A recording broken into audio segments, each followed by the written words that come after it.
This is Jocko podcast number 398 with Echo Charles and me, Jocko Willink. Good evening, Echo. Good evening.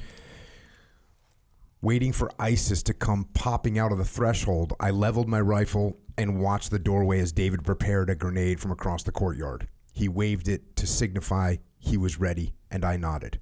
He crept around the corner of the hut toward the door. My finger on the trigger, I aimed no more than a foot away from David as he tossed the grenade into the room and darted back around the corner.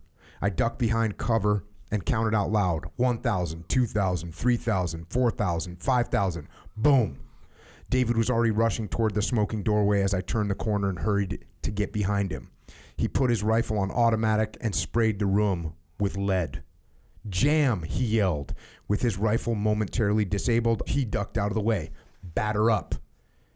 I had practiced this scenario 100 times in the military. As soon as David was clear of the doorway, I was already shooting my own rifle in. I walked in an arc directly in front of the doorway, being sure to shoot into the room at every possible angle. Reloading, I stepped back and slammed the fresh magazine into my rifle. David rushed into the room and I hooked left. I followed in and went right. As we entered, an Iraqi soldier rushed up and grabbed a BKC light machine gun that was laying on the floor. Entering the house's tiny kitchen, I quickly scanned for threats. Kill count clear. There were no shoot targets. Open door. I moved to the doorway toward the dirt floor that lay across the threshold. Tunnel. I cleared the room and fired into the tunnel now at my feet, then took further stock of the room around me. ISIS sleeping pads and gear. IEDs, homemade grenades, and other explosive components littered the floor. Screw this. It seemed like everything in the room was designed to kill me. They're all in that tunnel, and there's no way I'm going down there. David, of course, thought otherwise. We need to clear that tunnel while we still have the initiative. Handing his rifle to Shaheen, David drew his pistol and hopped down into the tunnel. I shook my head in disbelief. I had read about the guys in Vietnam called tunnel rats who would go into Viet Cong and NVA tunnels. I explicitly remember thinking those guys were the ballsiest guys on the planet and that I wanted nothing to do with it. But I took my medical bag off, left it with Shaheen, and followed David into the blackness. And that right there is an excerpt from a book called City of Death by Ephraim Mattos. Ephraim served in the SEAL teams, and when he got done with the SEAL teams, he joined the humanitarian group called Free Burma Rangers, where he fought in the Battle of Mosul. And it's an honor to have him with us here tonight to share some of his experiences, his lessons learned, what he's doing now with Stronghold Rescue, and everything that he's got going on. Ephraim, thanks for coming down, man. Appreciate it. Thanks for having me on. And good to be here. I apologize that this took so long. I dug up, I'm holding a letter in my hand that you wrote to me in 2018. A nice, cool letter basically saying, hey, I've got this book coming out. I've been doing a bunch of stuff. I'm still doing a bunch of stuff. It'd be cool if I could come and share with you and let people know what I'm doing. And the letter and the book went into a pile with a bunch of other books and letters that I get, and finally got it uncovered. Andy Stumpf hooked us up. So there we go. I apologize for it taking so long, but I'm glad you're here now. And I know that you're kind of just getting warmed up. You're still doing a ton of stuff. So this story still needs to get out there, especially about what you're doing now. So thanks for coming, man. Yeah, thanks. And no worries. No worries. That's all good. It's like, it's only been 5 years. It's no big deal. It's all good. You're a busy man. I don't think I've been busier than you. All right. So I guess we can just start at the beginning. So with this book, you kind of talk about a little bit of where you came from and stuff. Yeah, we'll get to it. I'm going to go to the book. So the book, Again, the book is called City of Death. It came out in 2018 or 2019? 2018. 2018. Mm-hmm. It's been out for a while. Let me jump into this. Go into the book. My name is Ephraim. Like my brother and only sibling, Zebulun. Am I saying that right? Zebulun. Mm-hmm. I'm going to get that one wrong over and over again. Zebulun. My name was taken from the Old Testament. We grew up in Milwaukee, Wisconsin, part of a middle-class family in middle America. We couldn't afford frivolous things, and occasionally there were hard times, but we were always had a loving, happy family. Our neighborhood was safe, and I spent much of my days riding my bike, building forts, and playing until dark. My father, Lonnie Mattos, is a kind, gentle man. I can't recall any moment in my childhood where he lost his temper or yelled at anyone in our family. Even when his small real estate business bankrupted the family in 2008 after the financial collapse, my father didn't complain or ask for a handout. He simply got back to work and eventually dug himself out. Dad also loves his country. While working a blue-collar job at Milwaukee General Mitchell International Airport for most of my childhood, he also served in the local Air Force Reserve Unit, the 440th Airlift Wing, as a flight engineer on the massive C-130 Hercules cargo airplane, the workhorse of the U.S. military. After 9/11 and the invasion of Iraq in 2003, Dad, along with the rest of the 440th, answered the call and went to the war. He flew dozens of combat sorties over Iraq, carrying troops, supplies, and evacuating the wounded. My mother, Bernice Mattos, is a terrific homemaker, and during Dad's multiple deployments, she doubled down her efforts and put all of her energy into her two boys. On top of her domestic responsibilities, Mom took a job at our school as a full-time secretary, earning less than half the pay just to support the family. While I was growing up, Mom was a devout Baptist. And you have devout italicized. So it's like, I guess that means real devout. Mm-hmm. Yeah. As a result, my childhood centered around a small, independent, fundamental Baptist church in Milwaukee. We attended church services Sunday mornings and evenings. There was a Wednesday night service, and on Saturday mornings, instead of playing ball with the neighborhood kids, Zebulun and I worked in the inner city outreach ministry. And if that wasn't enough, even the school we attended was run by the church. There were usually no more than 75 students enrolled, kindergarten through grade 12. That's a small group. Very small. Church practices were notoriously strict, governing most aspects of daily life. Movie theaters were forbidden, and so was music with drum beats. This is the first time I've ever heard of that. Yeah, true story. All music with drum beats, which is, what does that leave you with? Classical music, I guess? Pretty much just Christian music and classical music, yeah. Okay. Yeah. I guess is bluegrass, some bluegrass. What if something doesn't have drums in it? What if it's a Metallica song without drums? Metallica song without drums, it's going to be a no-go. It's really a no-go. Yeah, probably. So even though they said no drum beats, you weren't able to find some waivers around that? I listened to a lot of classical music, actually, growing up and some stuff like that, yeah. You know, here's a self-admission. I think when people would say, like, well, don't you like classical music? And I think part of me, my ego would think that would sound smart to be like, well, yes, of course I like classical music. But then I thought to myself, I'm really lying because I don't like it.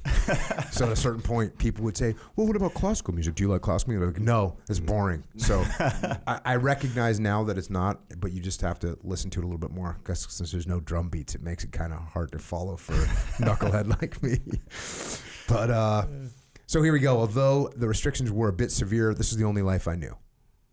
Alas, the two great influences of my youth were the church, my mom, and the military, my dad. Mom and dad mixed the two worlds together very well, and this unique mixture made me who I am today. A fighter who has no problem going toe-to-toe with ISIS or the Taliban, but also a humanitarian who cringes at the very thought of hurting someone innocent.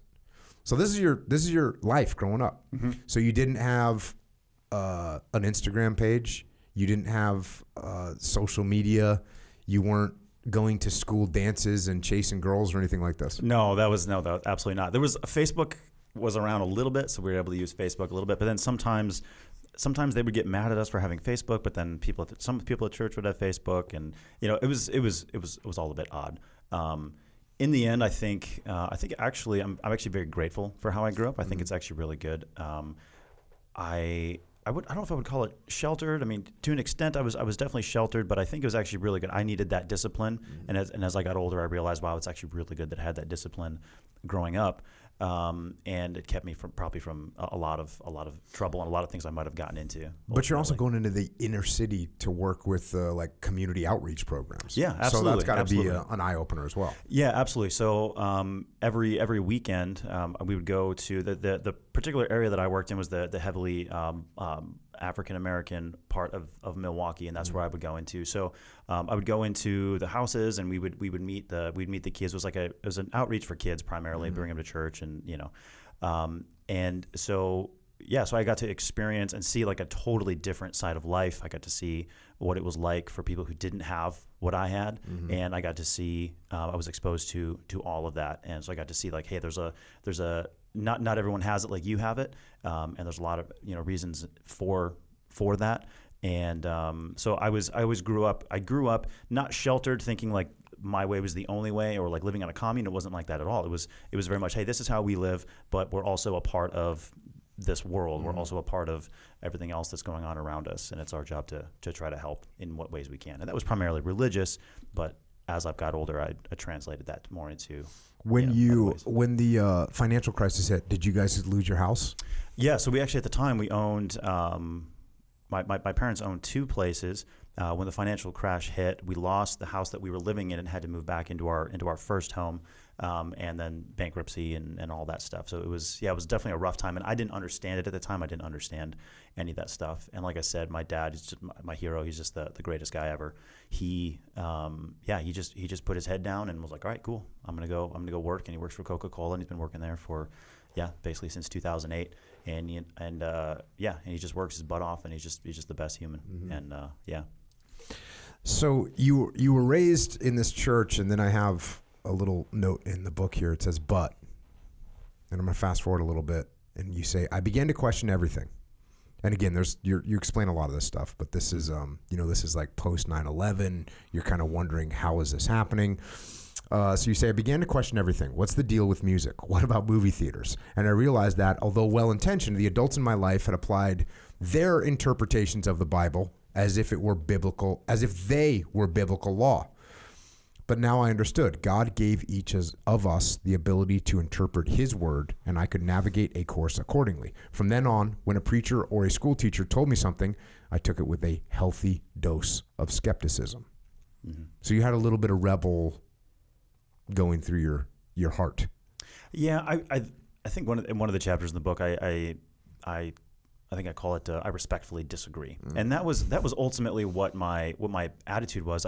For me, it wasn't about, I didn't want to like sort of break the chains that bound me and go do crazy stuff, and that wasn't my intention at all. I looked at it and I just said, that's not correct, or that's a little bit odd, and so you know what, I think in the future I'm not gonna go down this path in particular, but. At no point, I don't remember as a kid, at no point did I get like angry or bitter or, again, like rebellious. That wasn't my intention at all. I was like, there's a lot of really good things here, but there's also a lot where I'm like, dude, this isn't how life is supposed to go, or at least not for me as I get older. Yeah. And in the meantime, you see Black Hawk Down, the movie. Yeah, of course. And and Band of Brothers, the series. Brothers, the series. Now you start doing research on the internet. Yeah. You start researching the Green Berets. You start researching, the PJs and Force Recon, and then you get to the SEAL teams. You start researching them. You write that it seems like it would have been impossible. Like you didn't think you could make it. Because what sports were you playing?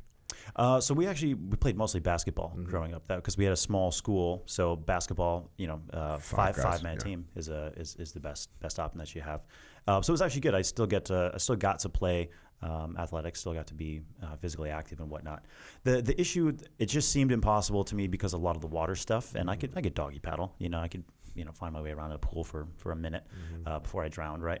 Same as most people.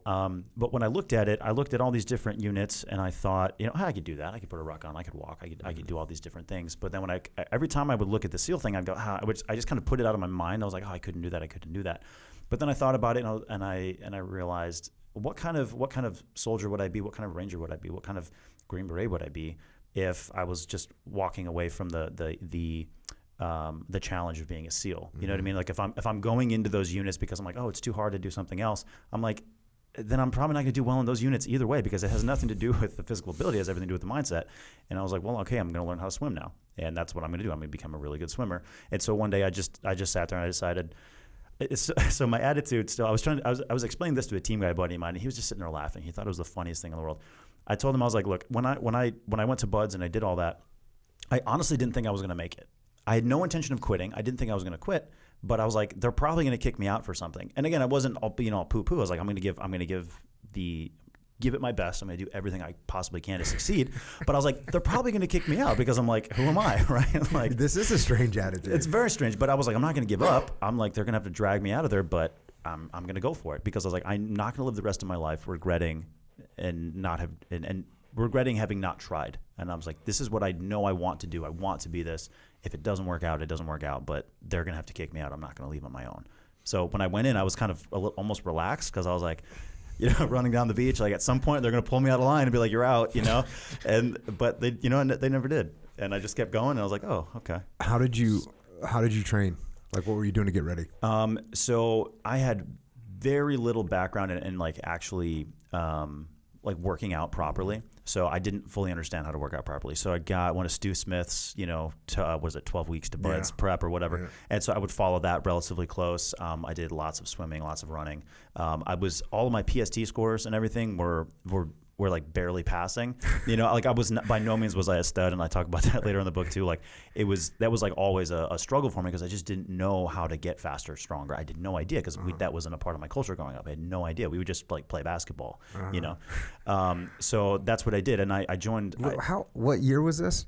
What year did you join? I joined the Navy technically in 2010. Yeah, right after high school. Bro, I'm gonna throw this out there, man. I talk about the fact that we didn't know about working out, meaning me and my buddies, and this was like in the 90s. There was like no internet, there was nothing. Oh man. So for you in 2010, you should have Googled like how to get in shape. Yeah, well I did, and that's how I got Stu Smith's book, and I was like reading it, and I was trying to do it. But yeah, the struggle was definitely real, no doubt. And then, how did your parents feel about it? I mean, your dad must have been good, and your mom, was she good with it? She eventually was good with it. The thing was, so I grew up in that school, and in 10th grade, I during that year, I sort of like had this coming out of the closet moment where I was like, hey, you know what? I'm actually not going to go be a pastor or something. I want to be a SEAL.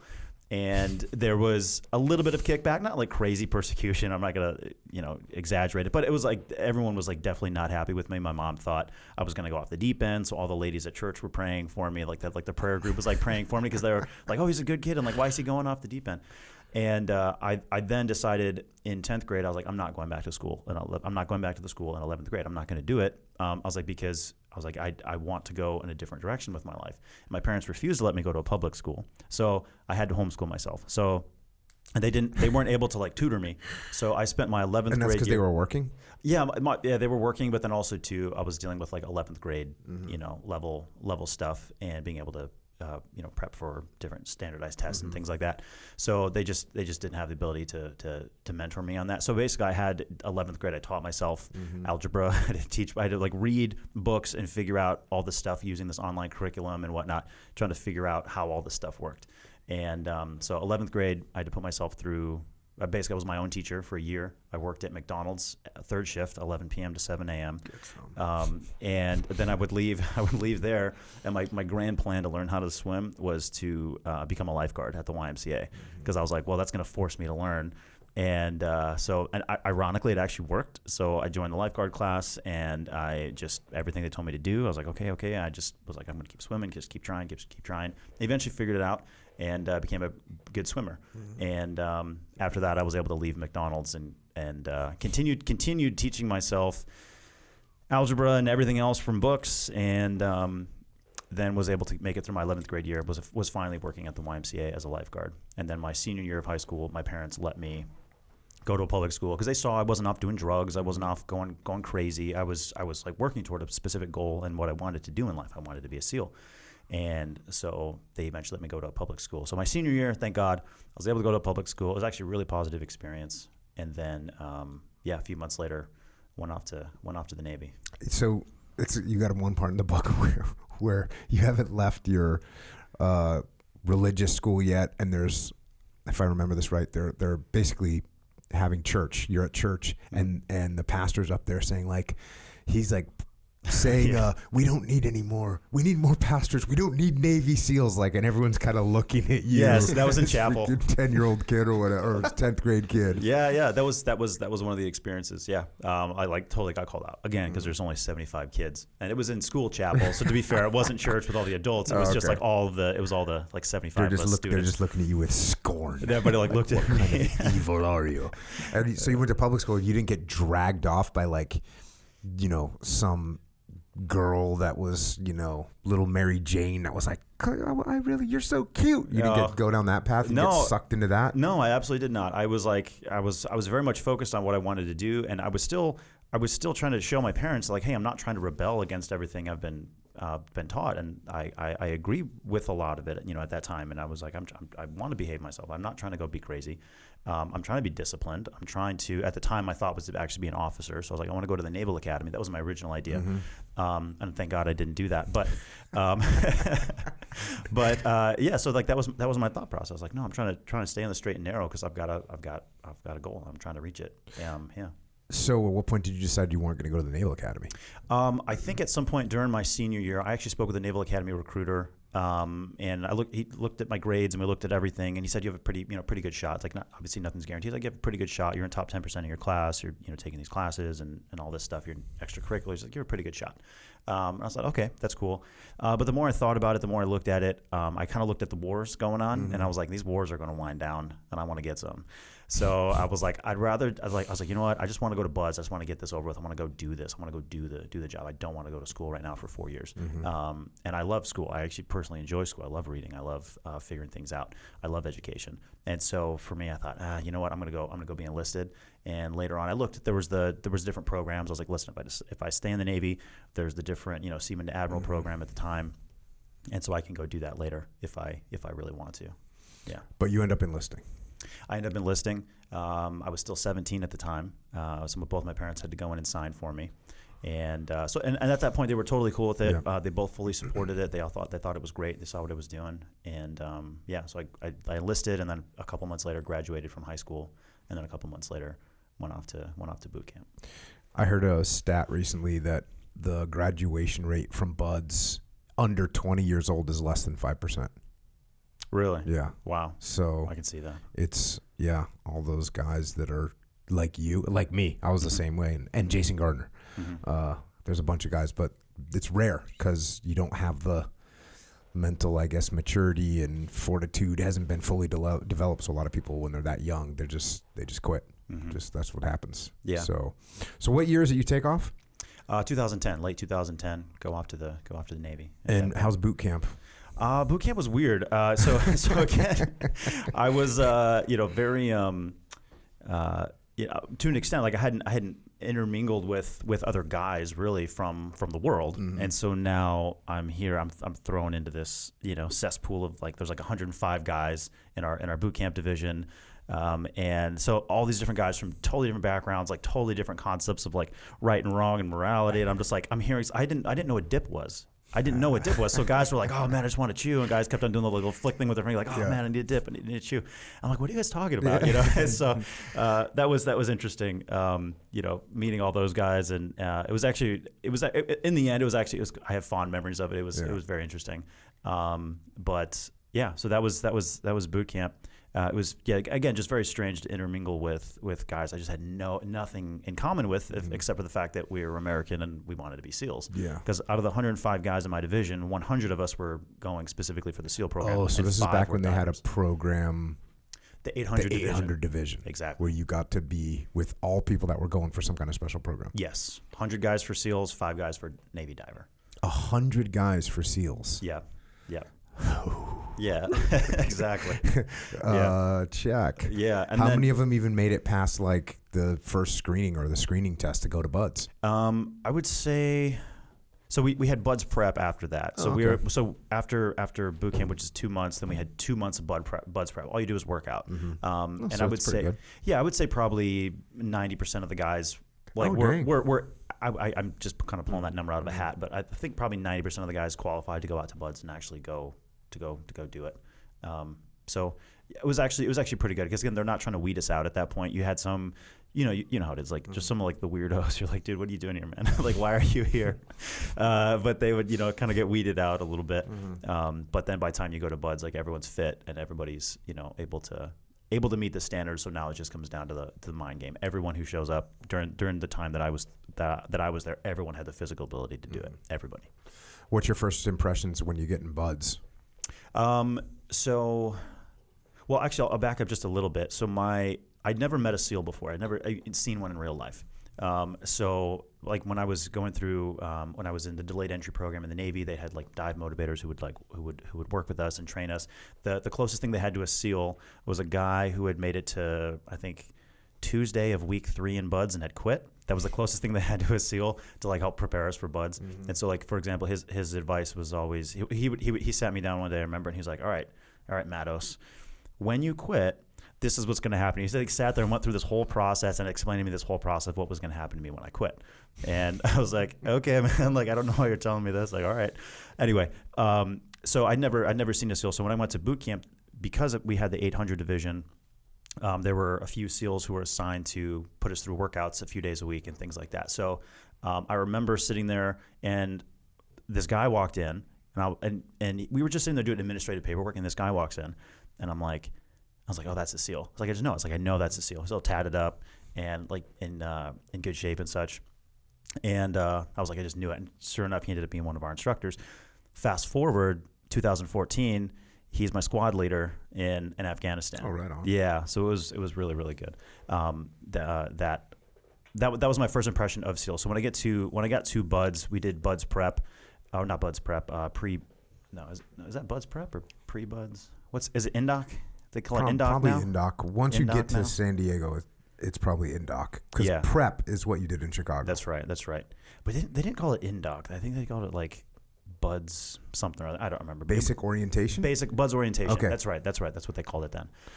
So yeah, we did 3 weeks of basic BUDS orientation. And my thought process, 90% of the time I was like, okay, this isn't that big of a deal. We're still kind of waiting for BUDS to really hit us in the face.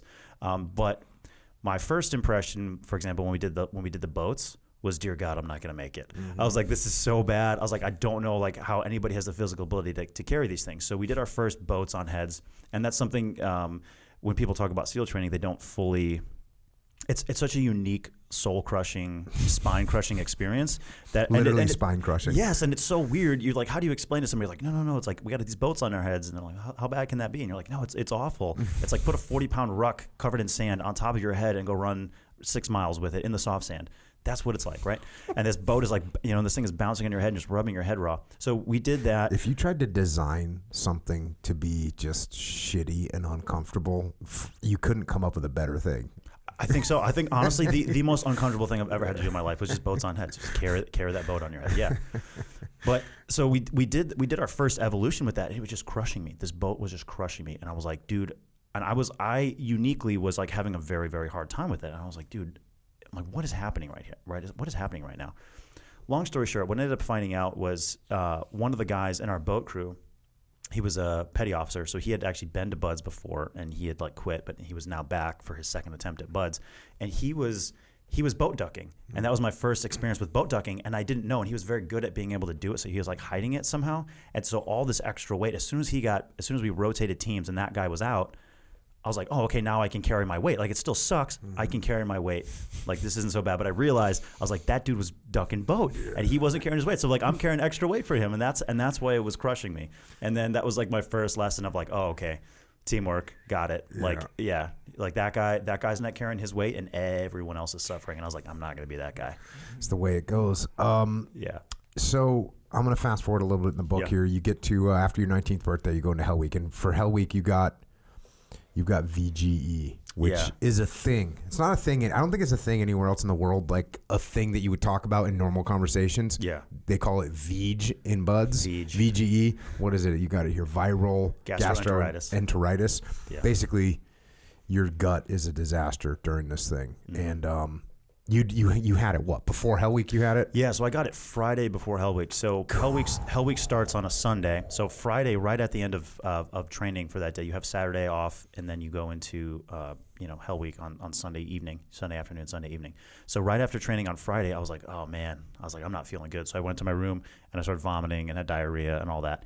And I was like, oh no, I've got the VG. And I know VG lasts about 5 days. It's like this is gonna be in your system. You just gotta suck it up. And so what I actually did was I went and got a hotel room, and I just basically I couldn't keep it. You can't eat any food. You can't keep any fluids down. Honestly, I should have gone to see the doctor. I don't know why I didn't. Probably because I was in BUDS, and I was like, doctors with a plague because you might get booed from training. And I was like, that's not going to happen.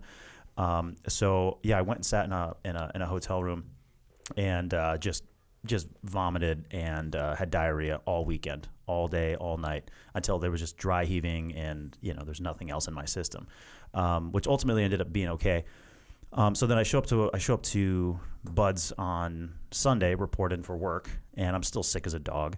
And then they put us in a room where you sit there for about anywhere from 8 to 12 hours waiting for Hell Week to start, and you just sit in this room. And I started feeling a little better. I was like, okay, this isn't so bad. I was drinking some Gatorade. I was like, okay, like not so bad. I had a couple pieces of pizza. I was like, all right, I'm getting some calories in. As soon as Hell Week started, literally the second I step out of the tent when they start the machine gun fire and everything, and you have to run and hit the surf. I didn't even make it 3 steps into Hell Week, and I vomited all over myself. All the red Gatorade, all of that. To this day, I don't drink red Gatorade. I can't stand it. So I vomit this stuff all over me as I'm running into the water, and I'm like, oh no, this is not good. And so then I vomit before we get to the water, and then we're on the grinder, crawling around doing push-ups and all that stuff as they're spraying us with hoses. And I'm continually projectile vomiting. I probably vomit on myself a dozen times within that first hour, and all my fluids are gone. And I'm just like, you've got to be kidding me. I was like, you've got to be kidding me. I'm like 45 minutes into this thing, and I'm already smoked. My one saving grace was that VGE is highly contagious, so there was a bunch of other guys who were also sick. And so because of that, no matter what boat crew you ended up in, there was another guy who had VGE. And some of these guys, they were on their first day of it, so they're crapping themselves. And so you have guys with diarrhea running down their pants, guys vomiting on themselves. The instructors straight up do not care. They would just, no, seriously, like they were like, all right, go get in the water. Go clean yourself off in the ocean. That's what they would do. And we'd be getting surf tortured, and there'd be guys, you'd look over, and there's a guy just, diarrhea just coming out of his butt. Standing up in the surf, and then that water's like coming down towards you. Yeah, guys are getting sick. The whole thing was horrible, but they just didn't care, And it was like, hey man, this is the real deal. You put up or shut up. Now's the time. And so then Hell Week started, and I was sick as a dog. I think I couldn't keep any food down for Monday and Tuesday of Hell Week. I became completely emaciated. The one thing I think that kept me going, though, was because I think my body was just absorbing water. My skin was absorbing the water because you're always wet. So my body was getting hydration and electrolytes, I think, literally from the salt water. And I don't know if that's scientifically accurate or not, but something. We're going with it. Yeah, science. So they ended up making it through and surviving. Yeah, you say this, going to the book here. At some point in the middle of the night, I reached my breaking point mentally. My vomiting had been reduced to constant dry heave unless the instructors gave us water, which I puked up within minutes. The pain in my back had worsened and my left hip locked up. My muscles felt like they were tearing as they tried to protect the injured areas. And this was only a few hours into Hell Week. I still had 5 more days to go. And then it came. Lying in the oily, filthy San Diego Bay, I began to feel sorry for myself. We were doing rocking chairs, an exercise where you lock arms with the students next to you, roll onto your back in shallow water until your toes touch the submerged ground behind your head, and then roll back over. Coming back up, salt water and sand rush up your nostrils, burning like nothing else. And that's just one rep. It was too much, and with the instructors busy on the far end of the line harassing some other student, I stopped even attempting to do the rocking chairs, which were nearly impossible with my injured back. I stared at the black night sky, shaking my head as my body sent overwhelming signals to my brain that it couldn't possibly endure 5 more days. I scrolled through the reasons not to quit. Your country needs you, and what will Dad think? But nothing worked. The pain was blinding. Then a strange thing happened. In the midst of my misery, at the darkest moment of my life, I had a vision. It was as clear as anything I've ever seen. A Vietnam-era U.S. Army helicopter flying low between 2 jungle mountains with a lone soldier standing on its edge. I couldn't see his face because it was looking toward the battle he was about to get dropped into.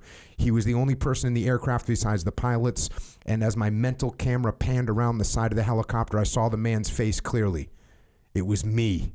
Alone with a rifle, about to plunge into some godforsaken jungle to complete some kind of mission. To this day, I have no idea why I saw it, except that it mentally fortified me as I lay freezing in the water, sick and injured. I suddenly felt that I was meant to pass this test. Quitting never crossed my mind again. My previous determination to continue training until I fell unconscious resumed, and from that moment, I was at war. The instructors were my enemy, and I would push forward no matter the cost. 5 days later, I was still standing as the instructors raised the American flag and shouted, "Hell Week is secured." as soon as the words escaped their lips. Several students fell to the beach unconscious and had to be dragged off in stretchers. I hadn't been the only one sick with VEJ and hanging on for dear life. Some wept, some cheered. I just stared in disbelief. So there you go. Yeah. Dude, you had the freaking vision that you were Rambo. Yeah. No, that's I was like, I look back at that and I go like, what was that? Like, what was I seeing? My brain was in such distress. I have no idea what was going on. I have no idea what was going on in that moment, but it was just 15 second, 10 second, even just image, visualization of something, of what my future could be or whatever. I don't know. And I was like, no, this is what you're supposed to be doing, man. You're not going to quit. And it was, very strange. Very, very strange. Yeah. So you end up getting rolled for your back injury. Yeah, I did get rolled. How long did you get rolled for? Like 4 months. 4 months. So two classes? 2 classes, yeah. And then you get into second phase. Yep. Everything cool in second phase? Yeah, everything goes well in second phase. Passed pool comp on the first attempt somehow. Made it through, so that was good. Yeah. Not too many people do that. No. They actually broke. So when they do the whammy knot, the final knot that you're not supposed to be able to get undone, somehow I got it undone. And so when they hit me again to tie the knot in my hoses, they tied it so hard that they actually snapped it. They broke the hoses. And so they went through all the emergency procedures to have me crawl out of the pool. And so I thought I'd failed because they only do those emergency procedures to crawl out of the pool instead of go straight up if you failed your test. So I crawl out and I'm like, all right, cool. I failed. I've still got 3 more attempts. And I stand up. And then the instructors are kind of like laughing at me, actually. And they're like, how do you think you did? And I was like, oh, I don't know. I know I messed up one thing. But they were like, they hold up the hose and it's just completely snapped in half. And they were like, Mattos, 20 minutes, pass. And I was like, oh, thank God. All right. Made it out. And then third phase, all good? Yeah, third phase, no issues. Yeah, made it through. Definitely. I mean, it's, as the instructors put it, third phase is medieval when you get out to the island. But once you get through that, then you're smooth sailing into SQT. And SQT, you're probably getting trained by, what is this now, 2011? Late 2011, early 2012. So you got a bunch of veterans, a bunch of guys that have been Iraq and Afghanistan and stuff. Absolutely. So all of our instructors, I'm very fortunate. The time that I went through, everyone was a veteran. Everyone had combat experience. Everyone could tell us real world applications of, hey man, like I've done this before, listen to me. And there was also this certain level of intensity there. And again, I only have my one experience with the teams and going through training, but there was a certain level of intensity there because they knew and that the guys that they were training were going to be their new guys on the next deployment. When they were done with their training cycle, the dudes who they're putting through training are going to be with them, going through the door on their next deployment. And so there was a sense of urgency. There wasn't a ton of there was a little bit of coking and joking around, but I mean it was very, very serious. I remember it was very, very deadly serious because we were gonna be working together in the near future. I mean, that's the way it goes. Like if you're an instructor at Buds, you literally get done with your instructor tour and you're going right to a team and you're with X number of guys that you just put through training that you either allowed to get through training or you supported getting through training, but they're going to be there. Yeah. And you're going to be working with them. So that's a good way to keep those guys honest for sure. Yeah, absolutely. And then you end up going to Team 1? Yeah, I did Team 1. Did 2 pumps at Team 1. So in 2014, so this is also another reason why it's really good that I didn't do the officer route because I did one of the last like West Coast deployments to Afghanistan in 2014. And so when we were there, we didn't even do a full 6-month deployment. We did like a 3-month deployment or like 4-month deployment because the position that we were at, the outpost that we were at, was literally getting shut down. So I left a couple weeks before they shut down the outpost because I had to go to the Middle East, a different country in the Middle East, because to backfill some guys who had to go into Iraq because there was this new terror group called ISIS, and we were like, "What's ISIS?" In 2014, we had no idea what was going on.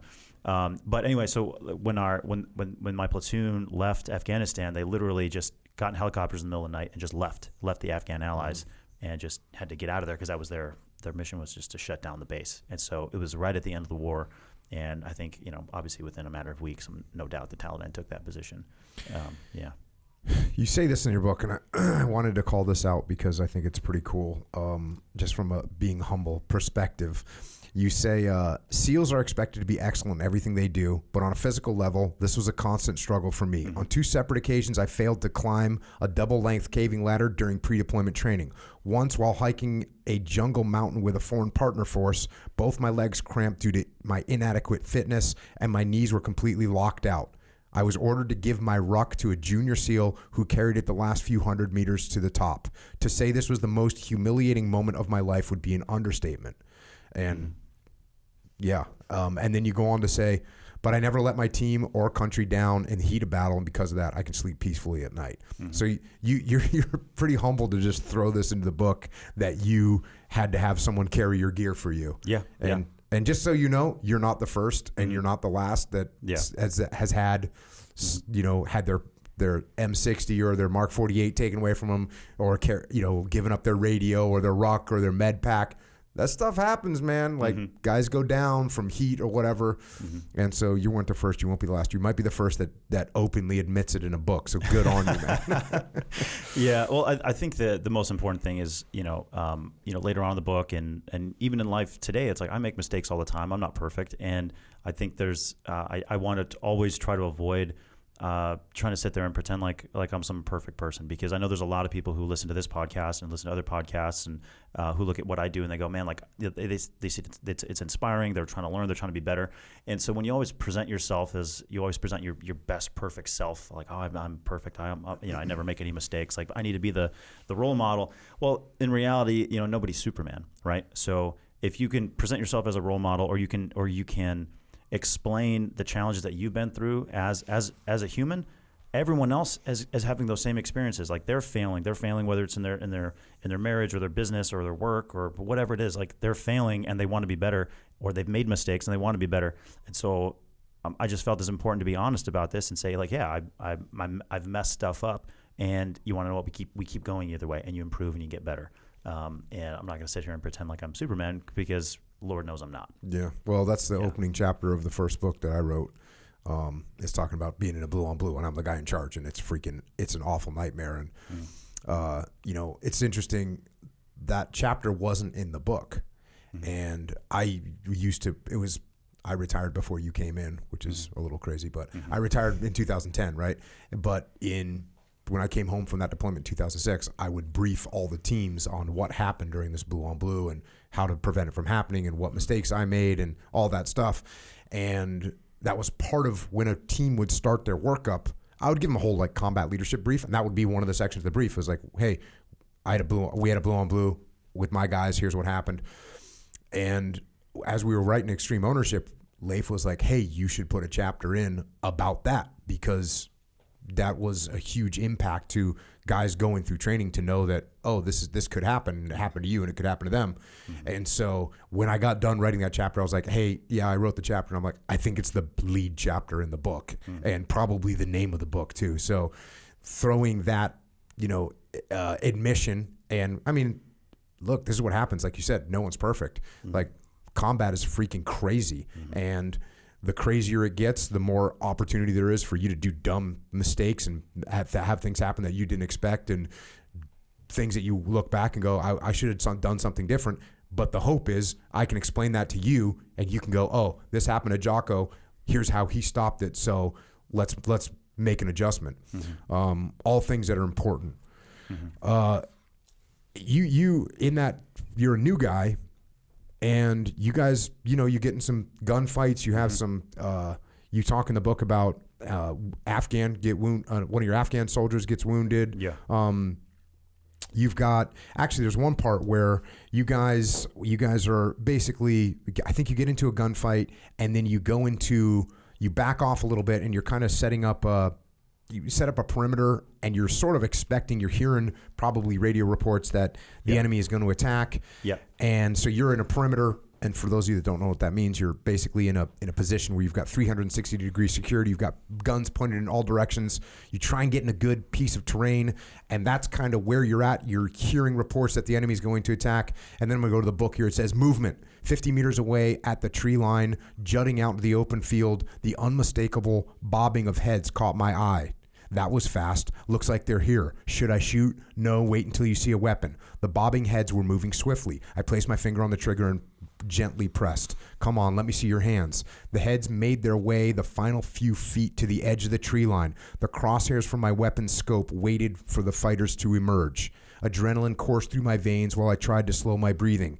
Aim center mass. My finger tightened on the trigger as the two little forms came out from the tree line and sprinted toward me. What the hell? Are those girls? One was maybe 8 years old, the other one no more than 6. My scope filled with their faces. Tears streamed down their cheeks as they ran toward me. Both were wearing pink backpacks, IEDs, suicide vests. And this is earlier in the story, there's a backpack that is an IED that was found. And these girls are wearing the same type of backpack. I leveled the crosshair on the oldest girl's face and began screaming and waving my left arm at them. If they got much closer, I would have no choice. Go away! Get out of here! My voice screeched with desperation as they ran at me. Stop! 10 more feet and I was going to kill them both. If they detonated their bombs in our lines, they'd certainly kill me and my entire fire team, and more SEALs would die trying to evacuate our bodies. I kept screaming, my finger on the trigger and scope leveled at the first girl's face, but they kept coming. My heart broke in half. Exhaling, I began pressing the trigger when the girl suddenly stopped. I'll never forget the look she gave me. Shock and horror. She knew I was going to kill her. I held the trigger and pleaded one more time. Run! Get away! This time she got the message, and grabbing the other crying girl by the hand, she turned and they both ran back toward the Taliban lines. No Taliban attack ever materialized. The little girls were the attack, reduced to such by a culture that felt no shame in sacrificing them to slaughter, ultimately using them as propaganda to recruit more terrorists and to feed the Western media a narrative about baby-killing Navy SEALs. I fumed as I watched them, their pink backpacks bouncing as they ran back to their caretakers. I thought back to my childhood when I had been taught that you could harbor hatred and murder in your heart, even if you weren't acting on it. In my head, I was certainly committing cold-blooded murder. I wanted Taliban heads to roll, and for the first time in my life, I understood what it was to truly hate. I began to deeply hate the Taliban. I hated them for what they did to those little girls. I hated them for putting me in a situation where I had ultimately chosen to kill those little girls if only they had taken another step. Several months later, after more close calls and violent firefights, I returned home. The world around me was the same, but I had changed. I was a SEAL, and violence was part of the job, and that part didn't bother me in the slightest. But my encounter with the little girls had flipped a switch in me, unlocking a hatred for the enemy that continued to well up.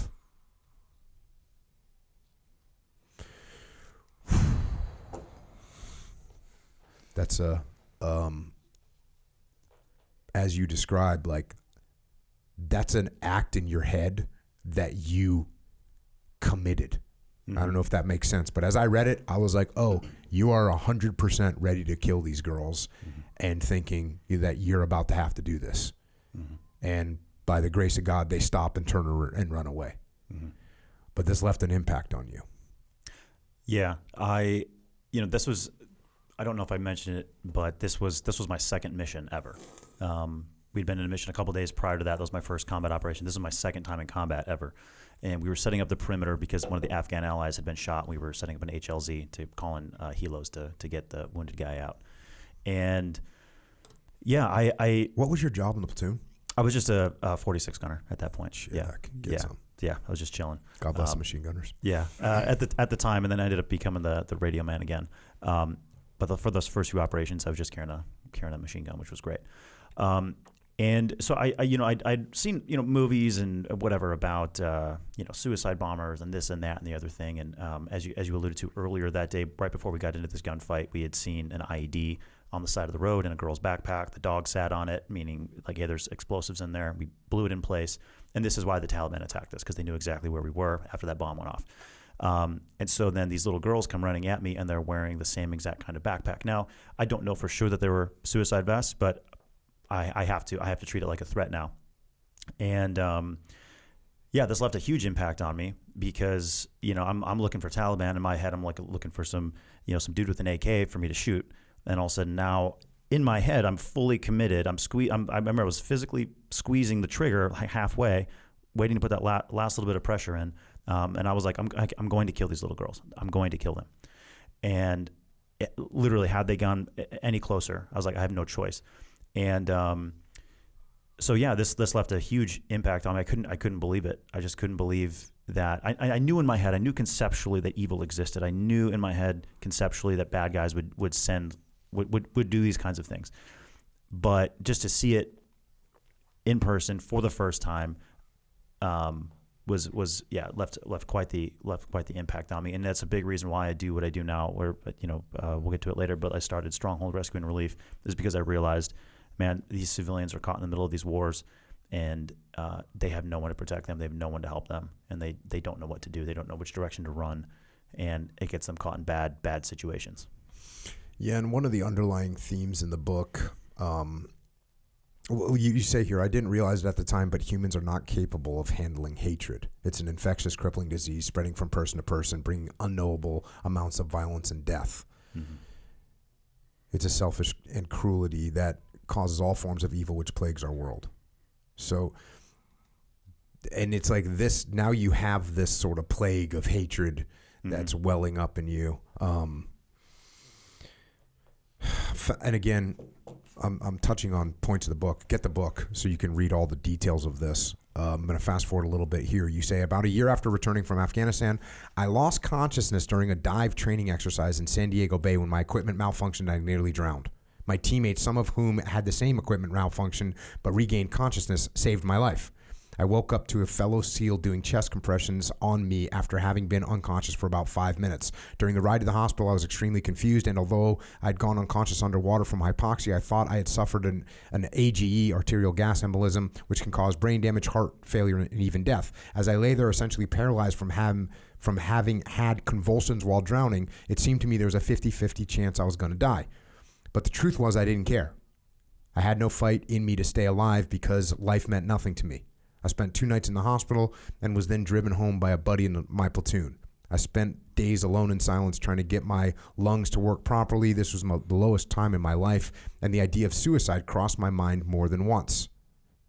What was the accident? Would you guys have bad soda sorb or something? So we were testing out a new rig, and so what happened was actually wasn't soda sorb. This is the crazy thing. So we have these brand new diving rigs, and so for the listener, the way that these diving rigs work is you have 100% oxygen put into the system. You breathe 100% oxygen, and then you have a chemical that scrubs out the carbon dioxide and other things that you exhale, and then that way only oxygen gets put back into your system.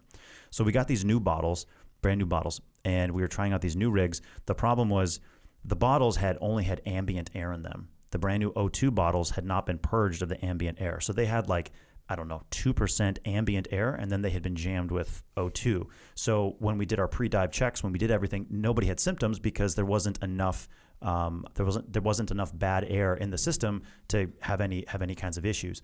And so what happened is during the dive,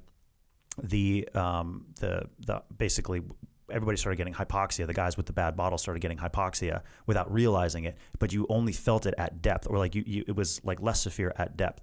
And so when we came to the surface, everything expanded, and then everybody had basically shallow water blackout. So as I came to the surface at about the last thing I remember was I checked my depth gauge. I think it was 9 feet. It was 9 feet was where I was at. I looked up, saw the bubbles, making sure I wasn't going faster than the bubbles as I was ascending. The next thing, there's a SEAL doing chest compressions on me.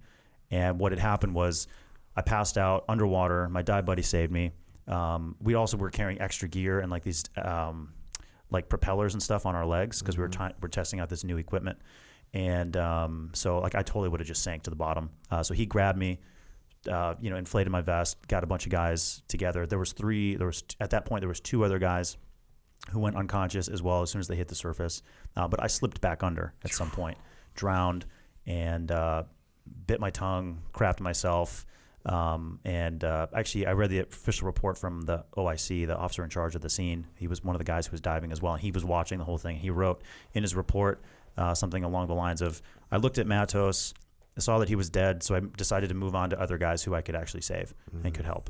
Because the guys were working on me. I was totally blue and white, and so they thought I was dead. They were just kept on doing compressions on me, and I woke up, thank God, was paralyzed, had no idea what was going on, and then ended up, getting basically medevaced out to one of the hospitals. Spent a few days there. Yeah.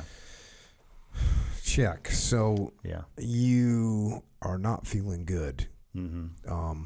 at this juncture. Mm-hmm. You meet with a psychologist. You know, you're talking about what you're doing with your life. Mm-hmm. You pretty much wanted to go back to war. And again, you provide a lot of details in this that people should get the book for. But ultimately, you decide you need to leave the Navy. Mm-hmm. Like, you just not going to do this anymore. You start doing research to figure out what you should be doing, and you find out about the Free Burma Rangers. How did you find out about the Free Burma Rangers? Actually, my brother mentioned them to me because my brother's done a lot of world travel and had done like humanitarian work in a bunch of different places. And I said, like, is there any place that I could go to use my military skills to some effect? But more importantly, my intention at the time was to during my second deployment, we were down in Southeast Asia, and we were actually in Thailand, and particularly while we were in Thailand for like 6 weeks. I was very frustrated just with life in general, and I understood the global politics, why you can't just have SEALs go in and start crushing souls in Burma. But I knew that we're a 1 hour helicopter ride away from villages where people are being raped and murdered and massacred. And now keep in mind, in Afghanistan, those 2 little girls, caught in the middle of that crossfire, that was a very, very that was a very important point in my life, and it was a turning point in how I view the world and what I wanted to do. And so I was like, hey man, like we have a full platoon of SEALs here. We have our weapons. We're sitting here in Thailand. Like, just put us in. Put us in the game. Like, we're right there, right? And again, I understand the geopolitics why that doesn't work, but at the point I was like, well, I have to step out. I have to step out. How well were you tracking what was going on in Burma with like the ethnic cleansing that's going on? Where'd you catch onto that story? Just from the news and just different places, and I was just looking at like, hey, like what's going on in the world. I wasn't tracking it super close. I didn't know all the internal politics of it or anything like that. But that was, I knew that there was stuff happening there. I knew there was stuff happening in other parts of the world too. But in that particular case, I was like, dude, we're an hour helicopter ride away, right? And so because of that, what I decided, I was like, I want to start some kind of an organization, some kind of a company. I didn't know the difference between a for-profit or a non-profit. I had no idea how this would work. But I was like, I want to start something because I wanted to start something that could hire former team guys or spec ops guys to go in and help these people. We're not looking for a fight, but like if we can help these people in conflict zones, if we can help these people protect themselves, that's what I want to do. Like, why would I, like, these people deserve, these people who are under horrible attack, they don't have SEALs to protect them. They don't have Rangers and Green Berets and SOCOM to come in and protect them. They don't have the Marines.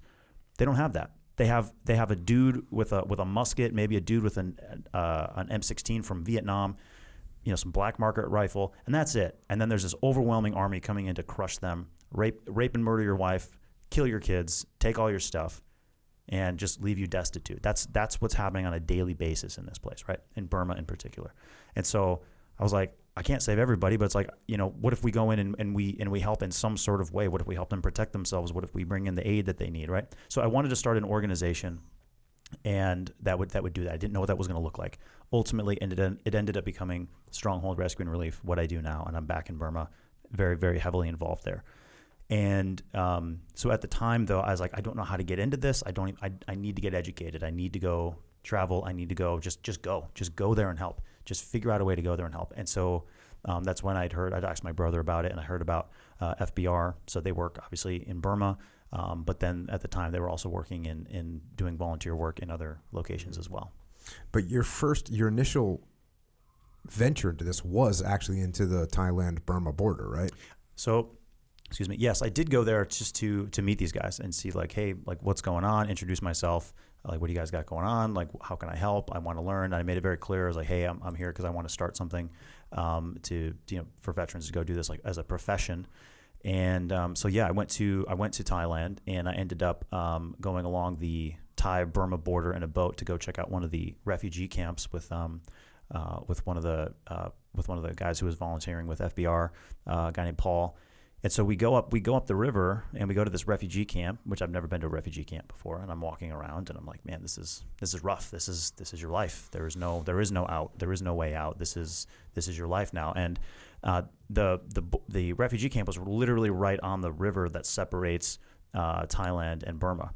And so and then right across the river, there's a Thai army outpost, basically there to help protect the civilians, to help to protect these refugees. Because if the Burma army comes in, they could go in there and massacre all these people. Basically, the Thai army is there to stop and prevent that from happening. So we go into this refugee camp. It's quite the experience.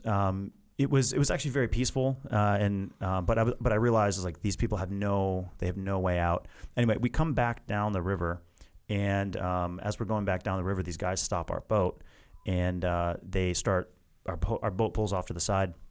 And these guys come out and start loading rice, these big bags of rice, into our boat. And I'm not really sure. I don't really know who they are. I'm just kind of like, all right, whatever. I don't know anything about this situation. And we get back down the river, and as soon as these guys are done loading rice into our boat, the guys I was with were like, dude, that was Burma Army.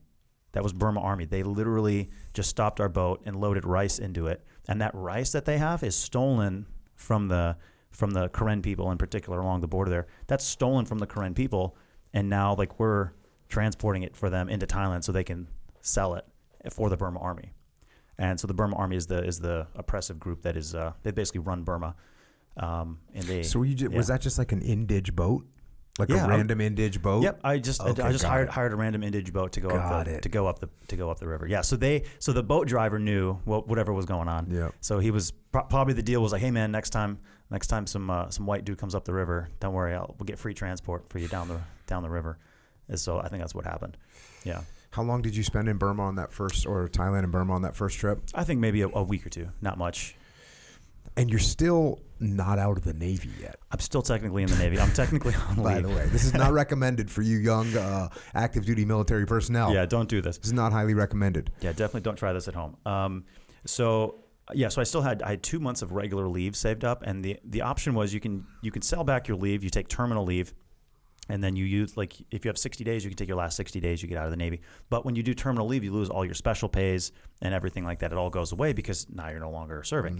Mm-hmm. Or the other option is you can just continue to stay in the Navy until the end of your term, and then you can sell back the time or whatever. They'll give you a paycheck or something for that. And I was not cool with either. And I was like, nah, man. So what I did was I just took regular leave. I don't know where I was saying. I was like, I'm going to go to Wisconsin. I took regular leave for like 29 days or whatever it was, ended it on a Saturday, and then started. And that was the trip to Burma. Yeah. And then ended, but the way I did the paperwork was end the trip on a Saturday, and then my next leave chit starts on Monday. And so I'm like, all right, I hope in the middle of this that on the one day like left in the Navy, but it's a weekend, I just hope I don't get called because I'm not going to be in the country. So, so I went to Thailand, and then I ended up at that 30-day mark during that weekend. I actually ended up being in Iraq. So within 30 days, had no intention, I had no idea how I was going to end up there, ended up in Iraq. On leave. On literal leave. Yeah. And then one of the days, technically, I wasn't even on leave. I was still on active duty, not on leave. You were UA. Technically speaking, you were UA. Yeah. So you get to Iraq. I'm going to fast forward a little bit here in the book. You say the procession of Humvees came to a halt outside Garbala as the BMPs finished spreading out into their battle positions. Like setting pieces on a chessboard, General Mustafa, the Ba'athist-era general from Saddam's army, and the commander of the 36th Brigade walked beside his Humvee, shouting orders into his radio, while his entourage of assistants and junior commanders followed close behind in a huddled mass of camouflage rifle and notebooks. David Eubanks stepped out of the Humvee directly in front of us and grabbed his rifle, motioning Shaheen to follow. They would support the assault on foot, David providing immediate care to troops on the front line and guiding our ambulance into the chaos if needed, and Shaheen, our lethargic yet somehow brave interpreter, would be David's mouthpiece to the Iraqis.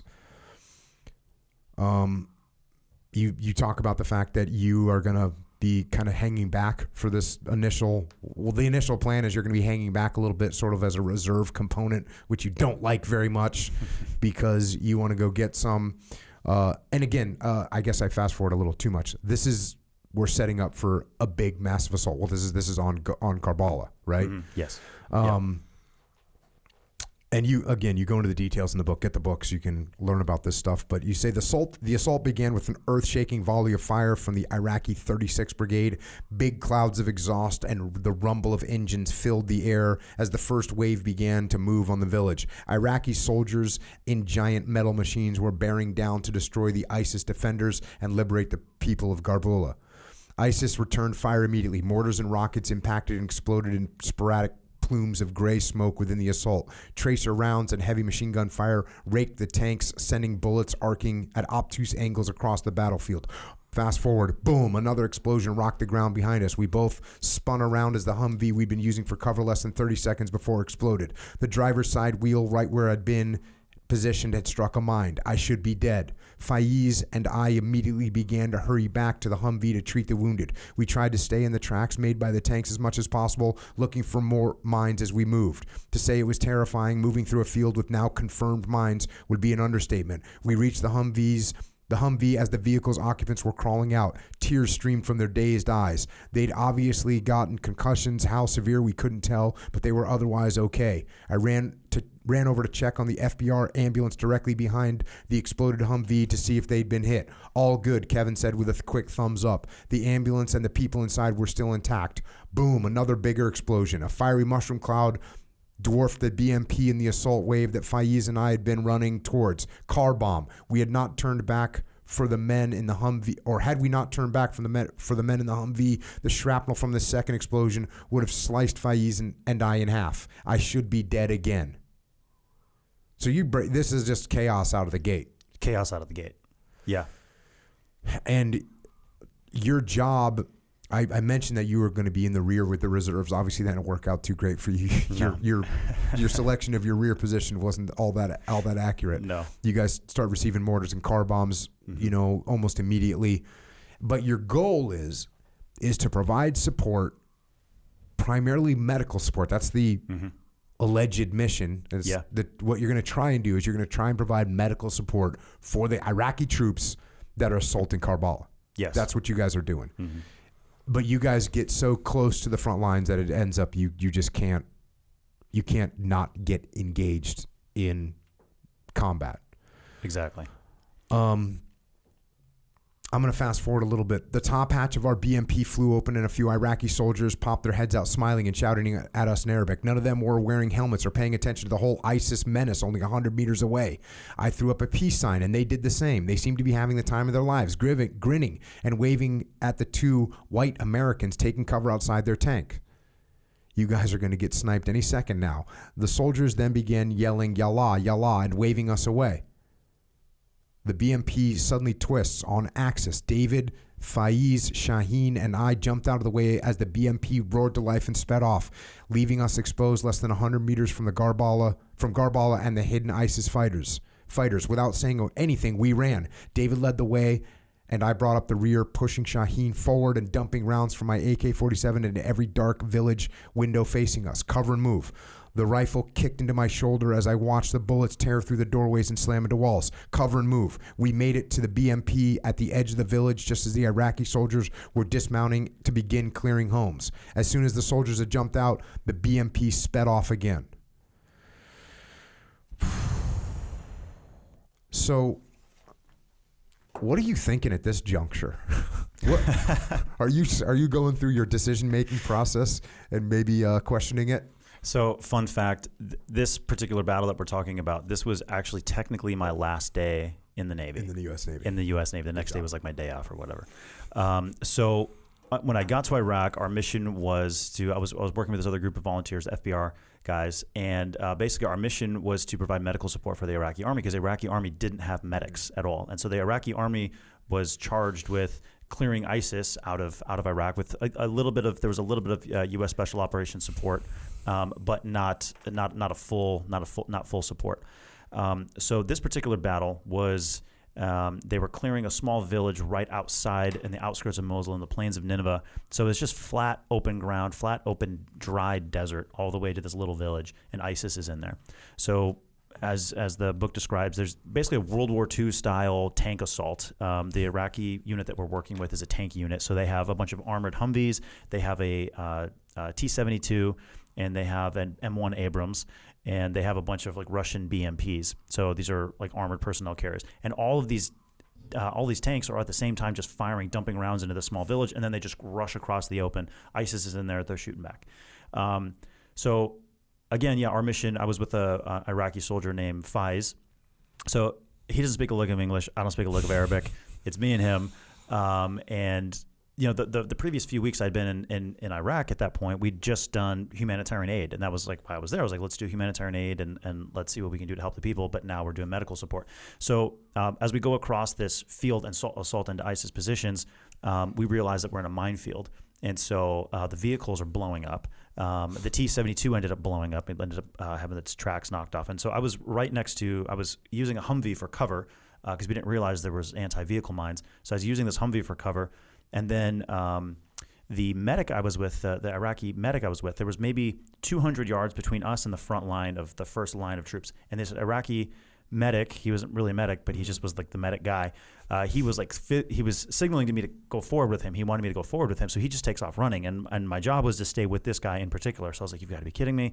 So we leave cover. We leave the cover of these armored Humvees and tanks to run across several hundred yards of flat, open ground. We can see ISIS positions right there. Rounds are coming. Mortars are dropping. And so as we're running across the open, that's the part where you read there. All of a sudden, the 10 seconds later, 15 seconds later, the Humvee that we had both been standing next to, the tire that I had been standing next to for cover, that particular tire hit an anti-vehicle mine, blew the entire front of the Humvee off. Only because it was up armored, the guys inside survived. So I would have been blown into 1,000 pieces. So I'm like, you've got to be kidding me. So then we turn around to go treat those guys because we think there's going to be wounded. As we're running back toward the Humvee that's been blown up, the position that we've been running toward before, a car bomb comes out to hit the BMPs, to try and blow up the BMPs. So that then blows up, and we're like, oh my goodness, you got to be kidding me. So then we run back, so that the continuation of the stories, we then run back across the field again to go see if there's wounded. So I'm just following around this like super brave little Iraqi army guy, and he's no idiot. We're staying in tank tracks. He's pacing himself. He's like looking around, but it's his job to be the medic, and so it was my job just to follow him around. When we got to the edge of the village, as the tanks then the armored personnel carriers have to let their troops out to go clear the village. Well, they hadn't gone in to clear the village yet, so ISIS is still in these buildings, 50 meters, 100 meters away, and the Iraqi soldiers then finally get out of these BMPs, and they go in and start assaulting the buildings, and they're horrible at it. Zero training. These are tank drivers. These are truck drivers. These guys aren't even infantry. They just are sort of like, all right, man, like your turn. I'll drive now. You go clear the building over there. And so we end up just total mistake, or not even mistake, just the way it was. We end up mixed in with the Iraqi army. So now we're just Iraqi army infantry, basically, going room to room, clearing stuff. And they're just shooting wildly. There's no unit deconfliction. They're shooting this way. The other guys are shooting that way. And there's IEDs everywhere. There's tripwires everywhere. And then that's when, at the beginning of the podcast, you talked about how we ended up going into the one building with the grenades and stuff. That was in the middle of all of this, because we were just like, so Dave had been a special forces officer and a ranger before, and so it's like me and him were like, all right, looks like we got to kind of take point here, and like if either we take point or like everyone's gonna die anyway. So we gotta do what we gotta do. There's a whole underlying element to this entire thing that is not going to be clear to people that weren't in the military and maybe even didn't serve in Iraq, and that is there's like a layer of, when you're dealing with the Iraqi army, like if this was a story about you and you were with an army, armored battalion going into the city, you'd say, oh, I joined them, and they would look at you and you'd kind of have some kind of mutual understanding about what the world was like, about the way things function inside the military. There's like a general baseline, like understanding of what we're doing, what our mission is, how we're going to support each other, what it means, what you and I working together as a pair. There's like, and this is with special operations to the Army, to the Marine Corps. Like, I worked with the Army and the Marine Corps all the time. You walk into a room and there's a baseline level of understanding of what we're doing and what we know and what we understand as American fighting men. And it's a certain level of order There's a certain level of order that just exists. With Iraqis, that doesn't really exist. With the Iraqi soldiers, like it's a lower level. Like there's gonna be crazy things that are happening. Like you're gonna see like this Iraqi medic that you're talking about, brave as could be, and like he might just do something that makes no sense whatsoever. And other people are doing things that don't make any sense whatsoever. So it's like a decentralized command. With decentralized command inside the U.S. military, there's still a thread of we all kind of understand a baseline of how we're going to work together. Sometimes with the Iraqi army, you just be like, what is this? What is this? Wait, there's a tank over there. They're going in the opposite direction. I have no idea why this is happening. And by the way, it's like things are going to happen that are just not even less expected. Look, combat is crazy and crazy things happen and troops do things that you don't expect. There's another multiple of that happening when you're dealing with the Iraqi army, in my experience. Yeah, absolutely. And I'm totally confused. And this was also difficult, not difficult, but it was just very strange for me because, literally still technically, it's like I'm still technically a Navy SEAL. And I'm used to like a highly precise, like highly coordinated group of like military professionals, and we have our way of doing things, and we're very, very good at it. And so it was so strange to be working at that level and then hop on a flight, and all of a sudden now you're in this like heavy, actual, honest to God combat. Like things are blowing up. This is insane. What is happening right now? And you don't have SEALs with you. You don't have the U.S. military air support. You don't have it's just you and some guy who volunteered for the Iraqi army who has basically zero like 3 training. Weeks ago or like something. 3 weeks ago, or even if he's been around a long time, he doesn't have any level of training. He doesn't, there's no standardization, as you're saying. And so everything is just total chaos. There's no command and control. I was looking for it because I wanted to make sure we didn't have a blue on blue. I wanted to make sure, because like forces are entering this small village from multiple directions. I'm like, dude, someone's going to shoot. Like we're going to end up shooting ourselves, or we're going to end up shooting some of our own guys. And so then because of this, Dave and I, we just basically had to no words needed spoken. It's like, hey man, we got a job to do. All right, if we're going to survive this, we just kind of have to take point. And that's what ended up happening. We ended up kind of like leading in some sectors, like the assault into the city, because it was like, if we don't, we're going to die. Yeah, I'm trying to think of a way to describe it. Maybe this is a way. There's a little bit more of a level of every man for himself when you're dealing with like the Iraqi army, where look, they know that they're together, but that at a certain point they're just like, oh no, I'm going to do this. And so they might it's every man for himself, but it might be like this squad or this platoon. They're just going to like go and do stuff. Yeah. And you're sort of like, well, what's going on? What are they doing? What are they thinking? So yeah, this is mayhem. And again, you detail this stuff in the book. Get the book. I'm going to fast forward a little bit towards the end of this thing. You say there'd been a few other brushes with death that day. Finally, the next morning, the Iraqi soldiers in Garbala told us they'd heard 2 explosions beneath the tunnel shaft that had been filled in. This is the tunnel that you guys cleared. Trapped ISIS fighters were blowing themselves up underground. That meant they'd been with us in the tunnels the whole time, armed with explosives. They'd hidden themselves in the elevated passageway above our heads, only to be buried alive as soon as we left. Seeing me shake my head in disbelief, David just chuckled. Welcome to the Free Burma Rangers, Ephraim. I was technically on vacation during the assault of Garbala using saved leave time. I opted to take terminal leave 2 months prior. It wasn't until April 8th, the day after the assault, my time in the U.S. military officially ended. Fast forward a little bit here. And again, I apologize. I'm going to read 7% of this book, or 4% of this book right now. There's so many wild stories in this thing. The girl was maybe 10 years old. She came with her father. She was beautiful, fair-skinned and sandy blonde hair, light-colored features making her somewhat exotic in that part of the world. Her father motioned towards me. She burst into tears, backing away. And this is that you're like clearing, doing your follow-on medical support. Her father motioned her toward me, and she burst into tears, backing away and shaking. Her reaction was eerily similar to Ranger, our self-appointed guard puppy who had been abused by people before. Hey, I said, pulling off my gator sunglasses and smiling. I knelt down and held out my hand, gently speaking. After a few moments, she stopped crying and cautiously walked over to me with a shy smile. I knew it wasn't appropriate to hug her, so I shook her hand and gave her a packet of sweet crackers. I asked Shaheen to come over and translate. The girl's father explained the problem to us. He says the girl started peeing the bed for no reason. Shaheen said Shaheen and I shot each other a knowing glance. He says he doesn't know why, but I don't believe him. We both looked at the father, who couldn't understand our English. This is not good, Shaheen went on. Not normal. Something's upsetting her. Do you think? I trailed off, but Shaheen knew what I meant. Someone had been molesting her. The father? Maybe, but Daesh was here for a while too. Either way, the father definitely knows, or he's a complete idiot. I forced a smile at the father, even though I wanted to kill him. The little girl and her father disappeared back into the village while we moved on to the next patients. In a war zone, medical follow-ups simply don't exist. Rather than answers or solutions, you often are left with only doubt, confusion, anger, and sadness. Mm-hmm. So you're going into these places after ISIS had been there, and Yes. It's a freaking nightmare. Yeah, and so there's all this trauma. There's all these different injuries. We would walk in, and I remember one lady. She was like light-skinned, exotic lady.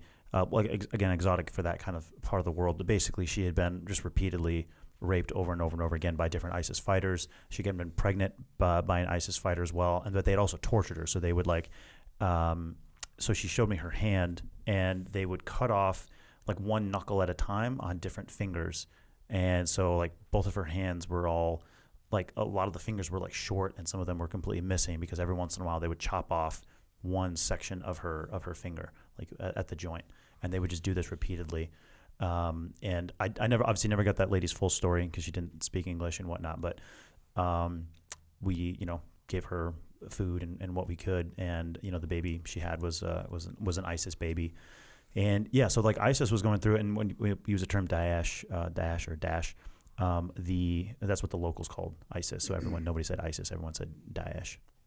And so we were going along on the outskirts of Mosul. This is all happening around Mosul, this assault on Karbala, all these humanitarian aid stuff and all this relief. It's all the people who have just been affected by ISIS around Mosul as we're clearing the area leading into the city.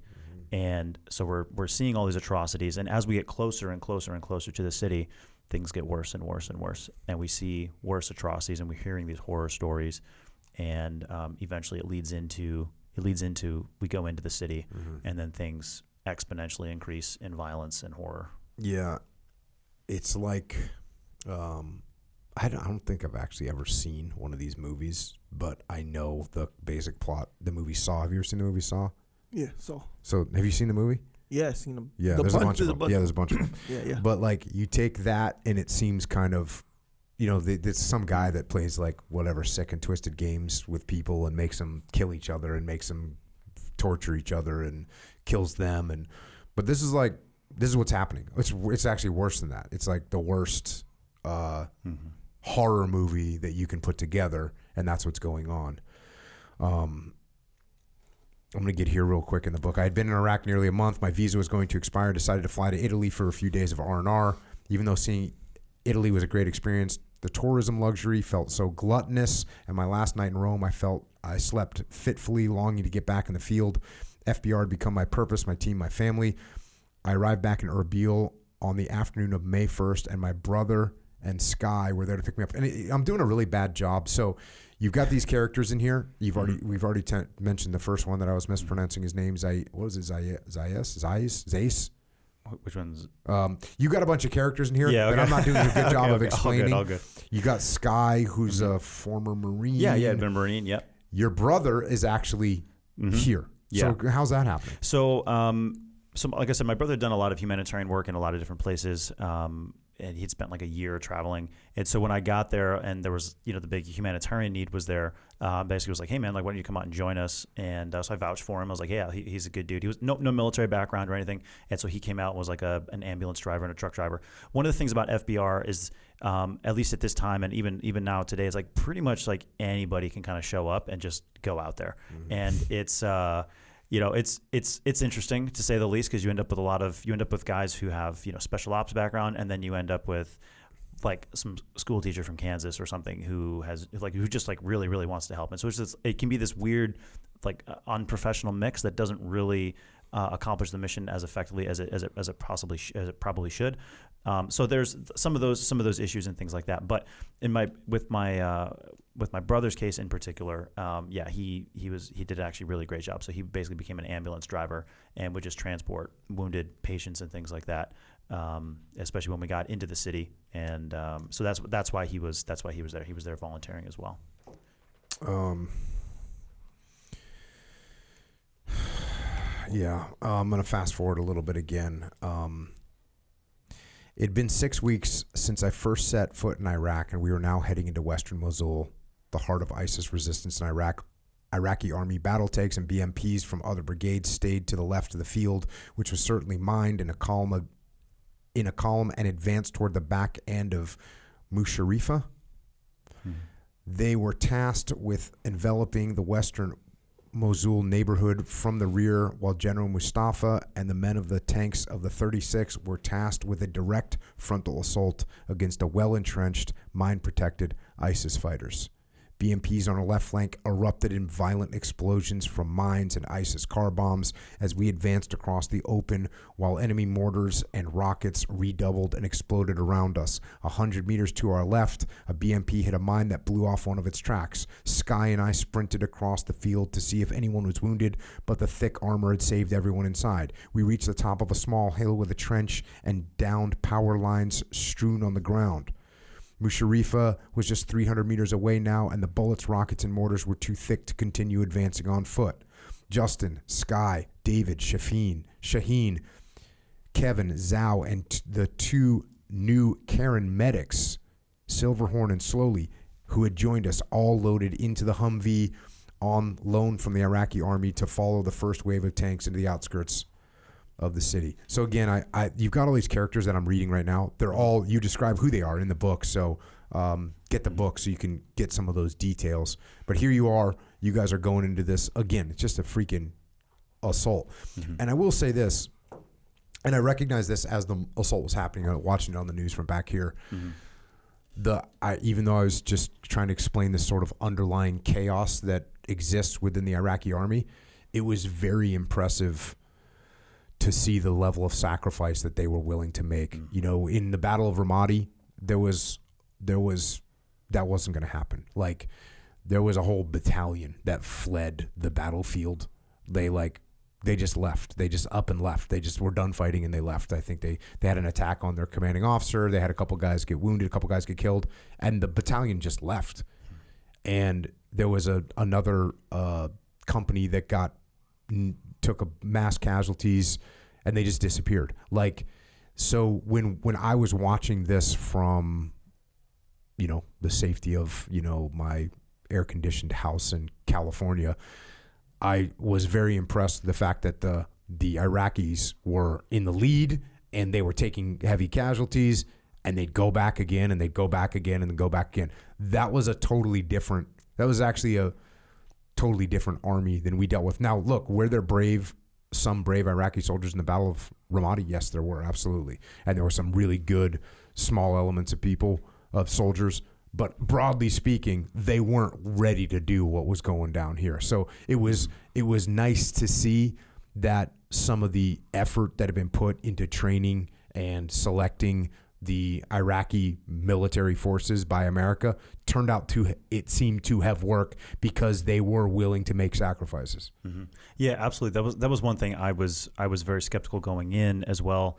Working with the Iraqi army, I'd never served in Iraq during my time in the military, and so this was a whole new culture, a whole new experience for me. And my only experience had been in Afghanistan, where, again, like you said, basically the same exact story. Most of the guys at that point in 2014, most of the Afghans we worked with, they didn't want to fight very much. And I've helmet cam footage of us in firefights where we're completely surrounded by Taliban, literally on all four sides, calling in airstrikes to keep the Taliban from overrunning us, and the Afghans are just sitting in a trench, just chilling, like eating food and just relaxing. And it was the most strange thing to me. So I kind of expected that from the Iraqi army, but I was extremely impressed as well when I went there and I saw the level of sacrifice and the level of courage. The skill was not there. The tactics were not there. The proficiency was not there. the willingness to do the work was there, and that's how they made it happen. And they did take mass casualties. They did take heavy casualties. And I remember particularly this day before we did the direct frontal assault into Mosul, which was just like the attack on Garbala times like 5. So there's way more Iraqi army tanks, because it wasn't just the 36th Brigade. Now it was like the entire 1st Iraqi army division. The entire division is there, assaulting across maybe like a 3-kilometer wide area, frontal assault straight into Mosul. But that morning, as we had been moving toward the city, getting into position to make the attack, the first BMP in the column drives up this hill, and an ISIS car bomb comes out. We watch it. ISIS car bomb comes out, hits the first BMP, blows into a million pieces. The column of tanks stops for a minute. And then you see the next tank in line. You see the smoke coming from the engine as it revs up, and it just drives around the rubble and keeps going. That one, that tank, another car bomb comes out, hits it, boom, blows it up.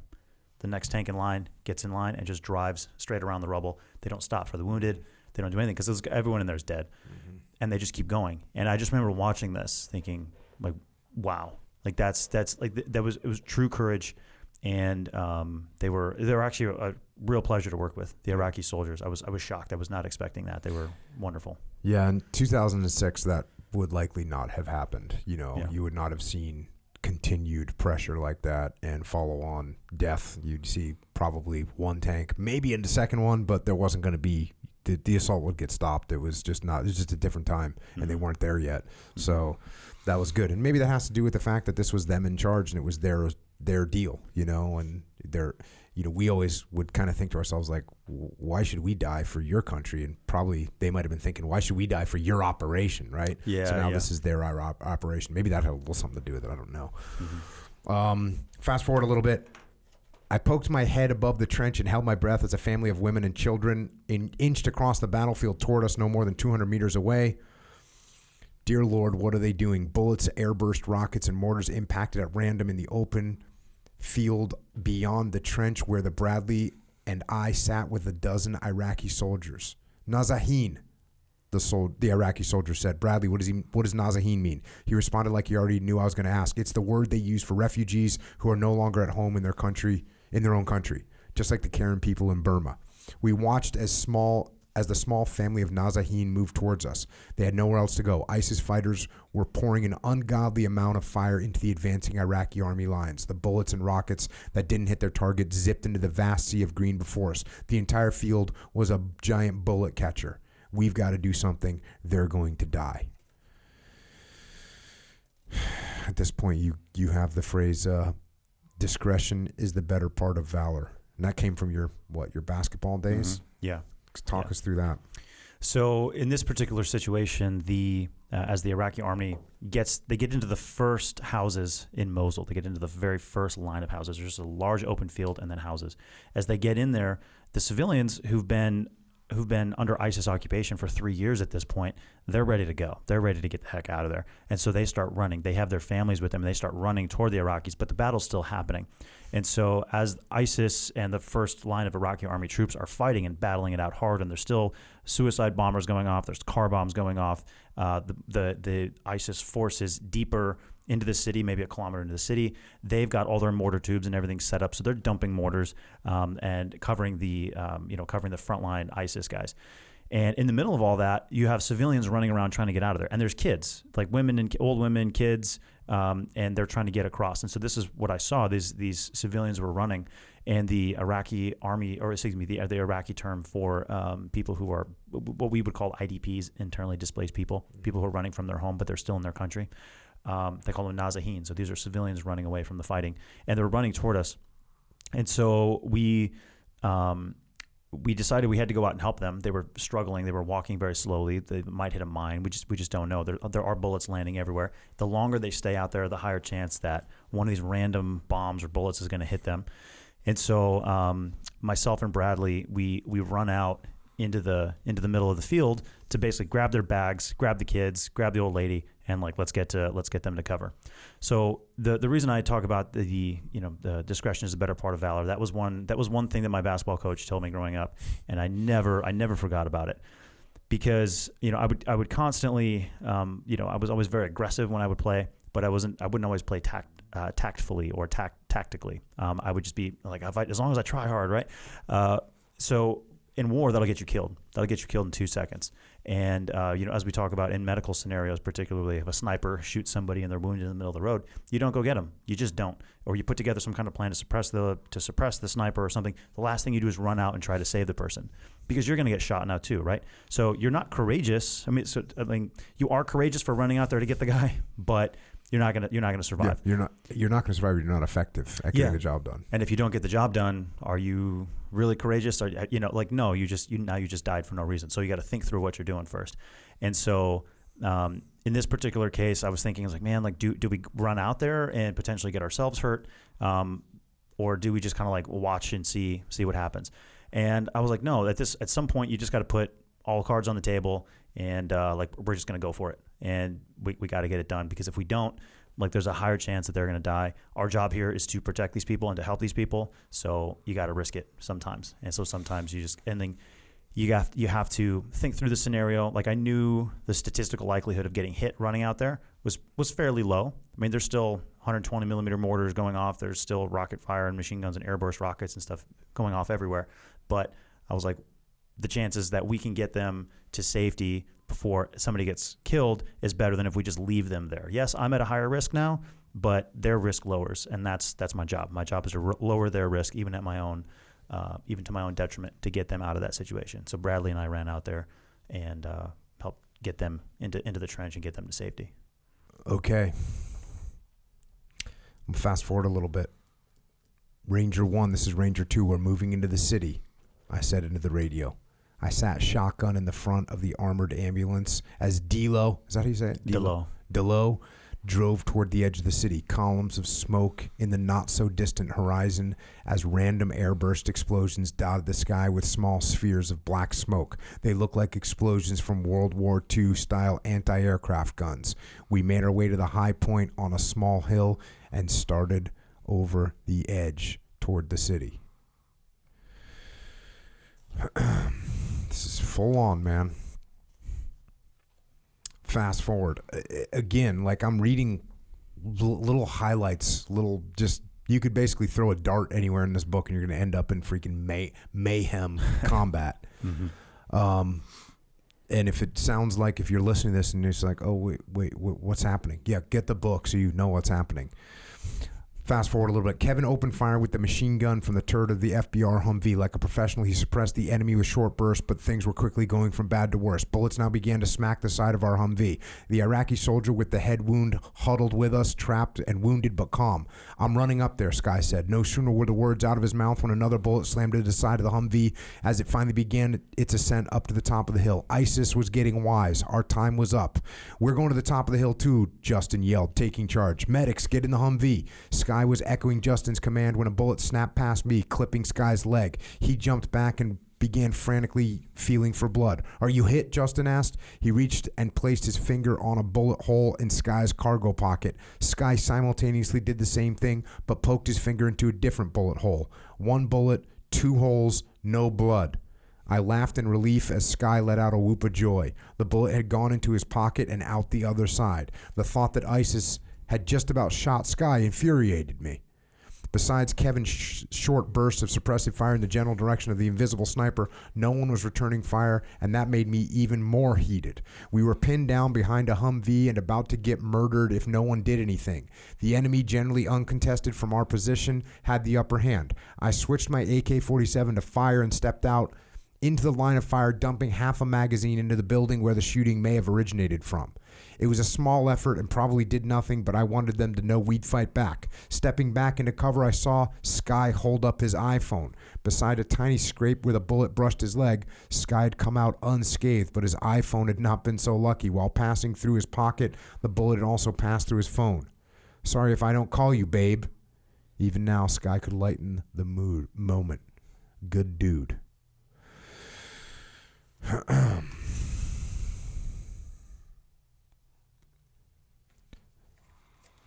Fast forward again. How many do you think there are? I asked. Looks like there could be easily 1,000. Justin replied. We stood at the aid station and stared across the open field at a trail of civilians more than a mile long in the distance. They were survivors from the city fleeing in the wake of the 9th Armored Division's advance on our flank.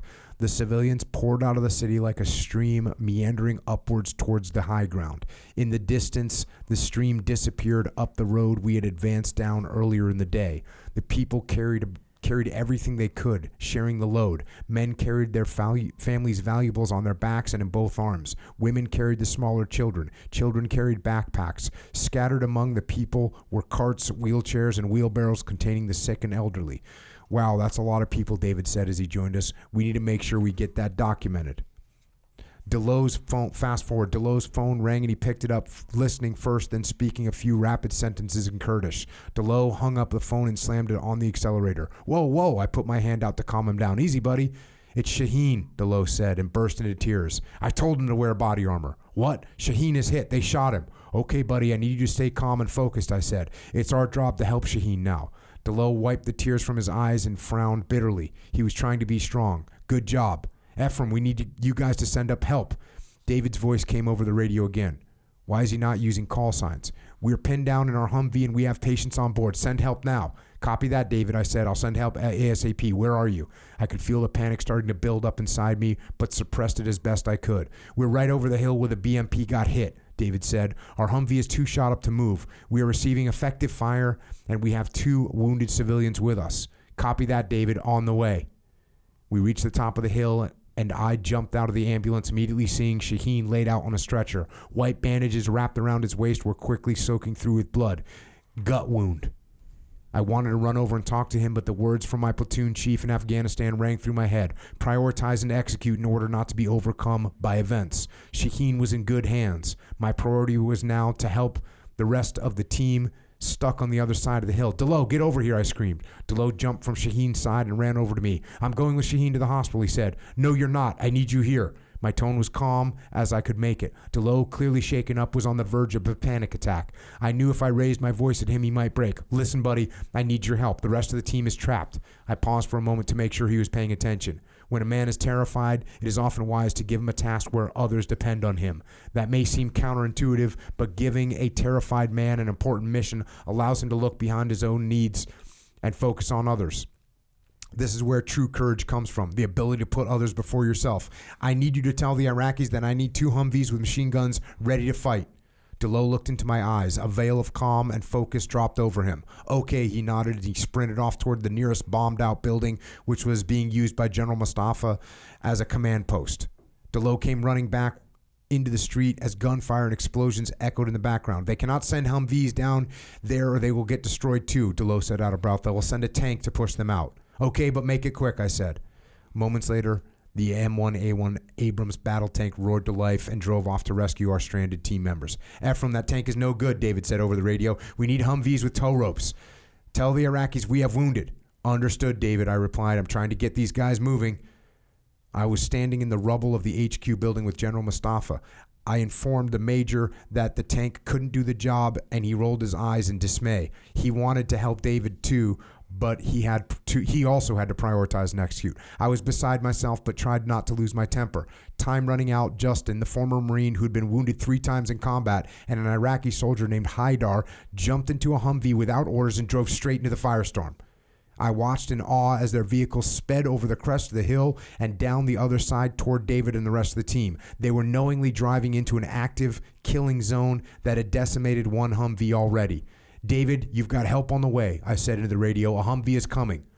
Part of me felt ashamed. I wish I had the brains and courage to think of that myself and hadn't gotten bogged down in the bureaucracy of the battlefield. There is nothing worse than watching your fellow soldiers ride into hell while you sit and watch from safety and comfort. It would have been better to die with them.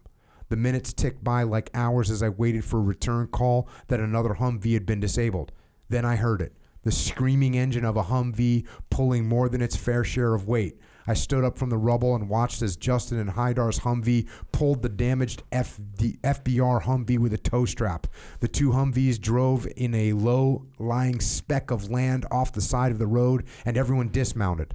I jumped from the rubble and sprinted across the field to reach them. I could hear the commotion on the other side of the Humvee as I ran around to get to the other side and see what was happening. Get an IV, get an IV. Hold her, stop that bleeding, get a tourniquet on him now.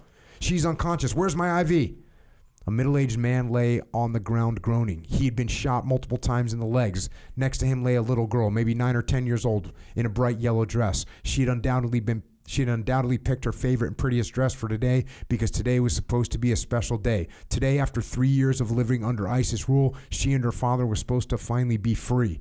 But instead of freedom, she had been shot in the head by an ISIS sniper. Her yellow dress was stained with blood as she lay unconscious, but alive in a twisted heap of dirt. Sky, Slowly, and Silverhorn were already working on the man and his daughter. There was nothing I could do to help, so I knelt down beside the little girl and fixed her dress to cover her legs. I tried to hold back the tears, but it wasn't working. I took the little girl's limp hand in my hand as tears began to run like rivers down my face.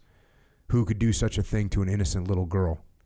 This was the first time I'd ever broken down and lost my composure in a combat zone. What's wrong with me? Snap out of it. I quickly realized that I had not emotionally or mentally prepared myself for what could happen that day. What I thought would be a simple stroll through the countryside that morning had turned into some kind of hellish nightmare of death and blood, and I hadn't readied myself.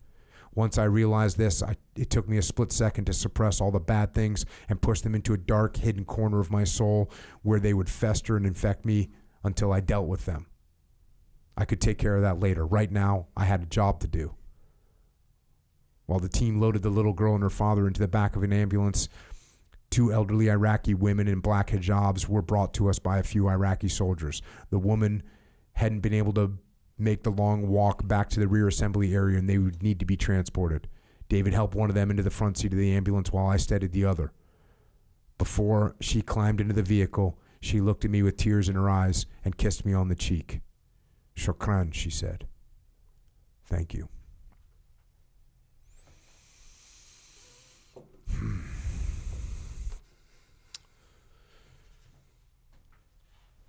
So this is this is definitely seemed like one of the sketchiest situations in the book that you guys had to deal with. A downed Humvee.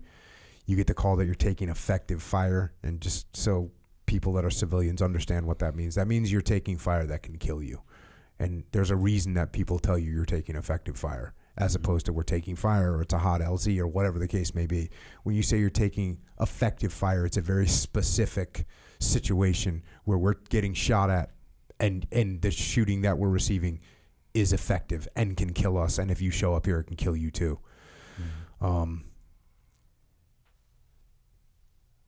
As you look back on this, what stands out? The thing that stood out was, first of all, was the courage of the team I was with. So everyone's volunteers. No one's paid to be there.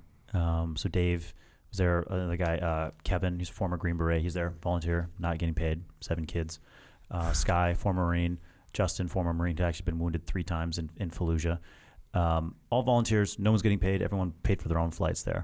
And now we're, in this battle. We're just supposed to be there as medics, but we end up on the front line.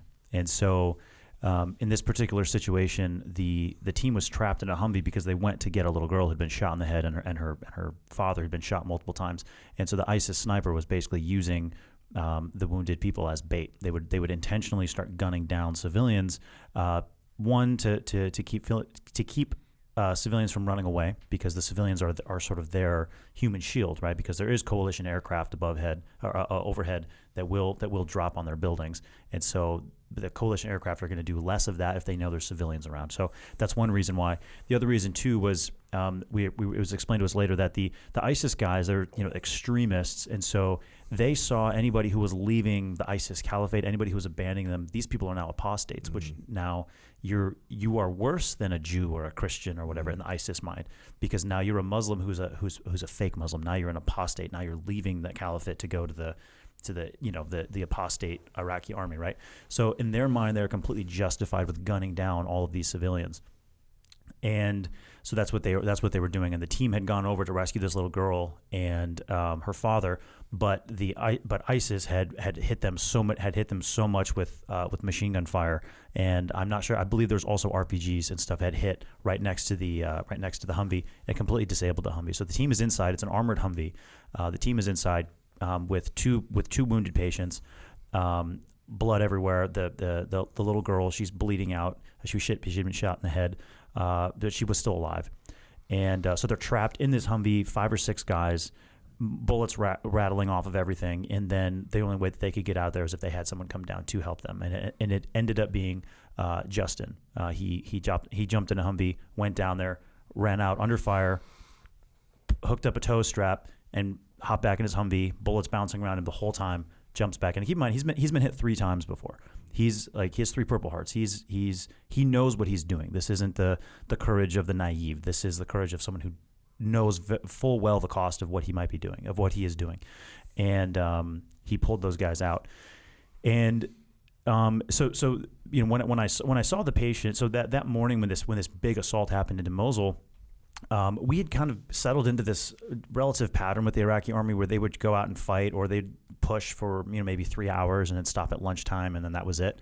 And so the morning of the attack, this massive assault with a full armor division into Mosul, we didn't know what was happening. We had no idea this was going to happen. We thought we were getting up to go on just a normal 2-hour push. We're just there on medical standby. Next thing we know, we're in this city. Civilians are getting shot in the head. And so in my mind, I realized that I hadn't actually. My mindset was too lackadaisical. My mindset was too. It wasn't fully comprehending like, hey, what I was about to walk into. I was just like, okay, we're going to go on another stroll, and maybe there's a patient, maybe there's not, and it's just another day in the office. However, it turned out to be exactly the opposite, and I realized that I hadn't mentally prepared myself. And that this was sort of taking me by surprise. And then I was like, dude, what are you talking about? Like, what, you need to be always mentally prepared. How are you not mentally prepared for this? And so that's why when I started crying with this little girl, and of course it's heartbreaking and horrible, but in a war zone, you don't have time for that. Nobody has time for that. The battle's still raging. This is, I don't know, noon or 1 o'clock on day 1. This went around the clock for 3 days straight as the Iraqis struggled to get a foothold in the city of Mosul. So, and they're gunning down civilians. This stuff is repeating. We're treating countless wounded. Thousands of people are running out of the city. We're there with the Iraqi armies, like sleeping on the front line with them. Counterattacks are happening.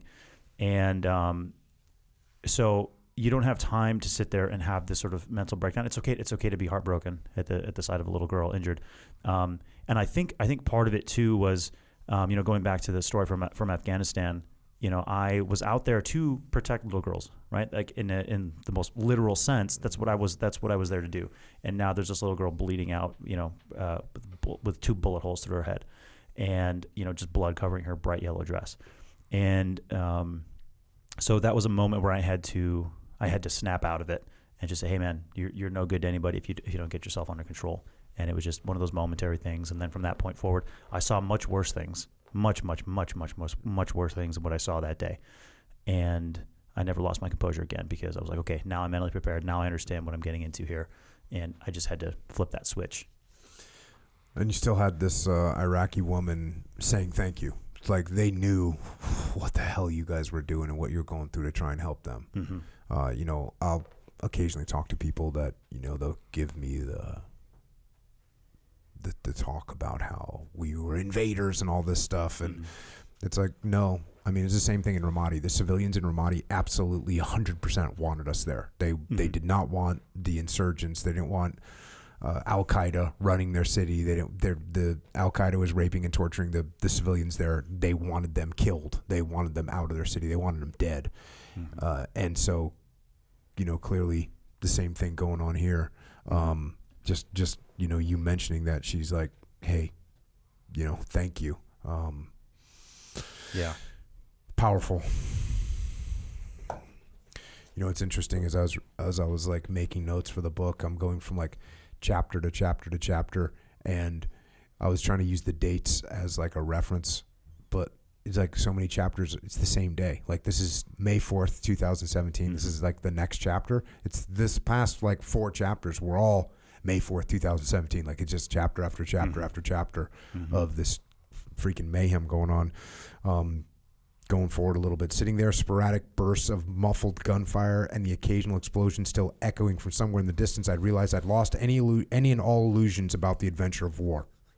The initial flurry of action had passed, the adrenaline was gone, and all that was left was a harsh, bloody, and exhausting reality. Until today, war had been nothing to me but an object of excitement. Sure, there'd been fear and danger, but I'd always been on the side that won without taking any serious hits. War had been a chance to prove my manliness and courage. It was a game to be played. But today, while I helped wrap a bandage that held a soldier's guts in, the illusion of that game began to fade. While I wept and held an unconscious little girl's limp hand, that illusion was erased forever. War was real, and it could only truly be described as hell. So there's a little, I guess, mental transition that you make as well. Yeah, because one of the things from my time in the teams, we did that deployment to Afghanistan. We didn't take any hits. Our sister platoon had the EOD guy got a round through his hand, and that was it during that entire time. And we had been in fairly heavy combat, like fairly heavy close quarter combat, but we were so good and we had so much air support that we never took any casualties. No one even got wounded. We were got off completely scot-free and killed a lot of Taliban, and it was great. So it was this war to me was this grand adventure to an extent, and I didn't realize how much of a grand adventure I thought that I had sort of internalized it to be. And the only horrific sort of situation had been that situation where I almost had to kill the little girls, right? But we didn't see the mass death and carnage like I was seeing. I didn't see civilians shot in the back of the head. I wasn't putting soldiers' guts back into their body and wrapping them and sending them off before going to the next patient. And this was now on this day 1 of our time in Mosul, which went for 30 straight days before I ended up getting shot. It was this nonstop, just insane violence. And so it was a very, very different experience, very big mental shift that I had to go through very, very quickly in that day. Did you start thinking you might die? Yeah, absolutely. And then fast forwarding really far, like the day that I did end up getting shot, I knew. I was like, I think we had like 10 or 12 days left in the city. I was like, I don't know if I'm going to die or not, but I was like, I know I'm not making it out of here without getting hit. I'm going to get wounded or I'm going to die. And it was that certainty. I've heard about guys in Vietnam who talked about that after extended combat. They knew, guys would know, like, hey man, like I'm going to die tomorrow on the mission, or like, hey man, I'm not going to make it through this. And like, they're not being pessimistic. They're just like, hey man, I just know. And I knew that later on. I was like, I know I'm going to get hit. I don't know if it's death or not, but this is going to happen. And that was very strange. That was a very, very strange experience as well later on, as the intensity of the combat increased and as the prolonged exposure to the combat increased. Because keep in mind, when you're done with the day, you don't go back to your fob. After you're done with 2 or 3 days, you're not going back to your fob and air conditioning and, all right, guys, let's debrief. And like, no. You're sleeping in the rubble. You're smelling the rotting corpses of civilians and ISIS. You're like that's where you live. You're living, like, you're under constant threat of counterattack. There's mines everywhere. And so there is no break. There is no going home. There is no going to the rear, really. You're just in it. And this is your life now until it's done. Yeah. I was wondering when you reach that point, like, talking to a bunch of guys on this podcast, and the one that stands out in my mind right now is a guy named Dean Ladd, who was a Marine in World War II, did the Pacific campaign, and he was going into Tarawa. Wow. And, like, they're looking at the battle plan for Tarawa, and he'd already been on 2 campaigns. I mean, he'd already hit, like, I think 1, 2, maybe even 3 other islands. Like, he knew what the deal was. He knew what they were going to do. And, I said, like, were you scared? And he's like, no, it's going to happen to somebody else. So there's that attitude of, like, which I definitely know I had for a long time, which is like nothing's gonna happen to me. Like it might happen to someone else. And then you make a transition where it's like, oh no, this 100% can be me, and you got to be ready for that. And then, I again, not a fatalistic thing, but like in Ramadi, I didn't necessarily think I was going to get wounded or killed, but you are just running the numbers in your head and the odds. And, every time you leave the wire, every time the guys leave the wire, you just kind of have to run the odds. Even if you're subconsciously doing it, that's what gives you the knot in your stomach is every day. It's like, is today going to be an IED? Is today going to be random machine gun fire, an enemy sniper? Like, what is it going to be today? And that's just the way it's going to be, so that sort of acceptance. And that's what I was thinking about with you. Cause in reading the book, I could see there's no going back to a fob. There's not even any getting out of this thing. Like you're there, which is also an interesting dynamic is that actually it's not true. Like you guys could leave. I mean, essentially if you could get off the front line, you're like, hey, I'm done. You're a volunteer there. Yeah. They could say thank you and you could leave. Which is an interesting dynamic as well. It's something that in that book, who's the guy that made Restrepo? The author, you know what I'm talking about? He made Restrepo, the movie. Yeah, I've seen Restrepo. I don't remember. Yeah, the famous freaking author.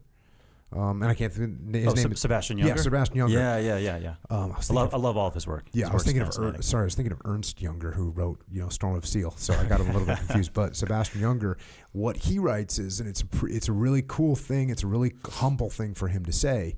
He's like, hey, I experienced a lot. I'm paraphrasing. Hey, I experienced a lot. I was a reporter. If I wanted to leave, I could leave. These young Army soldiers, they didn't have that opportunity.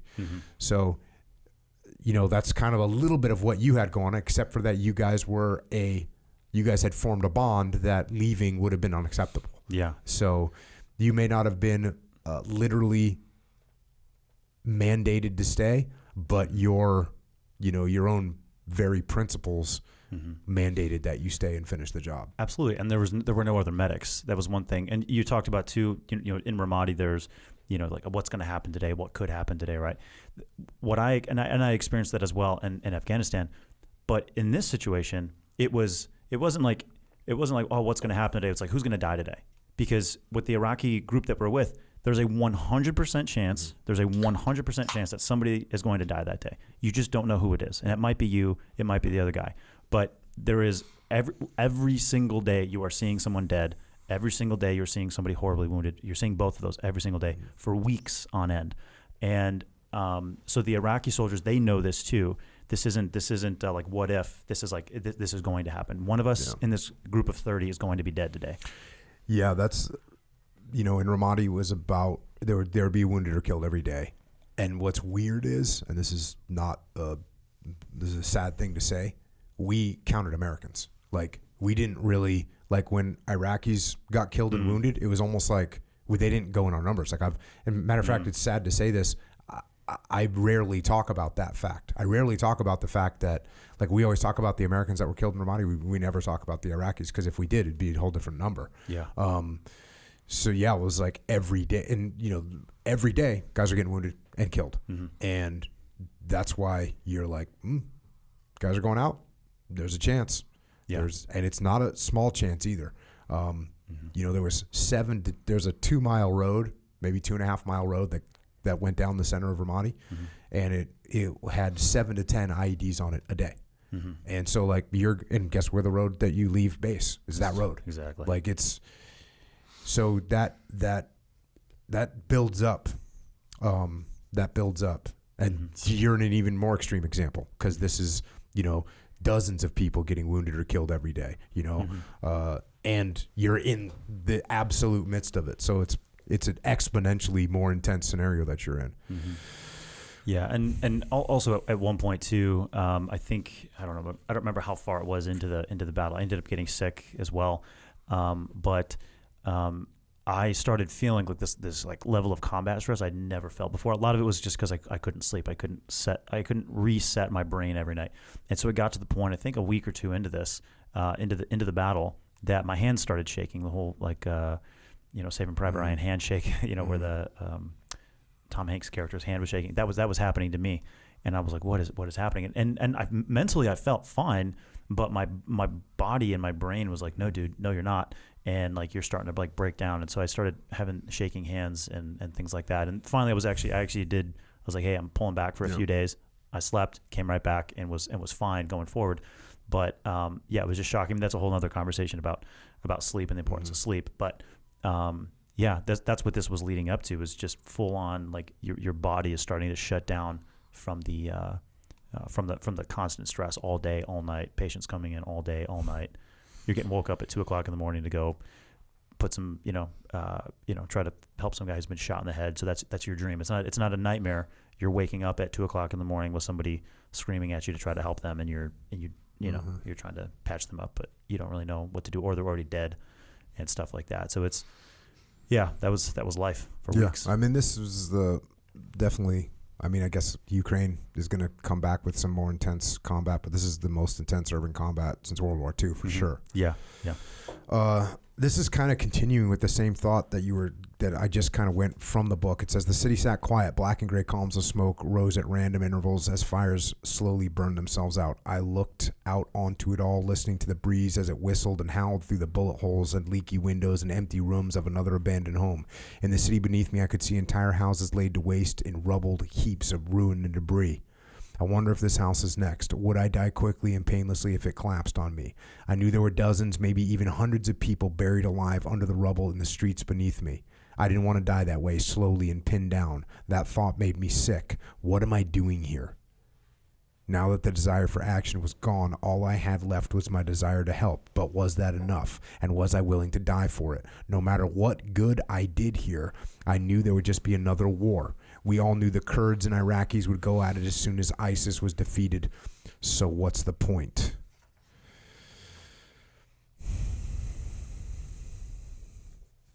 Those are some deep questions to ask while you're sitting in a freaking rubbled out city waiting to die. Yeah, absolutely. And for me, my thought process with from my time in the military to everything I do, even up to done in the past and up to today, for me, I'm not an action junkie. I'm very much driven by the desire to help, and so I'm constantly questioning: do I need to be here? Do I not need to be here? And that's one thing that I'm actually grateful for, is that I'm not an action junkie. So the desire to get into combat, the desire to sort of get after it is not it's not a driving force, because I don't need the adventure anymore. To me, it's no longer an adventure. My interpreter just a few months ago, like one of my best friends in this world, I just had to drag his body as he was slowly dying off the battlefield for hours and hours and hours and hours. That was right before getting overrun by the enemy. This was just a few months ago in my current job. And so like for me, it's not an adventure. So I'm constantly asking, like, am I doing this for the right reasons? Is what I'm doing as effective? Is it as effective as possible? Is it going to have a long-term impact? Is it worth dying for? Ultimately, at the end of the day, especially continuing with the work I do now, it's like, is this worth dying for? And you have to ask yourself that every time you make a decision. Yeah, interestingly, I just did an event, and an ER doctor asked me a question, and the question was basically, I think he was an ER doctor, but he was some kind of a doctor, and he was basically saying, like, hey, I'm doing the best I can, but I can't help everyone, and I can't treat enough people, and I can't save them all.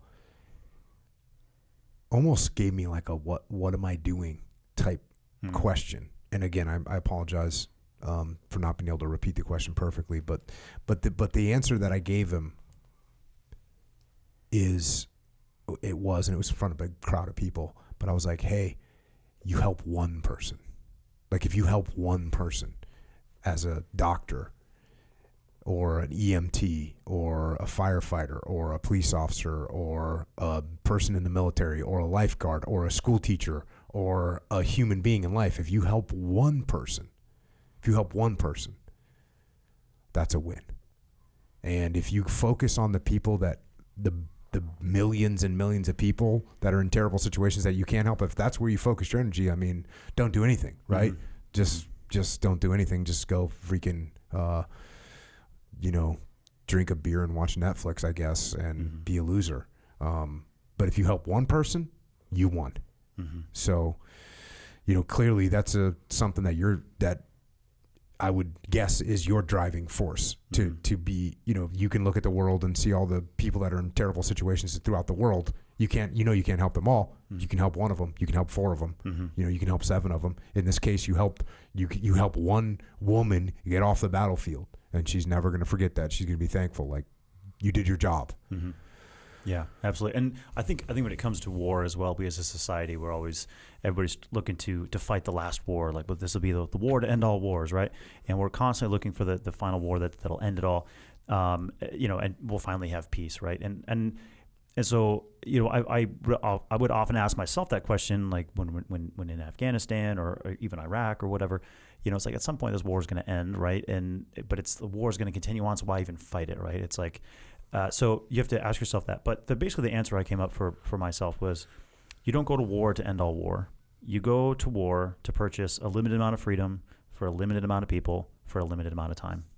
And then you got to do it again. And if not you, someone else has to go do it again and again and again. And that's just how it works. One of the founding fathers said something along the lines of, the tree of liberty must be watered with the blood of tyrants and patriots every once in a while, right? From time to time. And that's just the simple reality of it. This is an ongoing thing you have to do to maintain. So that doctor, yeah, man, you can save that one patient, and then the next day you're going to save another patient. And while it might seem futile, think about it this way.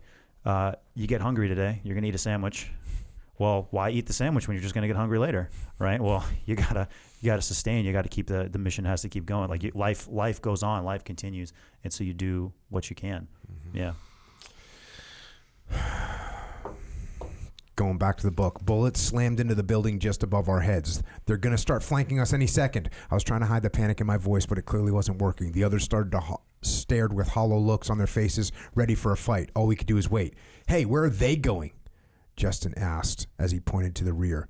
He already knew the answer, but the sight was so difficult to comprehend that it was worth wondering out loud. Spanning the field we had crossed earlier that day were the taillights of a dozen Iraqi Army Humvees and half as many BMPs. I wanted to throw up. Multiple Iraqi Army vehicles with their machine guns, ammo. Soldiers were retreating.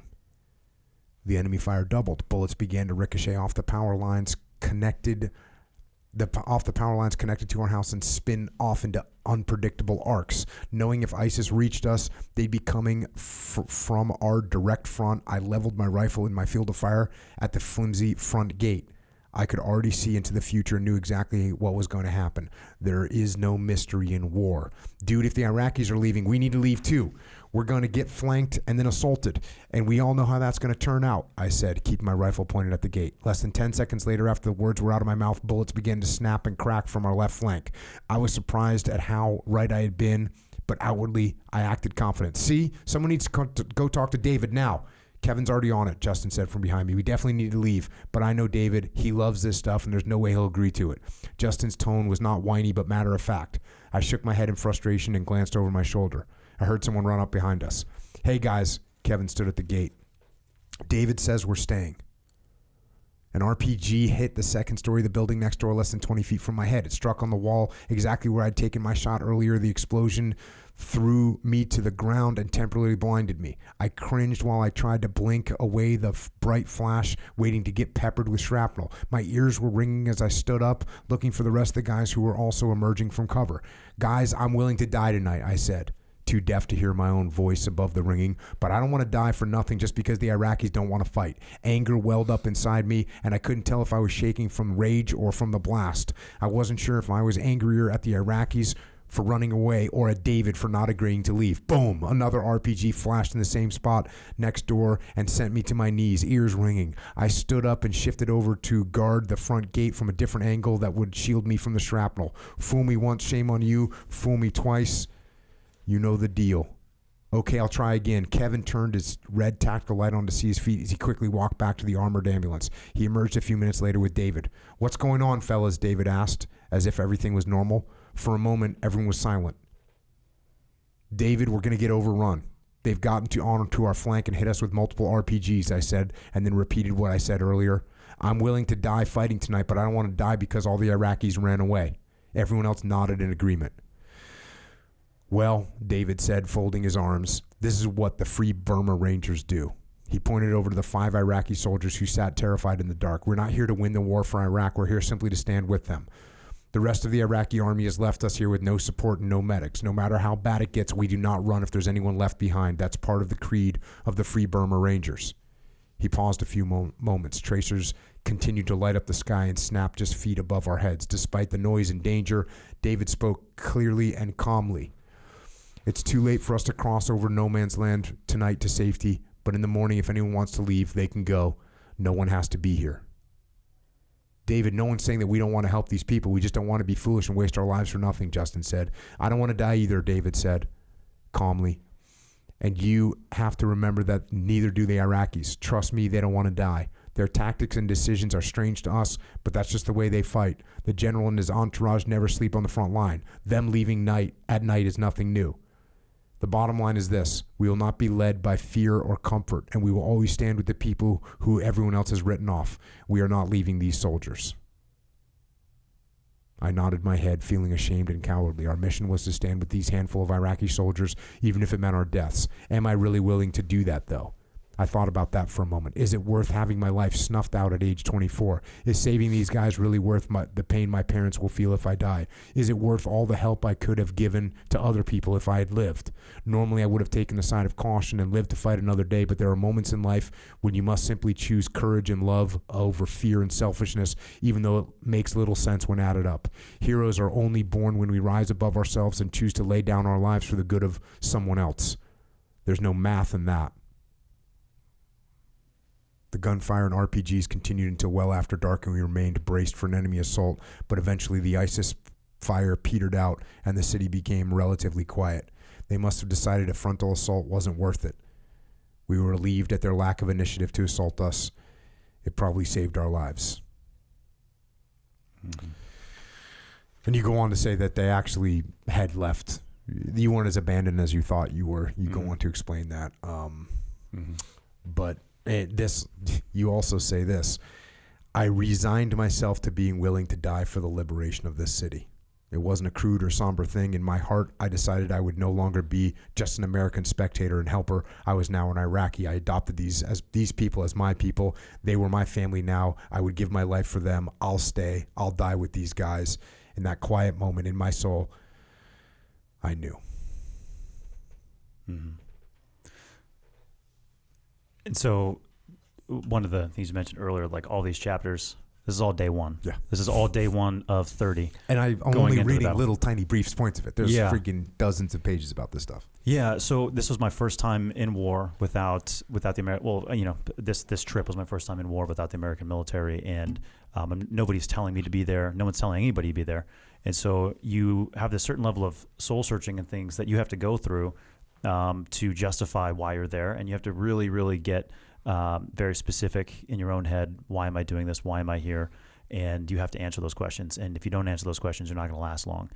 And so this was actually a very good experience for me at the time as well, because it led into what it is that I do now with Stronghold Rescue and Relief. And we have that same policy that I learned from Dave. It's like we're not leaving these people, and it's difficult to understand.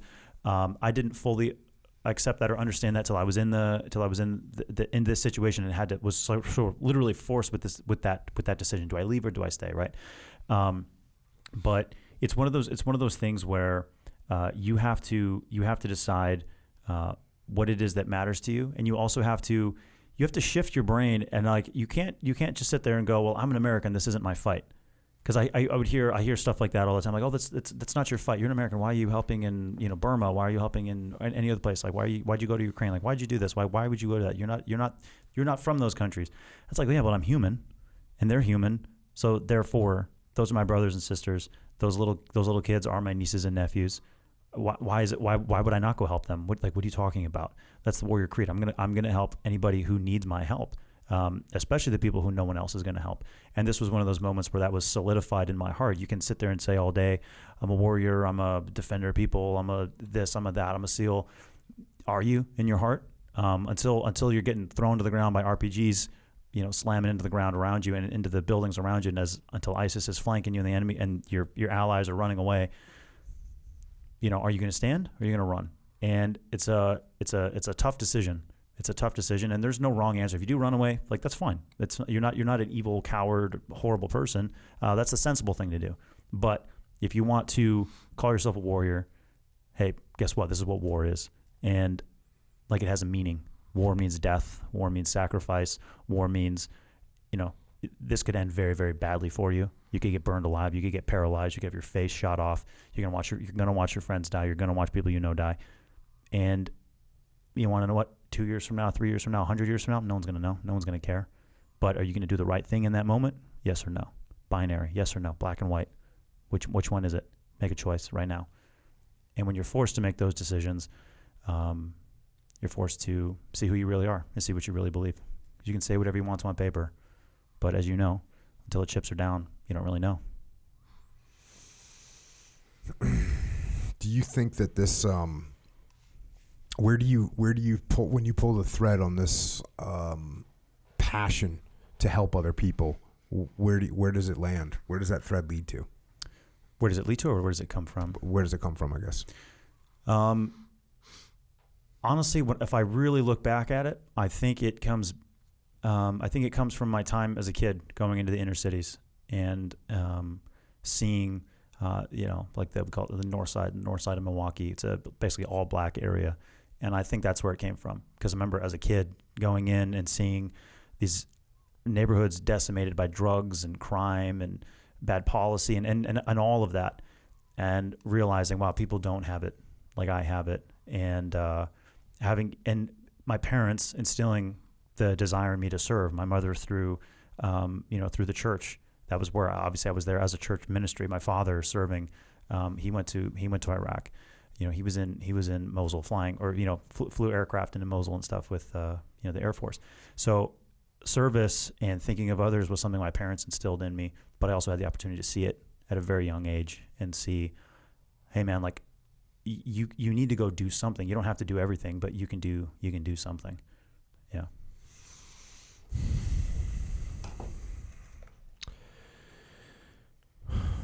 Fast forward a little bit. You get to a point where after that night when you guys do make a stand, it leaves an impact on the Iraqi army, right? Mm-hmm. They saw that you guys were there to help and that you weren't going to run away, and that's a really powerful thing. And this is something that even in Ramadi working with the Iraqi soldiers, there was a similar thing of some of the theory was, well, don't just train with them and then have them go do the operations. Mm-hmm. And it seems good in theory, because why would you, again, I already said this, why would you risk Americans to go out and do an operation, or you could just send the Iraqis out there? Mm-hmm. And it's the same thing that you talk about in the book is they gotta see that you mean what you say, mm-hmm. and that you are with them, not mm-hmm. just in word, but in deed. Mm-hmm. We will be out there with you. We will take casualties with you, and we are here to support and help you rid the town, rid the city of these terrorists and insurgents and evil subhumans. Mm-hmm. There was a statement, I don't remember where I heard this. I heard it somewhere growing up. It was, people don't care how much you know until they know how much you care. Mm-hmm. And it's the simple reality is you could have someone give you the best advice of your life in front of you. If you know that they don't care about you, if you know that they don't give a damn, it's like you don't take it to heart. You don't really hear it. It just goes in one ear and out the other. So letting people know, hey man, I care. Hey man, I've been there. Hey, I'm with you in this. And also too, that's how I run my organization now, Stronghold. We're in the fight with you. We're not there to fight, but yeah, we will protect you. We will protect ourselves. And we're getting mortared right next to you. We're getting shot at right next to you, so we can mentor you in the field. We're going to train you how to do this medical stuff, and we're going to be there looking over your shoulder as you're putting a tourniquet on an actual wounded soldier, as as bullets are flying, and that's what we do. Yeah, mortars don't. They don't discriminate. They don't care. They don't care. You got a little tank versus sniper situation, which is nice. I like to read about that. This is something we were in big support of in Ramadi. Is like people would talk about anti-sniper, like sniper versus sniper, and all this stuff. And our chosen methodology was, they have a sniper, cool. We have a tank. Exactly. We'll send the tanks out there. Exactly. You talk about this, and this is something that, we got to see on the news a little bit back here. You say it seemed the day would never end as hundreds of civilians flowed through our lines. Gruesome casualties poured in, both military and civilian.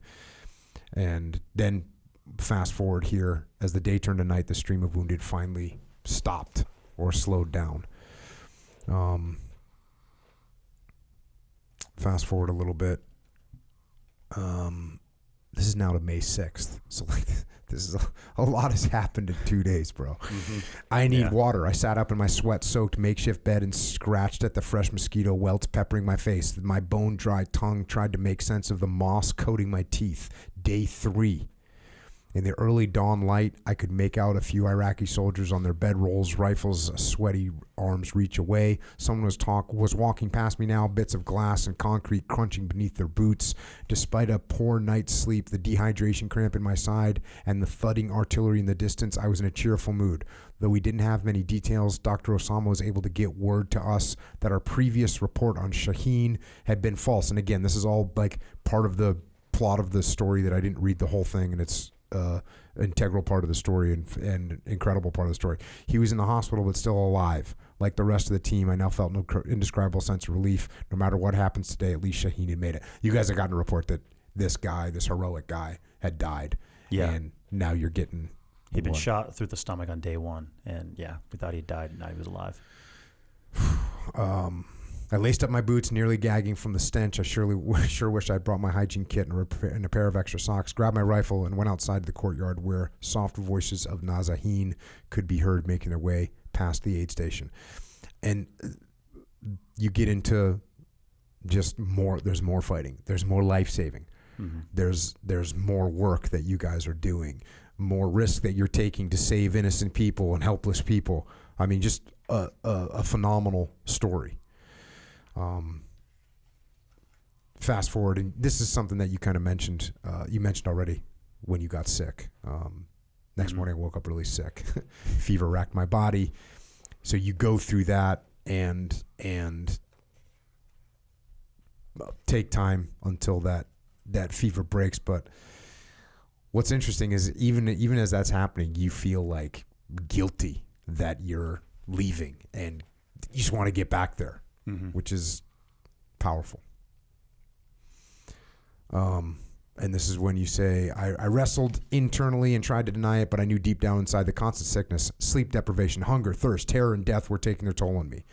When either the mind, body, or spirit is damaged, the other two faculties rise to the occasion and provide strength to heal and push through. A person running a marathon overcomes the pain in their body by focusing on positive thoughts with their mind and using their spirit to remember why they're putting themselves through such a painful trial. However, when two of the faculties are damaged, it becomes exponentially harder to push through. Imagine a marathon runner whose body is in pain 10 miles into the run, and they also can't remember why they're putting themselves through this painful ordeal. They will most likely give up. If all three parts of a person, the body, mind, and spirit, are damaged, it's only a matter of time before that person breaks. I was at my breaking point. I could feel it. Mind, body, and spirit were shattered. The uncontrollable shaking in my hands was an undeniable indication of that. The sickness and sleep deprivation had destroyed my body and mind. The screams of the dying, especially the children, had drained the life from my spirit. I was on the verge of a total breakdown. David, I need to go back to Erbil for a couple of days. He turned and looked at me confused. Why? What's the matter? He asked. David is a machine. He's a robot that feels no pain, never gets tired, and is always smiling. He has an iron will, is easily the toughest person I've ever met. David is a textbook extrovert, revitalized and recharged by people and action and noise. I'm a textbook introvert. Give me a few hours or even days alone and I'll be ready to conquer the world. I understood David couldn't understand, and his look of astonishment made me laugh. I'm still sick and it's only getting worse, I replied. He nodded a bit. I just need a few nights to sleep and a little mental break. I'll come back in a couple days, good as new. The rest of the day was quiet. I prepped my bags and asked anybody if they needed me. So you go to Erbil. After 3 days of rest and eating small amounts of food, my body finally began to heal, so I geared up to go back into the field with the next supply in a few days. Then came the worst possible news. Shaheen was dead. At first, we thought it might be another case of false information. Bradley called Muhammad Ahmed, who was at the same hospital as Shaheen. On the phone, we heard Ahmed weeping as he spoke to us in his broken English. He told us that Shaheen had died suddenly from an infection in his wound.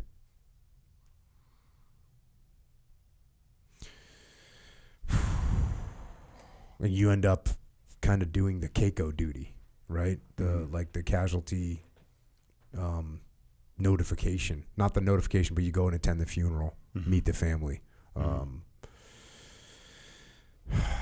That had to be a little bit, what's that word?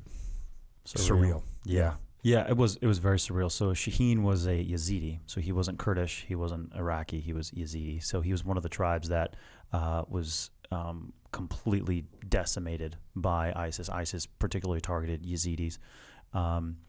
And so when I went to the funeral, one of the cultural things that they do, and I'm going to get this a little bit wrong, but basically the women from the tribe, the mother and the sisters and stuff, they go into a tent in the wilderness and they sit there and they scream and cry for several days. And we walked in to see this. So the women mourn separately than the men.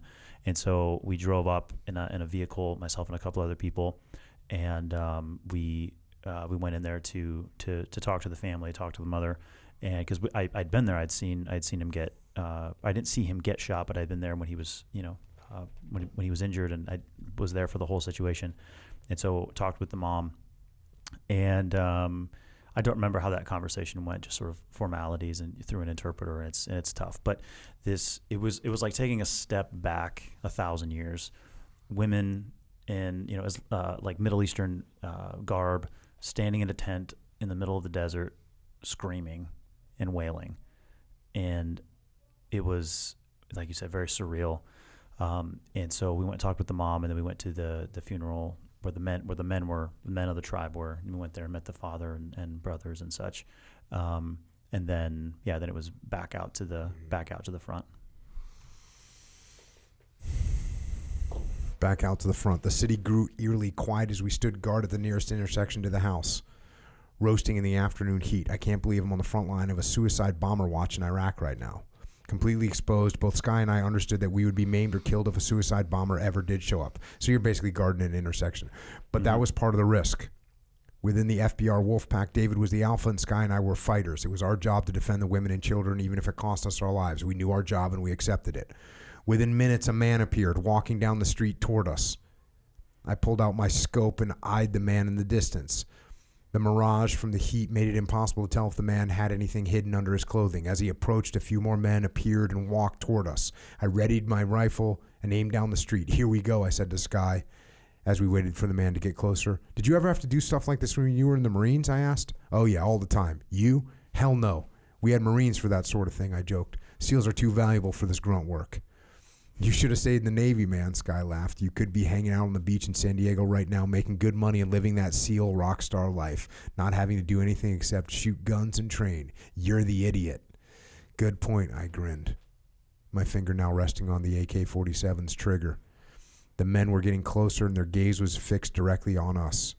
But in all seriousness, I said, I'd rather get blown up right here, right now, helping these people, than living in safety and comfort back in San Diego. This is where the war is, so this is where I belong. "Same," said Sky.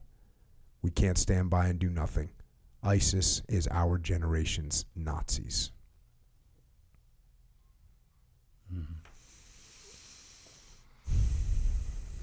So to expound on that a little bit, the reason we were guarding that intersection was because there was reports that 2 suicide bombers were going to come hit our building where we were doing food distributions. And at that point, Dave had his family out there, like his kids, like high school and like middle school age kids there with him and his wife. Yeah. And so they're there at the house. So they're all in the center of the house hiding. And so we're waiting, and all the Iraqi Army soldiers, we all spread out looking, waiting for the suicide bomber. Well, as we were standing there, we were like, all right, it looks like there's no suicide bomber. We started making our way back to the house. Behind us, maybe 50 meters behind us the entire time, an ISIS fighter had climbed onto the buildings and was looking down at us he was trying to get closer to shoot down into the courtyard of the building where we had been doing food distributions. And so as we walked back to the building, so 50 meters away, there's an ISIS fighter right up there. He starts dumping rounds trying to shoot us, but they're going over our head and they're slamming into the Humvee as we're walking right past it, and then everyone else starts returning fire. And ultimately, I think I don't know if they ended up finding the guy and killing him or not, but we get into this point blank shootout with this ISIS guy who's on the high ground. Now at this point, 10 yards away, he's just right there in the next building, just shooting down at us. And so the threat was real. There was a coordinated effort, and the Iraqi army did find a guy with a suicide bomb on him. He didn't detonate it, and they captured him. So there were 2 guys coming to hit the building. And so, yeah, this is just again just volunteer humanitarian work, and finding yourself in these crazy situations. Just so everyone knows, there is humanitarian work that you can get into where you won't be exposed to high ground ISIS with AKs. Yes. Fast forward a little bit. The Humvees packed with dead and wounded civilians began pouring into the aid station one after the other. What happened? Small groups of civilians coming from ISIS-held territory began to trickle in from up the street. Despite their escape from ISIS, they were absent of joy. There was no waving or smiling to indicate liberation. They just walked past with empty, hollow eyes. Women sobbed and hung their shoulders while men mumbled to themselves, their heads down. We handed out water bottles, and you could tell they were grateful, but otherwise it was as if the dead in small sullen groups were marching past. One of the men, mumbling to himself, led a small group of weeping women toward us. Pulling out my pirate scope, I checked the hands from a distance and studied the women to see if their hijabs contained any odd shapes or might indicate a hidden weapon or suicide vest. There were no children. David walked into the street to greet a man as the group came closer. The man looked at me and then at my rifle, his expression unnatural in its desperation. I slid my finger to the trigger. He's ready to die. The man looked at David. His eyes dropped to the ground and his shoulders began to heave. He let out a terrible cry and fell limp like a rag doll into David's arms. Clear the way, clear the way. David held the man and gently guided him to the shade beneath a young tree. The man began to wail with sorrow. He lifted his eyes skyward and started to yell in Arabic. Delo, what is he saying? David sat down behind the man and put his hand on the man's shoulder, trying to comfort him. He says that ISIS was killing everyone all morning, Delo began. They went into the street and started shooting every person they could. The man continued to tell his story through his sobs. They shot his daughters right in front of him. He watched one of his daughters' heads get shot off. Delo listened as the man continued to speak. There was a massacre. Everyone ran. We stood in silence, knowing the only thing we could offer him was to bear witness to his grief. Allah and Islam were the only words I could make out as he shook his fists in anger, tears streaming down his reddened face. He says that ISIS are not true Muslims. Delo was translating quickly. They are not true Islam. Allah does not approve of ISIS. The man continued to weep. There was nothing I could do but walk back over to the Humvee and continue to stand guard. So this is just a atrocity, just a full-on, no-holds-barred atrocity. This was the morning of June, I believe it was June 1st, 2017, and I looked it up before. I forget where I found the source. I should have kept the source, but basically there was somebody who was tracking the amount of casualties that happened during the Battle of Mosul. So at the time, like, this was the deadliest urban battle in the world since World War II. Obviously, Ukraine's going to totally swamp this, but at the time that was the case. And June 1st was the deadliest day of this deadliest battle. And that was because of this massive massacre that had just happened that morning, that we were now seeing the people who had survived the massacre. They were now in Iraqi army lines, and they were coming to us, and they were, that's why everyone was so shaken. They weren't even like that happy to see us, because they had all just witnessed this slaughter. And so at the time, we didn't know this. We didn't fully understand that there was a massacre. We didn't fully understand what had happened. We knew that ISIS was shooting people. We're like, yeah, it's another Tuesday in Mosul, man. Like, yeah, of course ISIS is shooting guys. So we didn't fully understand what was going on or the level of what was going on until the next morning when we were the first ones to come across, at the very front of the front line, come across the actual massacre and come across all the bodies. And it was hundreds of people had been slaughtered in the street. Women, kids, babies, pregnant women. I saw a baby. So the both of the parents had been shot in the back of the head, or had both been shot in the back about 6 feet before being able to turn this corner and get down to safety, because you can see where the bullets had come from. They're about 6 feet from the edge of safety, but they'd both been shot. And the story, you could tell the story of how they had died. The mother was to the right of the father. Both the bodies were laying there, and the mother had like bags next to her, and the father had nothing next to him except for the child. So the father had been carrying the child, the mother had been carrying the bags. When the parents had been shot, the father had fallen onto a pile of rubble, and the baby's head had been cracked open and bashed open. And so the baby, its head was completely exposed, a giant hole in its head, and like maybe not even like a 6-month-old baby, just a tiny little thing, laying there in the rubble 6 feet away from safety. And so we saw the level of death and carnage. And the next morning, when we saw all this stuff, so less than 24 hours later, so maybe 16 hours later, we came across this massacre. And the man who had told us about his daughters being killed, we don't know for sure if the two bodies we found were the daughters, but they fit the description. It was two girls who would have been about 12 to 15 years old. Both of them had been shot. One of the girls had been shot in the back of the head, and her entire face was gone. She must have been hit with a 50 or something. I don't know. So she'd been shot in the back of the head, and her face from her hairline down to her jaw and then out to her ears, the whole thing was just a big black hole of black dried blood. And that's how she died, right next to another girl, and they'd both been running. And so this is what these Iraqis had seen. This is what we saw. This is what we came across the next morning, and piles of bodies, not intentionally piled, but people had been shot and other people had been running over the bodies and then had been shot and fallen down, and then more people had tried to get over those bodies and had been shot and fallen down.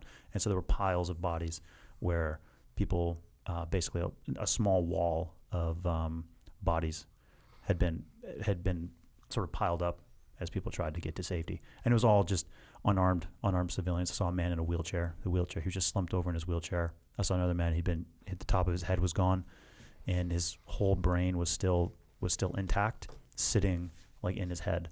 The whole thing still intact, but the whole crown of his head was gone. Like I said, pregnant women, kids, like young kids, 2, 3, 4, 5 years old, in with all the bodies. And it was in the middle of all that, as we looked at this, we saw movement. We saw that there were still a few people alive, and there was a wounded man. There were 2 wounded men and a little girl, and the little girl was like hiding under her mother's body. And it was about 36 hours after the massacre when we launched a mission to go rescue that little girl. But so you see this. We talked about the nature of evil. We talked about the experience in Afghanistan, where I thought, man, like, this is so evil. Why would these Taliban guys send these little girls? I remember looking at this massacre, which is right in front of ISIS headquarters. So we're looking at it through the rubble of buildings. We're looking at it through bombed out holes and things like that in the concrete, so that way we don't get shot as well, because ISIS is still there. They're 50 meters away looking right down on this. And I remember as I turned the corner and poked my head out and saw these bodies, it didn't make sense to me, because I'd never seen images like this in color. I'd only seen them in black and white, a killing field of bodies. This was something that happened in Vietnam. This was something that happened in Cambodia. This was something that happened in World War II. This doesn't happen today. And even in my brain struggled for a few solid seconds to kind of make sense of what I was looking at. And then I realized, oh wow, like I'm looking at a massacre. And it's something I never thought I would ever see in my entire life. I never thought I would see something like this. And there it was in full color, and survivors still hiding in the bodies, including like a little girl who's maybe 3 years old, huddling under her mother's hijab. And yeah,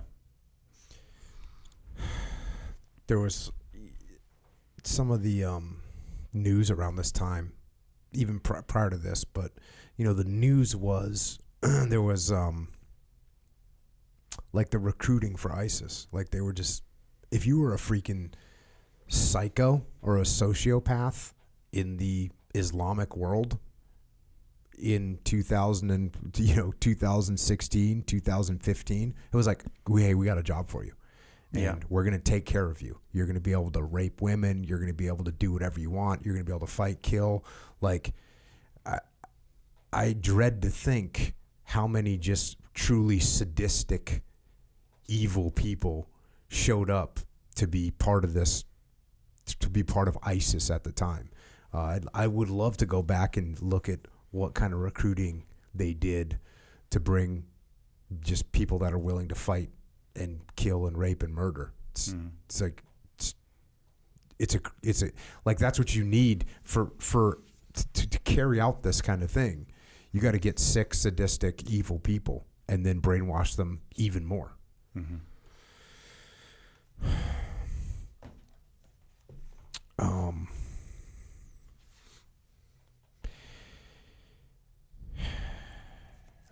Fast forward a little bit. Exhaustion. That was all I felt as ambient sunlight began to filter through the hazy skies above Mosul and lighten the abandoned living room we'd slept in. I stepped into the early morning light and saw the blood and iodine-soaked bandages scattered across the ground where we had treated the wounded. Today is going to suck. Fast forward. Hey, we got bodies over here. More bodies, Sky said, peeking around the edge of the wall to see more of the highway. He pulled back for a moment and looked at us, shaking his head. I stayed where I was, scanning the rubble across the street, looking for any movement from an ISIS gunner. It's a whole family, Bernard said. His shoulders hung heavy as he held his camera and reviewed the photos. As we climbed through the rubble of the house to get a better view of the highway, I suspected we were all sensing the same thing. This is just the tip of the iceberg. Reaching a large second-story room with massive windows, a highway of death rolled out before us like a movie in the big screen. The decimated road below was littered with dead civilians. Warriors don't gasp and gawk at death and destruction. They remain composed and stoic. Remember, fear, panic, and rage are contagious, so a soldier must rise above them and remain disciplined. Inside, I wanted to put my fist through a wall and scream, but instead I moved silently to the edge of the window and peered down the highway below as if it were any other logical assessment. Sky and David, also warriors, behaved in the same calm manner. Everyone count how many bodies you see, David instructed. I'm going to report this. I began counting. Across the highway, bodies lay in twisted heaps of flesh and clothes against a wall. 1, 2, 3, 4. 2 little girls were face down in the middle of the highway, shot in the back. 5, 6. I choked back tears. 7, 8, 9, 10. We got a lot more dead over here, Sky called from deeper inside the house. He'd found a room where you could see further down the road toward ISIS, but still concealed from the sniper. There's at least a dozen. Wait, we've got movement. Some of them are still alive. I moved to take a look as Sky pointed them out to us. Peering through my pirate scope, I took in the ghastly scene. A large pile of bodies lay up against a wall, bloated and rotting in the sun, heaped in a morbid tangle of blood and body parts. Images of mass graves sprang into my mind. Pure evil. Movement. A little girl stood up from the pile, drifting like an apparition from body to body. She stared at each body for a moment with an emotionless, hollow face and then moved to the next one. Her clothes were matted with sweat and dirt and dried blood. You cowardly savages, I said beneath my breath. The thought of slitting ISIS throats engulfed my mind. I wanted to kill. I wanted justice, you damn cowards. More movement. 1, 2, 3, 4. I see 4 kids moving around that pile of bodies. 1, 2. And 2 men. We were all seeing the same thing. A little 5-year-old girl and what appeared to be her 3-year-old brother sat huddled next to their dead mother's hijab.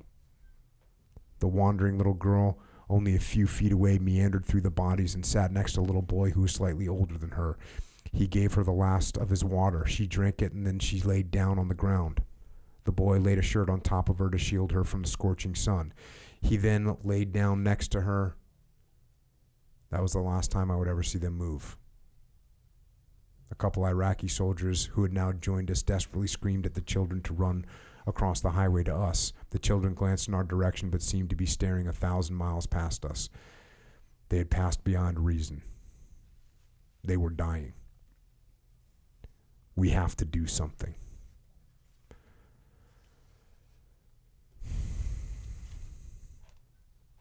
Fast forward a little bit. Bullets rained heavier. I turned and looked in the direction of the incoming fire. The hospital was visible again. I need to start shooting. Ephraim, David screamed at me. He never screamed like that unless something was very wrong. Turning away from those black windows I wanted to be filling with lead, I saw the old man had slipped from the table. He was just too weak to hold on now, and tank tracks were about to run him over. Stooping down, I rolled him to the side, but the highway's median prevented him from rolling far enough. There was nothing I could do. The old man's head was up, and he stared at the machine that was about to flatten him, starting with his feet, up his legs, spine, and finally his skull. Then, for the first time during our backward movement, the tank adjusted its course and missed the old man by no more than a hand's width. The old man stared at the tank as it rolled past him and turned his head back toward me. The smoke was dissipating and bullets were flying everywhere. Moving outside the cover of the tank was suicide. The military taught me never to attempt a rescue under fire without cover. You're no good to anyone dead. Over the past month, I'd made my fair share of decisions that had directly resulted in people staying alive. This was my first time I had to make the decision to let someone die. I was sorry but felt no guilt. We didn't kill him. ISIS did. Stepping back to my place on the flank behind the tank, I walked backward. Crack! I felt like someone had just teed off with a sledgehammer against my right calf. I'd been hit. The many stories I'd heard from guys who'd been shot instantly flooded my mind. It's just like they described. Like half of me was a spectator watching the other half of me fall in slow motion. Bam! The ground came up in full force. I'm hit, I yelled. And I sat up to look at my leg. Did it miss the bone? Fortunately, the bullet had entered through the right side of my calf and exited the left. Wait, what the hell is that noise? I glanced over my shoulder. The tank! Damn it, I sprang to my feet 2 seconds before getting crushed. My leg burned as if someone had stabbed a burning hot metal rod through it, but I could walk. Just don't bleed to death. Reaching for my tourniquet that I kept easily accessible, I walked backwards, trying to stay within the tank's small cone of cover while cinching the tourniquet, grateful for the many times I'd practiced. We were finally in line with the street that was our escape, but we still had to cross 100 meters of open ground to get to safety, and my leg was quickly locking up, the muscle seizing as the adrenaline wore off. With the smoke all but dissipated, it would be near suicide to attempt to run across the street. The burning pain doubled, then tripled. Humvee! David screamed at the Iraqi soldiers who watched us from cover. Bring us a Humvee! He waved one arm frantically. I joined in, screaming in Arabic. It was no use. They weren't going to budge. And they probably couldn't hear us anyways. We needed someone to run across and carry the message. My head began to spin and breathing became more difficult. I started to feel lightheaded. I'm losing too much blood. If I pass out here, they're going to die trying to carry me. I needed to be the one who would run across the open ground and tell them we needed a Humvee. And I knew that my Karen medic friends, Toe and Elia would be there to treat me. The tricky part would be just making her cross the open ground without getting shot again. David, I'm feeling lightheaded. I'm going to move across. I started to get in position to hobble across the open. Use the berm as cover. David pointed out a small pile of debris that lined the highway. An almost useless cover, but better than nothing. I sprang out. Damn it, that hurts. Skipping was my best option as I tried to pick up speed and cross the open ground. ISIS gunners immediately opened fires. Bullets snapped and cracked past me, impacting the walls and rubble around me and kicking up the dirt at my feet. I struggled to run. Toe and Alea had huddled by the wall, waving me in, and I locked eyes with them, trying not to think about a bullet striking the side of my head and ushering me into eternity. They need a Humvee, I screamed as I cleared the wall to safety. They echoed the call, their medical supplies ready to treat me. They were on me in a flash, trauma shears cutting away my pant leg as another tourniquet was ratcheted down on my leg. Dust, dust, I screamed as a Humvee sped past us no more than 2 feet away, kicking up filthy Mosul sand and dirt. The medics leaned in and shielded my wound from debris that would almost certainly cause an infection. I didn't know it at the time, but the heroic driver of the Humvee rushing out into the battle to rescue the team under fire was the French journalist Bernard Guinier. He had indeed needed to learn how to drive the Humvee, which is from a previous section where you taught him how to drive a Humvee. My happiness that the Humvee was rescuing my team was short-lived. Alea drenched a piece of gauze and iodine and twisted it into the entrance of my wound. Clutching my AK and burying my forehead into the dirt, I grunted under my breath. I'm not going to scream no matter how bad it hurts. She drenched the more gauze and iodine, this time forcefully twisting one end into the raw flesh of the exit wound. I gritted my teeth and tried to maintain my courage. As suddenly as it started, it was over. Moments later, I was in the back of the armored ambulance with Daryl and the Mennonite at the wheel, driving away. Out the back window, I saw the Humvee come to a screeching halt, and a crowd of medics and Iraqi soldiers rushed to help. I was beyond relieved. Mission complete. And oddly enough, this whole freaking, well, not this whole thing, but this event was captured on video, and it's on YouTube. You can just look up your name and look up freaking getting shot or something along those lines, and you can see this thing unfolding. It's actually captured from a couple different angles. Yeah, there were multiple sort of war correspondents in the area who were there documenting ISIS atrocities, and some of the FBR team, their job was just to document atrocities. So they get all this footage of things happening, and none of us knew that everything was was being filmed. We weren't we weren't even thinking about that at the time. But yeah, everything from there's a very famous video where Sky and I give covering fire while Dave runs out and grabs the little girl, because we had driven down that road, or an Iraqi army tank had driven straight down that road into ISIS territory. We'd actually convinced the American military to give us a smoke screen, so they were firing white phosphorus airburst to try and give us a smoke screen into the city. And so we're behind the tank on foot, and we give covering fire. Dave runs out and grabs the little girl. We tried to get the two men. We were able to get one of the men, but the second man, we were basically dragging him on he was wounded heavily in the shoulder. She couldn't carry him because he was going to bleed out. And so we were dragging him on a piece of metal that was in the street. He fell off, almost got run over by the tank, and that's what I described. So I literally moved him out of the way 4 or 5 inches from the edge of the tank tread. And then, 5 seconds later, I get shot. And the moment I get shot, that's on camera as well. I fall down, and you can see me turn around. I look at the tank; it's about to crush me, and it was like, "Hey, man, you just got to get up and keep moving." I had already read this book when I watched the video, so this was within the past week, and I was like, "Oh, I'm gonna go watch that video." And having worked around a lot of tanks, tanks don't care what they run over, and they can't stop, and they can't see anything. Yep, exactly. So it is just like it might as well be the force of nature, just an unstoppable. So. Even knowing what was happening, even though I was getting ready to talk to you in a couple of days, when you got shot, fell down, I still had my gut went bro, you're going to get run over, get up. And sure enough, you barely got up and you're able to get out of there. But, yeah. And the one thing kind of tying in that, so, as I was walking backwards, trying to keep my eye toward the enemy, and I was putting my tourniquet on. As I was putting my tourniquet on and walking backwards, the guy started screaming at me again, and it was too late. I looked down, and I tripped over the bodies of one of those little girls, the girl who'd been shot in the back of the head, and her whole face was gone. So I looked down, there's blood pouring from 2 holes in my leg. There's dead bodies everywhere, and I'm sort of stepping in and stepping on this girl's body, and her lifeless face, or lack of a face, or the hole where her face used to be, is just staring straight up at me. As I'm tripping over her body, and we're still taking fire from the flank. We're still taking, ISIS was also dumping mortars and stuff. So there's random mortars going off. None of the mortars were caught on video, I don't think. And yeah, so then we had to get out of there and get a Humvee. One of the cool things where I do, probably one of my favorite parts of this is, there's a French journalist, Bernard Guinier. He so just an observer. He was the one who hopped in the Humvee and drove out under fire after seeing me get shot. He watched the whole thing. He drove out there in an armored Humvee. They threw the little girl and the one man who was able to, who we were able to rescue. They all hop in the Humvee and then cross that open terrain that I had just run across.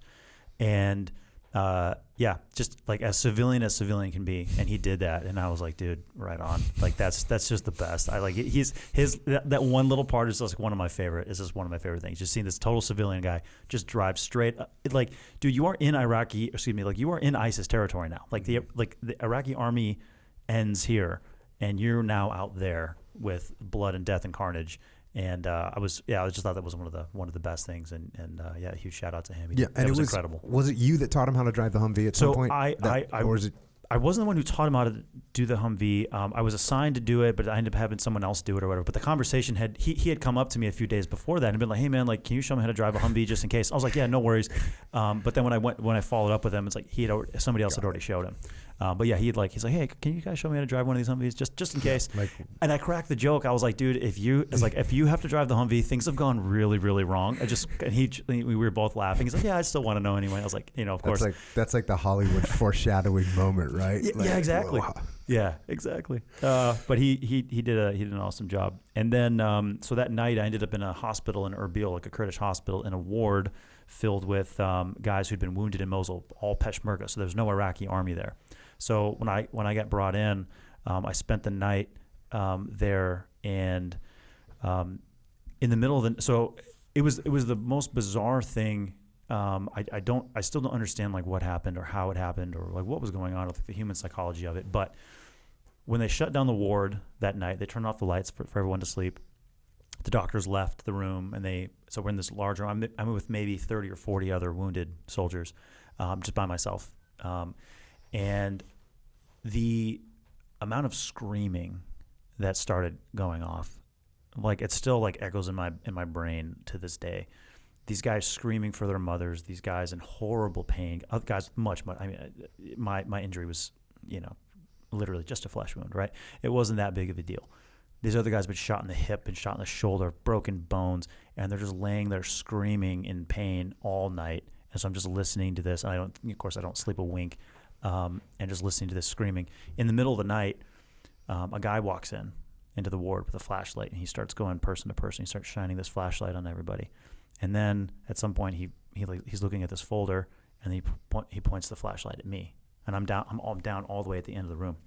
And so then he just keeps the flashlight on me. I can't see him, and he just walks all the way down this dark ward where everyone's like screaming, and he comes right up to me. And he speaks broken English, and he says, he's like, "I'm with Kurdish intelligence. I need to ask you a few questions." And at the time, and I like in U.S. like special ops, like we all want to grow our beards out because like that's what we like to do, like we grow our beard out, and that's needed in places like Afghanistan. Well, in Iraq, it's the exact opposite. ISIS has beards, and the cool guys have Saddam Hussein mustaches. That's what all the cool. That's the thing everyone does is the mustaches.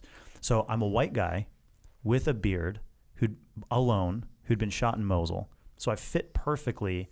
A foreign volunteer fighter who'd come to fight ISIS, I fit the profile perfectly. So they were coming to make sure that I wasn't ISIS. To fight with ISIS. To fight with ISIS, correct. So they thought I might be ISIS. And so this guy comes in to interrogate me, and so I'm laying there prostrate in this bed, completely helpless, my leg raised.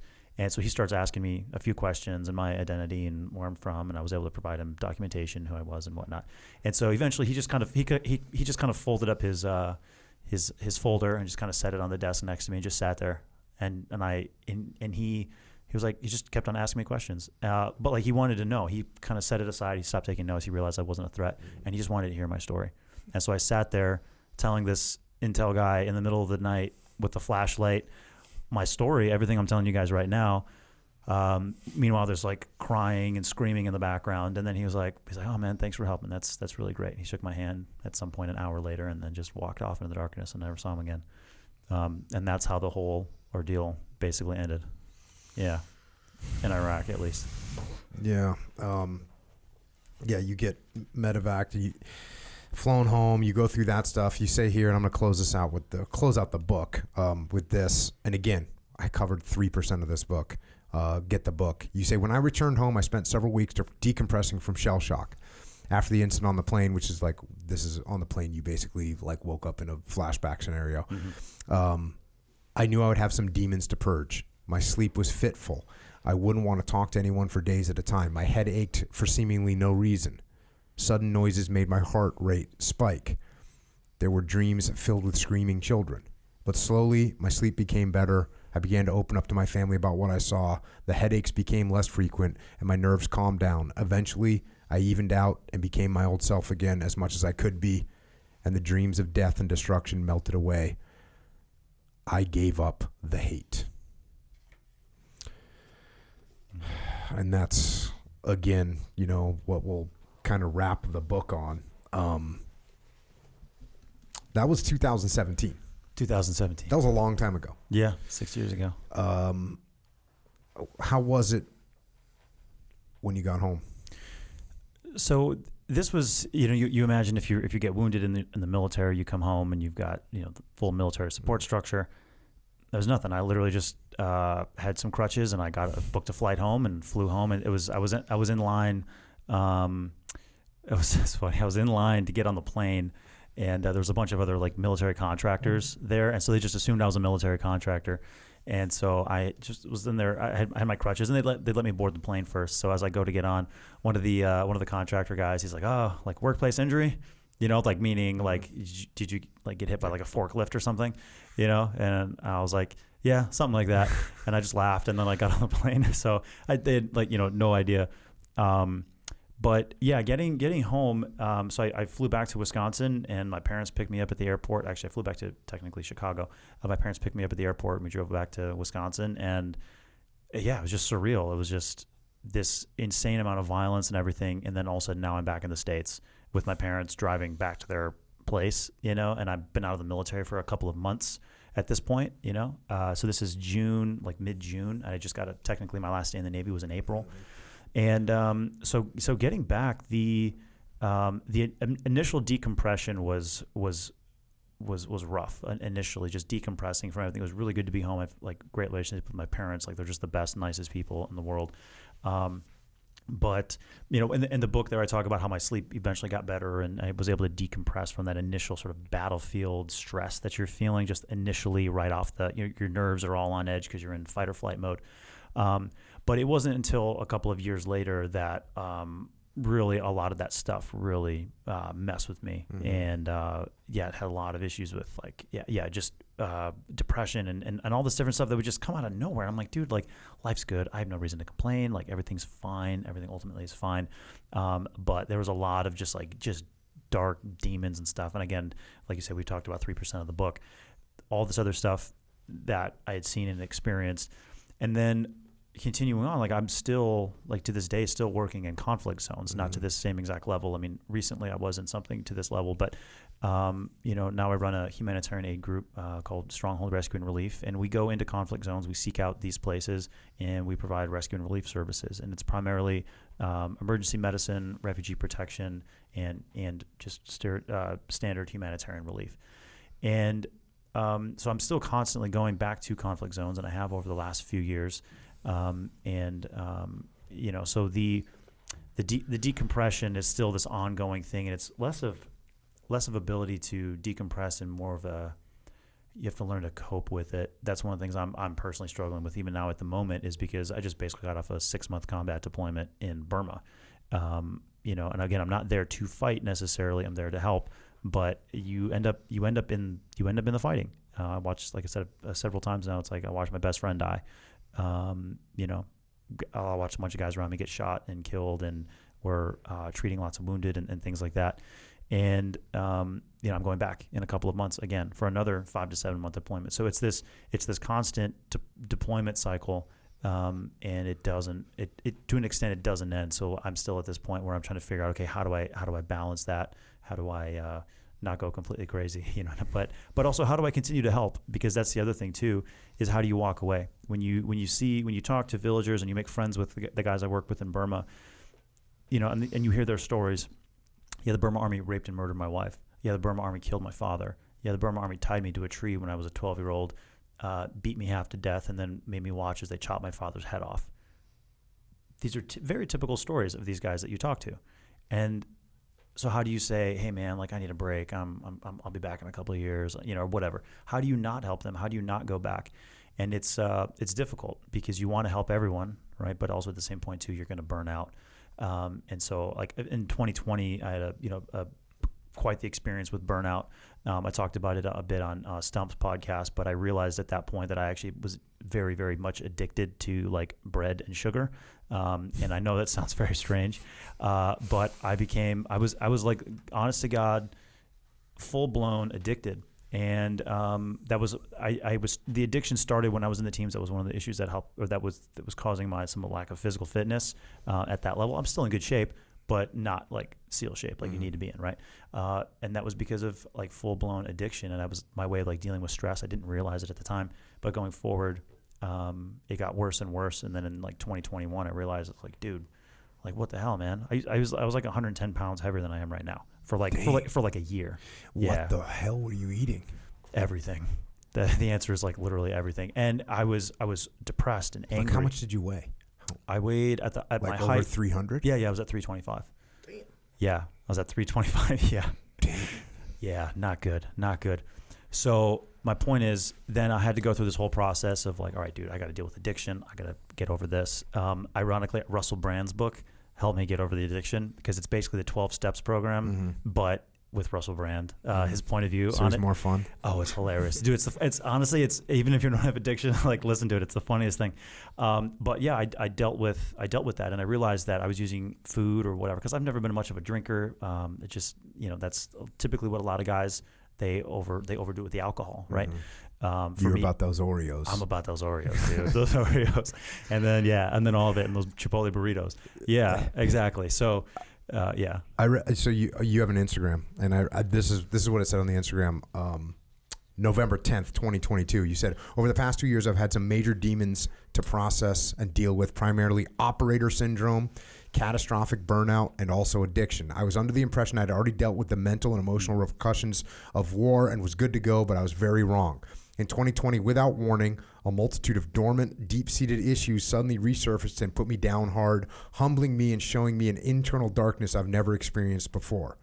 I knew I simply wasn't going to make it if I didn't focus all my energy on facing these issues head on. Because of this, I've mostly stayed off social media to focus on myself, not because social media is bad, but because I needed to maintain my focus on other priorities. Ultimately, I feel stronger now than before this unpleasant journey began, and it's now been more than a year that I've been back to functioning at 100%. Going forward, I plan to post occasionally and hopefully share some of the principles which have helped me through this process. So operator syndrome, this is like bad sleep, this is hormone dysfunction, this is chronic pain, headaches, substance abuse, in your case, freaking Oreo abuse, depression, suicide, family dysfunction. This is a pretty new term, operator syndrome, caused by like all the stress, the blasts, like all these things, and you were definitely feeling this. Yeah, absolutely. Somebody sent me an article at some point. I basically read through what operator syndrome was because I'm like, yes, I've had whatever traumatic combat stress related stuff, but like everyone does, if you're in this line of work, that's going to happen. I'm like, dude, why is this affecting me so much? Like why, just this total burnout and all the different things. So I went through and I read through the operator syndrome stuff, and I can't quote it off the top of my head, but I went through and I was looking at all of these symptoms. I'm like, dude, this is me. I'm like, and then the thing is, like, I know dudes that have this who've never been in combat though, too. That's the thing. That's why I was like, oh, this is the guys who are in the teams who haven't been able to deploy to combat zones. They're like this. They got these headaches because they've got all these other issues, and it's because of all of the micro concussions from all the explosives, from the shooting the Carl G's, to like all this stuff, right? And so I realized like, oh, this is definitely something definitely something I'm definitely experiencing, and I think even today I'm still experiencing it to an extent because like I'm by no means am I done. The work continues, and so it's something where I'm trying to figure out, okay, how do you cope with that? How do you keep it under wraps and still continue to do your job and help people? What was the catastrophic burnout? Is this also known as watching a lot of Netflix? So yeah, that's true. The catastrophic burnout came from, as I was starting Stronghold Rescue and Relief, I had spent a bunch of time overseas. I spent months living in the jungle by myself with, being the only foreigner with this tribe of people in the areas I was working for months. And I'd been trying to get my organization up and running. And as you know, starting a business, starting a small business, it's a lot of work. And again, granted, what I do is not a business; it's a nonprofit. And so I'm not getting paid. I'm working my butt off. I'm trying to raise funds. I'm trying to get back there and help these guys. And I was just pushing myself and not being healthy, still dealing with addiction. All of this stuff made this perfect storm of eventually, and then the back injuries from Hell Week and all that stuff hit me again in early 2020. So it was just this perfect storm of just everything hit me all at the same time and just totally flattened me. It just absolutely I was just burned out. I was just done. And all of that stuff hit me at the same time. And that's what I mean by just catastrophic burnout. I'd been working so hard to get the organization going. Things were not going well. I mean, things were going fine, but they weren't going well. I couldn't support myself doing the job. And, I needed to be back there helping these people, and I wasn't able to. And that also adds on to the issue. So a lot of, just basically a ton of stress. I would say chronic stress would probably be a better term for the burnout. And so you just felt like you were kind of done at this point. You are having trouble with your organization that you started. Mm-hmm. You're freaking weighing 300 plus pounds. Mm-hmm. Was there like a wake up moment? Was there something that shocked your system back into like, dude, get your shit together? So every morning I woke up and was like, dude, get your shit together. I would stare at myself in the mirror and I'm like, well, why can't you? And this was part of the issue was I would look at myself and I go, dude, like, you're a freaking SEAL, man. Like, you made it through a whole week with VGE, back injury, like, you fought in wars, like, you got shot and you just like literally stood up and walked it off, right? So you're tough, you're disciplined. So what the hell's the matter with you? Like, what is the issue? What is the real issue here? And ultimately I realized that the single biggest thing was the addiction. That was the single biggest factor that was the domino that was messing everything up. The one thing that finally shook me out of my issue and where I started to heal was in early 2021. I basically was like, dude, I'm at my last leg here. I don't know how to fix myself. I don't know what's wrong with me, and I don't know. I don't know what to do. So I drove from Wisconsin to Florida, and I went to Jacksonville Beach, Florida, and I got a hotel at I think 4 Points by Sheridan. Just use my credit card. I got a top room at the Sheridan facing the ocean, and I sat there for a month. I just sat there for a month, and I just stared at the ocean. I was like, dude, I just need to sit here and like think about my life and figure out what the hell I'm going to do moving forward. I'm not giving up on Stronghold. I'm not giving up on myself. I'm not going to give up. I'm not going to go commit suicide. I'm not going to do any of that stuff. I'm going to lose this 100+ pounds. I'm going to figure out how to get this stuff done. I'm going to figure out, because I'm fighting to get back to these people who need my help. I need to do this. I'm going to figure it out. I don't know what the answer is. I sat there and I stared at the ocean for a month. Over the course of that month, my stress levels just slowly started to decompress. My brain started opening up. Everything started making sense. And I was able to, at that point, a couple of months later, was able to like make peace with the fact that I was an addict.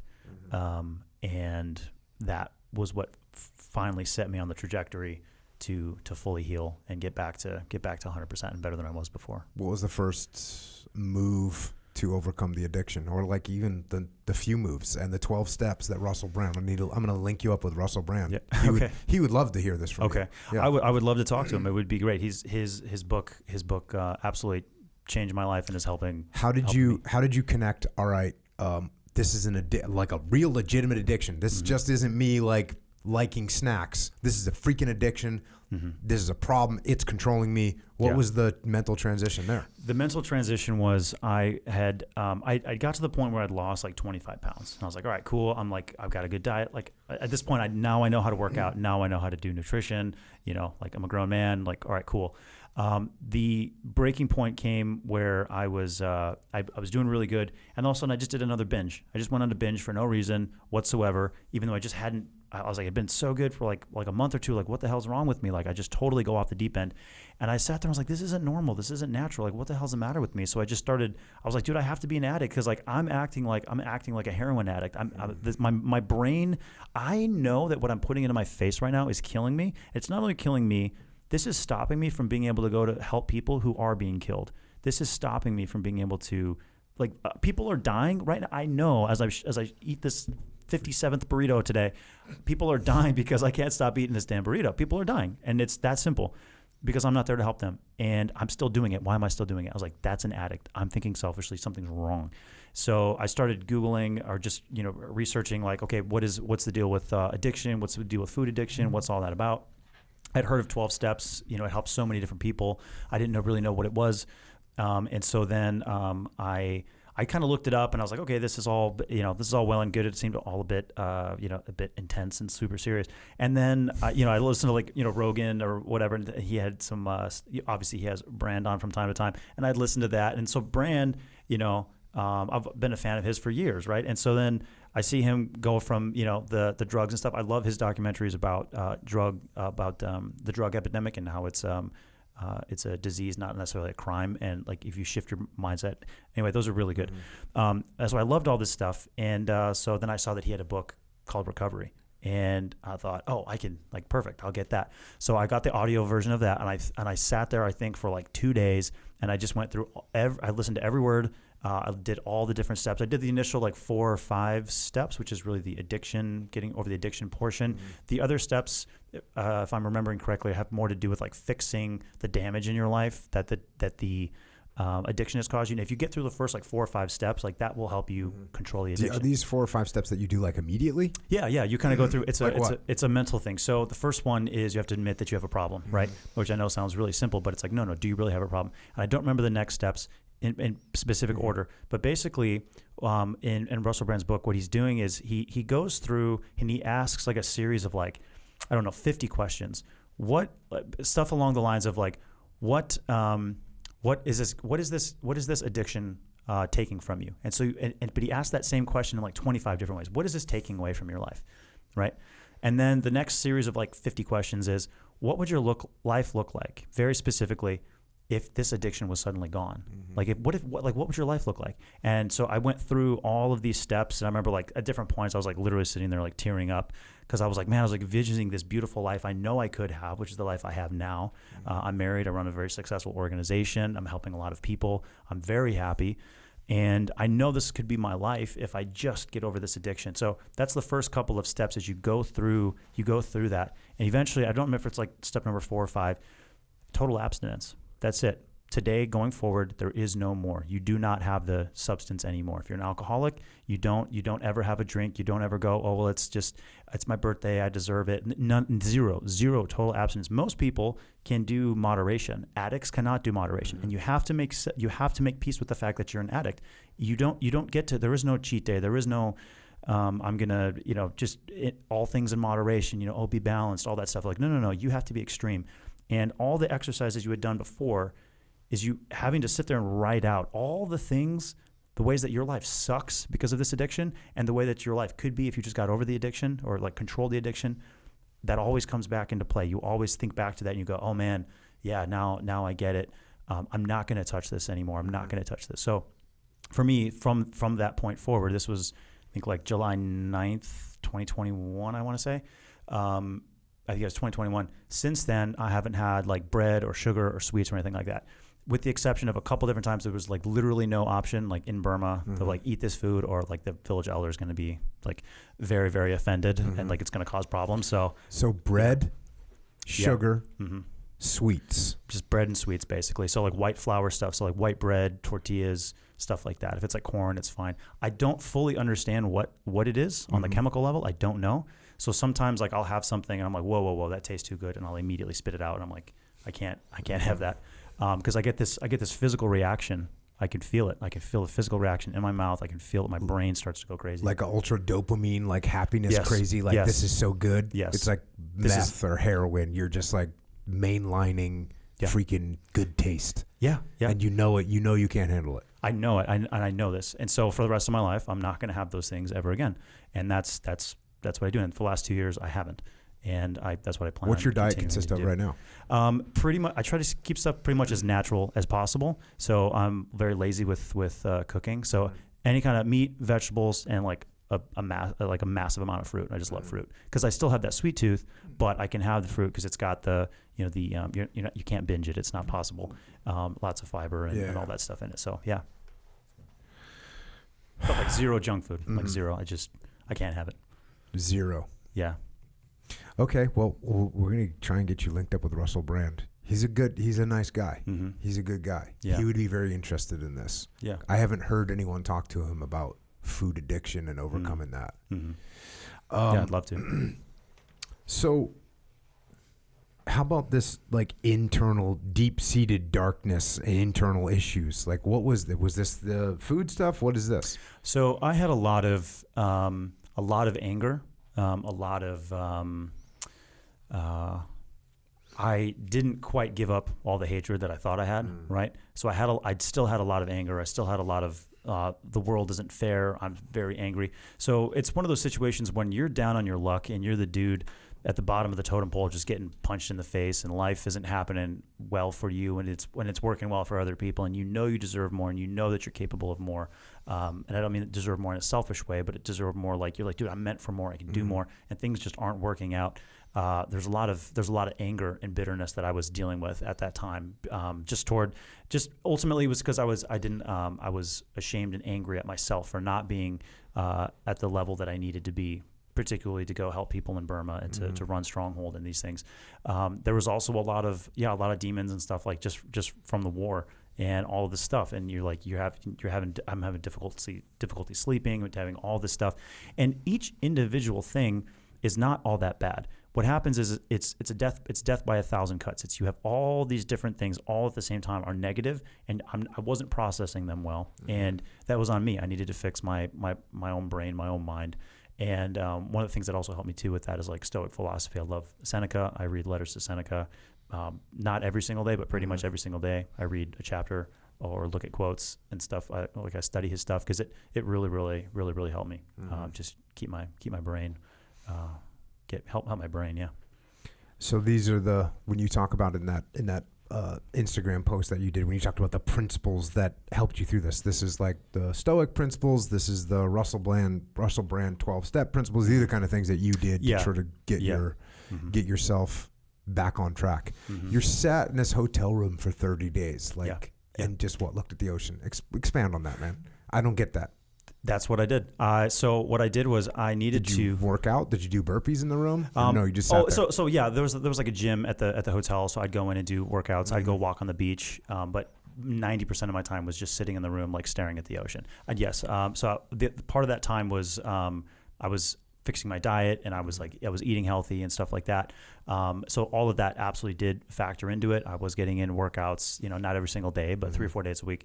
And I needed to just sit there and mentally process everything, and that's what I did. I just sat there and mentally processed things. I was like, hey, this is a problem. This is something that's bugging me.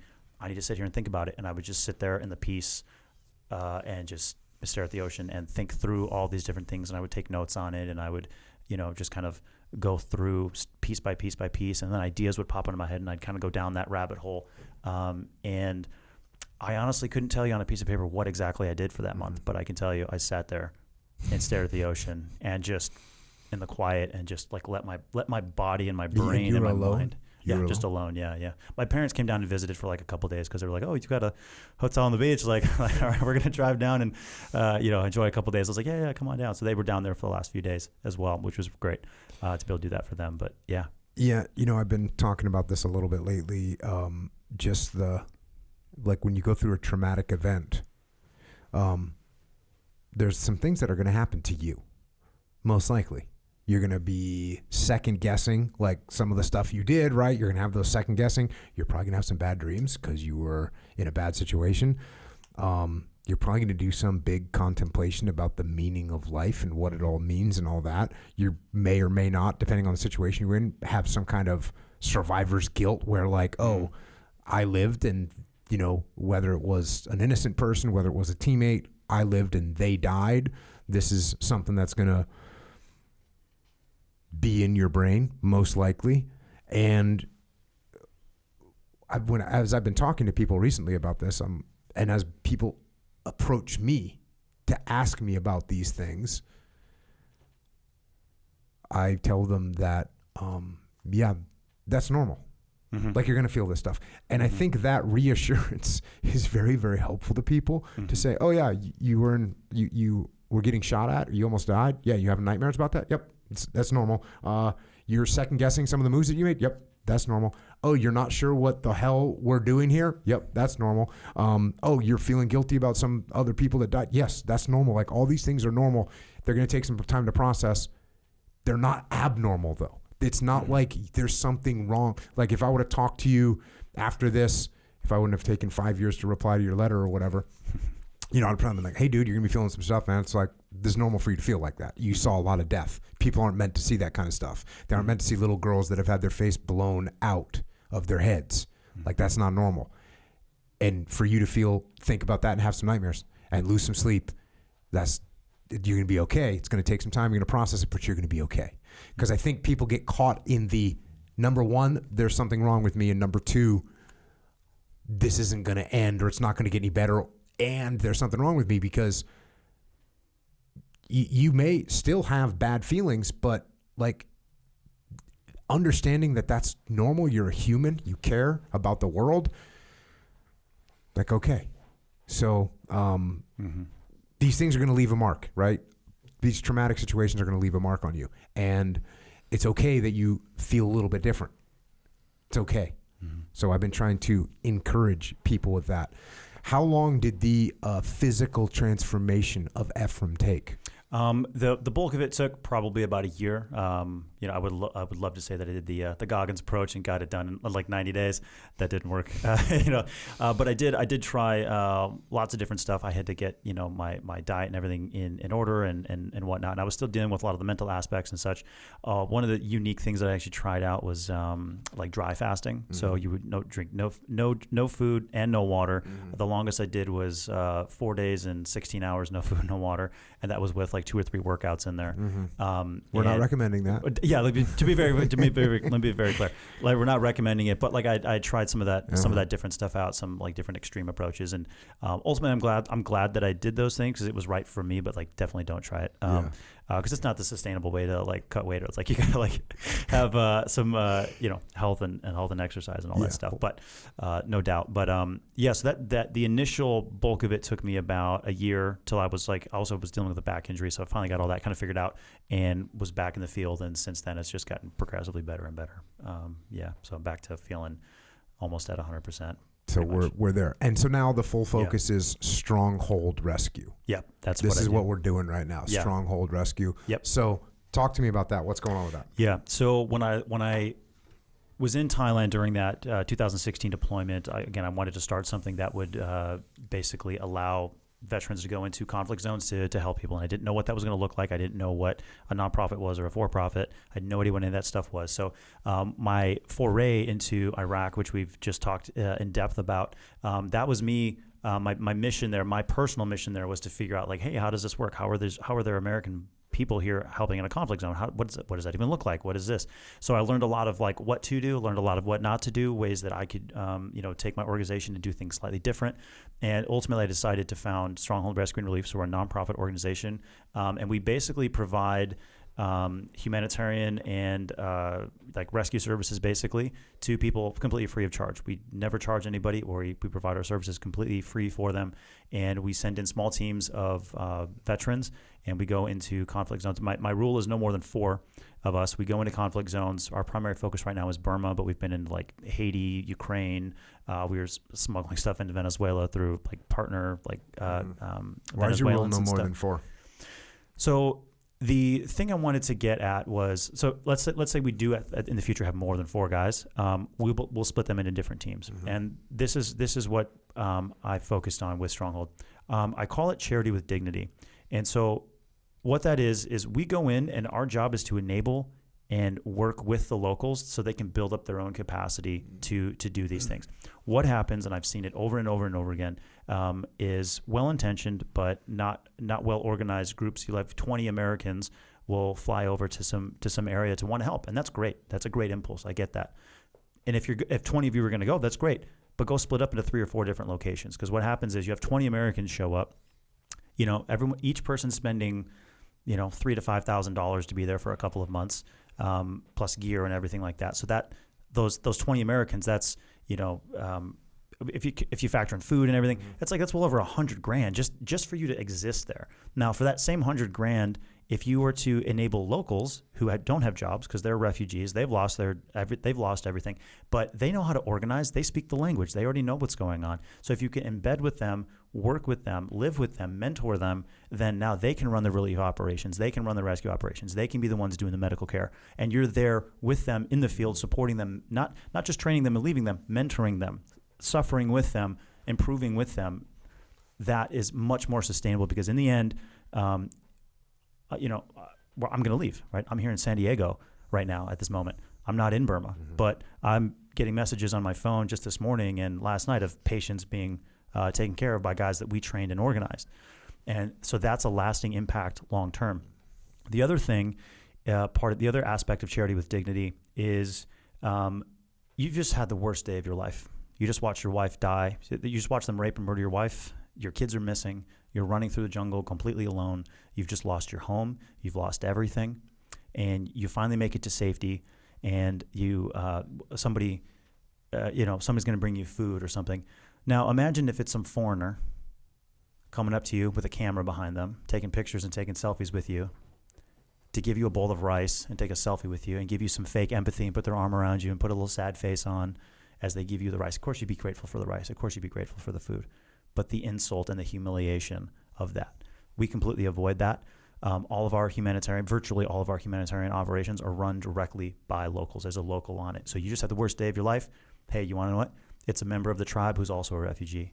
They've also lost their family. 6 months ago or a year ago, their family is affected by the war just as much. They speak your language, they know the culture, and they're going to come help you out. And they're going to be the one to listen to you, to listen to your story, record your story, give you the food, give you the rice, give you what you need. That's what we do. By, with, and through. It's like exactly in the military, by, with, and through the locals, which Yes. is always superior. Yes. And that's cool, because if you send 20 people in to do something, then they're basically going to give people fish and not teach them how to fish. Exactly. So that's an awesome methodology. Yeah. And then using the locals so it's familiar, and it's just like a ego removal, right? Exactly. For the haole that's out there, like, oh, I'll just, cool, I get my picture with the local dude. Nope, you don't get that. You wouldn't believe the amount of stuff like that I've seen, and I'm not going to go into it because it'll really piss me off.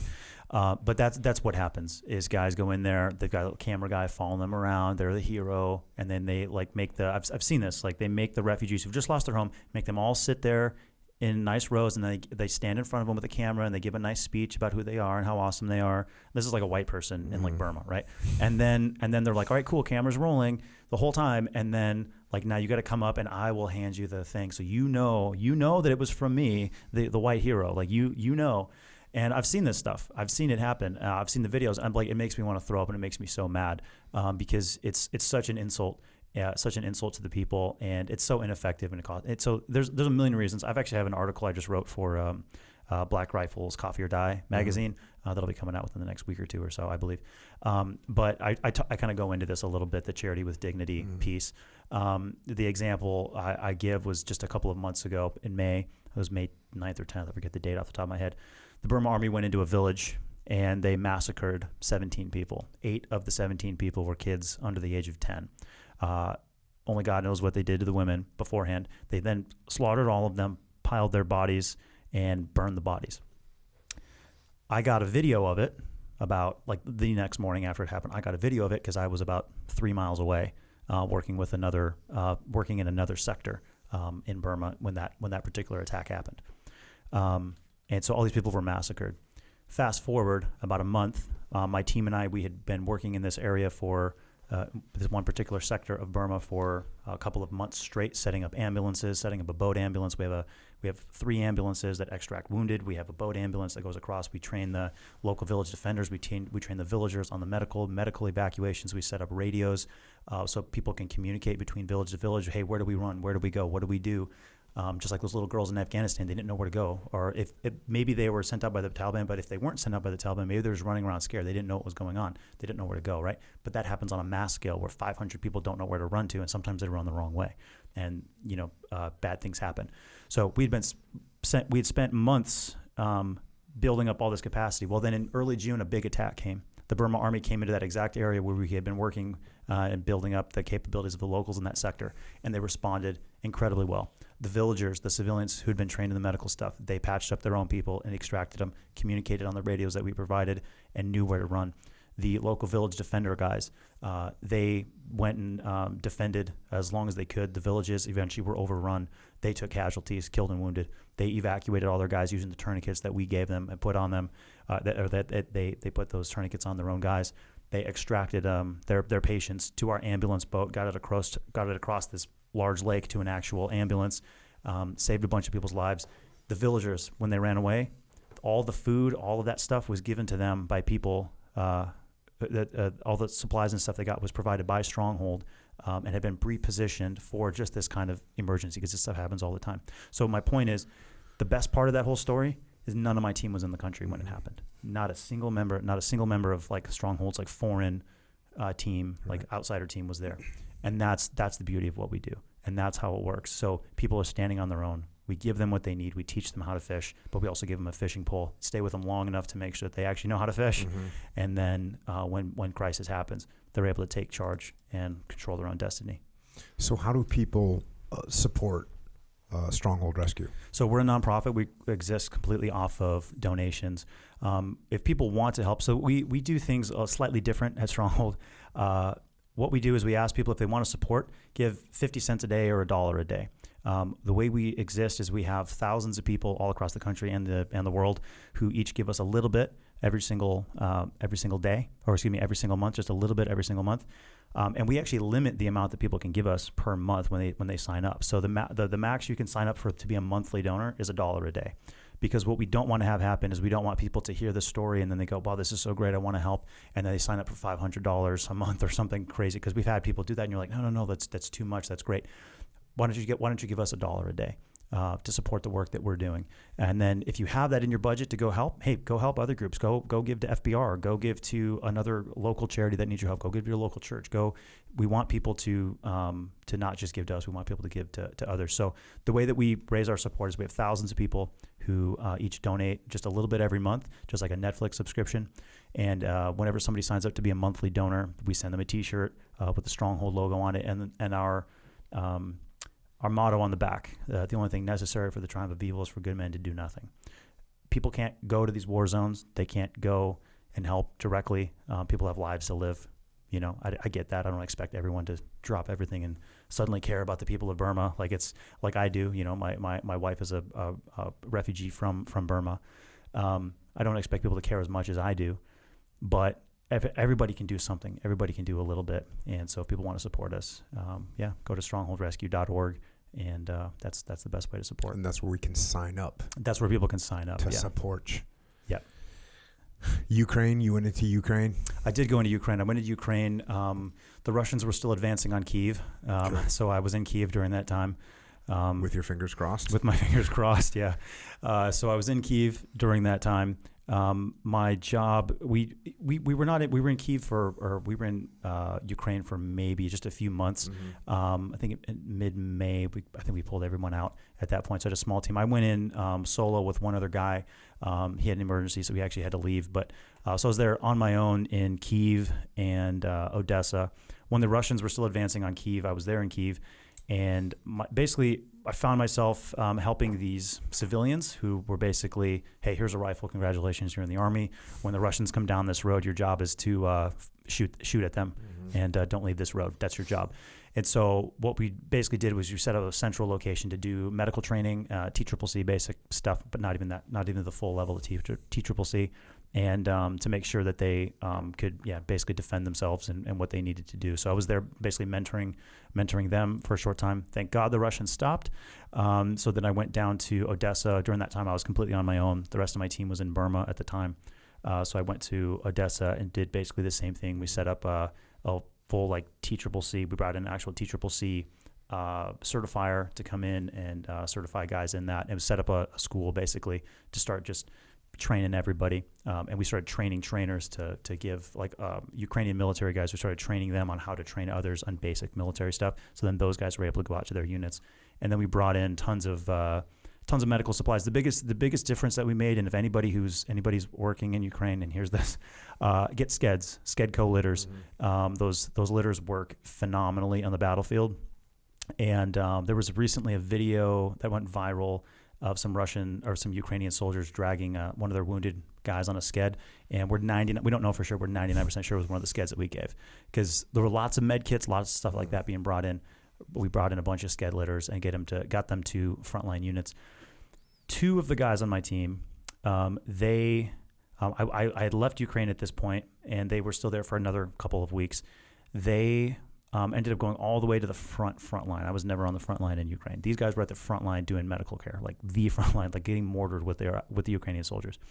One of the guys, the guy who's in charge out there, Jason, he gave me a call. He's like, "Hey man, these dudes are about to get overrun. The Ukrainians are about to get overrun. Like, we're gonna die here. Like, they're not like requesting permission to pull back." And I was like, "Yeah, man. Like, you're on site. You make the decision. You don't even have to call me. Like, you make the right decision." He was a former Ranger, like really awesome guy. And so him and the other guy who's with him, Adam, they'd been living in an underground Soviet era bunker with the Ukrainian soldiers, and just, all this artillery coming in the whole time. Anyway, so they leave. They're like, "Hey, sorry guys, like, we got to pull back." They pull back. I think 24 hours or 48 hours later, the Russians overran that exact position, and some of the Ukrainian survivors of the attack mentioned specifically that Russian soldiers with night vision goggles went into the bunker where these guys had been sleeping, went into the bunker and killed everybody in that bunker where these guys had been sleeping, the two Stronghold guys. Mm-hmm. And then they, left, and I don't really know. Most of that unit was massacred and everything. So cutting it close to the edge. But that's the courage of the guys on the team, willing to be out there in the first place, but also the discretion to say, "Hey man, we're gonna pull back a little bit." So we got Burma, and that's just ongoing. Burma's our primary focus right now, because we have, like I said, 3 full-time ambulances with oxygen tanks in the back and advanced life support, and we have a crew of all local guys who have medical backgrounds, like guys who are refugees and stuff who have medical backgrounds. They're the ones who drive the ambulances and man the ambulances and provide the care. But we provide all the support, and we provide all the funding, we provide all of that stuff, and we organized all of it. Yeah. And this is an ethnic cleansing effort. Is that a stretch, or is that accurate? It's not inaccurate in some instances. So what's really going on is the Burma army, they are the government, right? It's like if General Mattis or whatever, like, just use the Marines and like, "Hey, congratulations, the Marines are now the government," right? That's basically what's going on in Burma. So what's happening is the ethnic Burmans, they want to control the entire country, and they ethnically see themselves as superior to everyone else. And so they don't necessarily want to ethnically cleanse and completely destroy. They don't want to murder everybody necessarily. They want to control everybody. And if you do resist them, then they'll slaughter your entire village. And of course, they see you as lower, so they'll rape you and murder you and do whatever. And these massacres like this happen all the time. And they bomb villages, knowing full well there's no military or defense personnel in those areas. So it is racial in a way, but also it's more like cultural cleansing, because they want you to get rid of your language and speak only Burmese. They want you to get rid of all of any other religions and stuff. You need to be Buddhist, and so they want to control in that way. And Thailand's across the river. Mm-hmm. What's preventing all these Karen people from just leaving? Is it because it's their homeland and they're like, "No, this is where I'm from and I'm staying," or is it the Thai government can't take on any refugees? What's going on with that? So I don't know the exact numbers, but there's millions of refugees from the Karen tribe, but then also from the Karenni, from the Kachin, from the Shan, the Wa. There's a bunch of different tribes. There's lots and lots of refugees, and the Thai government has actually been very, very kind and is very supportive and takes care of people. They even set aside reservations specifically for refugees from these other countries, where they can have their own land and sort of settle, and sort of like a Native American refugee kind of thing, refuge. They can go there, have their own land, and set up their own stuff. For the most part, the Thai government still keeps an eye on it. Mm-hmm. So they're but the Thai government's very, very supportive and actually very kind. The thing is, like, the Thai government, you can't go to war. It's we're going to go to war in Burma, so they're not going to do that, which is again is understandable. But they're actually very, very supportive. It is a safe haven for the refugees to go to. When you go back there, do you bring your wife with you, or is she already there? She stay there? So she's gonna go back. And she and I met. She was working at a clinic in the jungle where we were bringing our patients to. So that's where we actually met. So she grew up in Canada.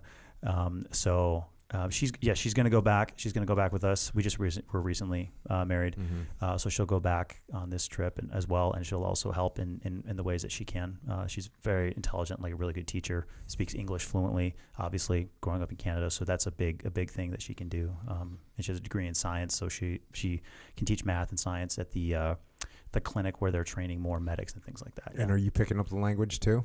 Slowly but surely, she's teaching. She's teaching me. Yeah, I'm just like, yeah. So does that? What else? Is there anything else? Does that get us up to speed? That pretty much gets us up to speed. Yeah, that's why I'm here today. I'm going back to Burma in a couple of months, and we'll continue doing the work that we're doing. So anybody that wants to help us, we truly appreciate it. And yeah. So it's strongholdrescue.org is where we're at for that. You're also on Instagram. Stronghold Rescue's on Instagram. Yeah. And it's at Stronghold Rescue. Yeah. You're on Twitter. You have like one post on Twitter, so your effort is. Yeah, basically, I just recently set up the Twitter thing. Yeah. If you want to say what I'm up to, go to more like Instagram. So your Instagram is Ephraim Mattos at EPHRAIM Mattos MATTOS, which we were discussing before we hit record, is a Portuguese name. Yes. So you got some of that Portuguese blood. Yeah. And that's where we can find you. That's where we can support you. Again, it's a very interesting system. You got like a Netflix model, except for Netflix weakens you and doesn't help anybody except for a bunch of weirdos in Hollywood. And this at strongholdrescue.org will actually help people around the world be free, be healthy, save themselves, learn. It's freaking amazing thing. Echo Charles. Yes, sir. You got any questions? Going back to the hotel stay for a month, looking at the ocean or whatever. Do you think? I know you said that you're not sure, trying to figure out why that's even that helpful as far as that. Do you feel like it's kind of like, and actually asking YouTube, it's like a method of detaching, like getting away from your like normal routine that tends to trigger certain thoughts, like almost habitually sometimes, and then you get away from that in an atmosphere of like, ocean kind of brings peace when you live by the ocean or whatever. Yep. Were you high up? Were you on a high floor? Yeah, I was on a high floor. Yeah. Looking at the ocean. I think the detachment, getting out of your normal routine, and getting away from the different things that might just sort of set you off in a normal spiral. Yeah, that absolutely is an element of it. I think more importantly, for me in particular, it was just quiet and peace and being in nature. So I think going and sitting in a cabin in the woods would have been good. Also, like I said, I'm very like introverted in that. Not that I'm shy, but like for me, when I do my best work alone. I do my best work. I heal and stuff when I'm alone. I think maybe this method wouldn't work for people who are more extroverted and they want to engage with other people and they want to talk with other people. So I know there's a lot of different retreats and stuff out there for veterans and things like that, where guys can go and get away from everything for a little bit with their families and be with other veterans and things like that. I've heard of a lot of those things. So yeah, I mean, if you're more extroverted, that might be the way to go. I knew for me that wasn't going to work for me. I just had to go sit alone like an angry bear and just kind of just stare at the water and contemplate life. Yeah. There's something about the ocean and being high up that kind of exposes or kind of induces this feeling of openness, where especially so you're not in the routine anymore. You're not being triggered by habitual thought patterns or anything as much anymore, and then you're exposed to this kind of peaceful openness, and no one's bothering you. You're by yourself. You don't have to accommodate anyone, especially if you're an introvert. And then so it's almost like you detach, and kind of in a way you can mentally and emotionally set everything out on the table and kind of be like, okay, that works, that doesn't work, kind of thing, in this almost like this protection of this peaceful environment. Yeah, and I think feel that. Yeah, that's exactly I think what ended up happening, because I sat there and I just started picking through. I literally had like a list of things on my phone where I was like, all right, I just need to sit and think through this and make peace with it, and that's what I did. Yeah, just item by item, and just that really helped. Yeah, it was just something I didn't have the idea from anywhere. I just was sitting there thinking like, okay, I know me. What do I need to do to fix me in my unique, weird situation? Yeah, and that seemed to work. I felt like I kind of felt it when you said like, oh, I just sat alone looking at the ocean. I was like, damn, I can feel that right now. Now that you just said that, that I can see how that could be helpful. Yeah, it was very helpful. Something tells me I'm going to get a vacation request here in the near future. Another. Echo Charles is going to have to go and contemplate the stresses of his life. I actually do that, though. Well, what's interesting is if you remember all the conversations I've had with Andrew Huberman, right? Yeah. And there's a physiological and psychological thing that occurs when you broaden your spectrum of vision. So if you're focused on something that's right in front of you, that's a signal telling your brain and your body that there's an emergency, basically an emergency going on. Mm-hmm. When you're looking at something up close, when you're staring at something, when you're focused on something, it's you're telling your body, hey, you got something going on. You got something you need to deal with. Mm-hmm. This is how we as cavemen survived. Like, whatever, saber-toothed tiger, focus on that. Mm-hmm. Breath goes up, blood starts, pulse goes up. Those things happen when you're focused.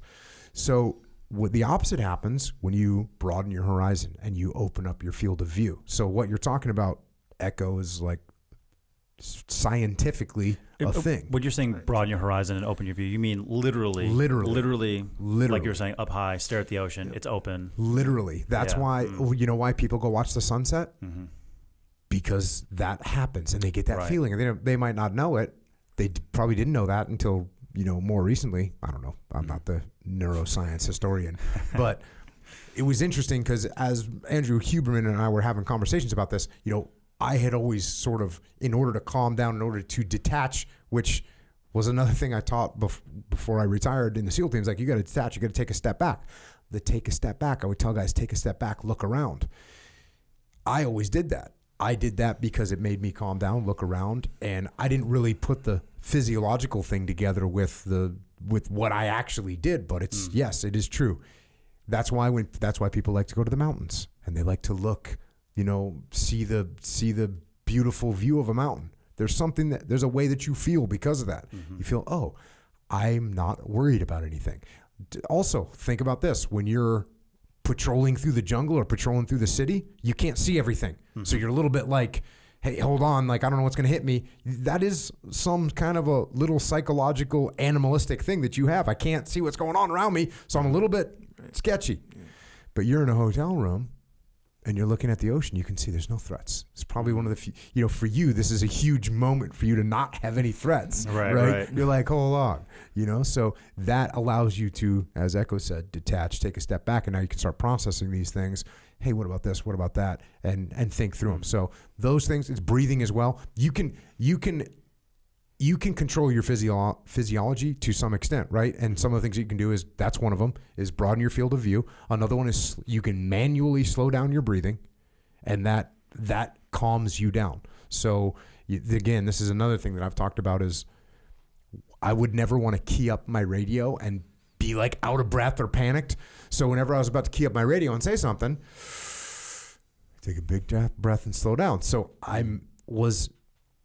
the collateral impact of that was that I had stepped back, I had looked around, I was taking a breath. What I was doing was being calm, and I was calming myself down. I was forcing my physiological system to calm down, and it made me calm, and it made me less panicked, and it made me able to make clearer decisions. Mm-hmm. So this idea that you're talking about of just taking a step back, staring at the ocean from altitude as well, that's a bonus program.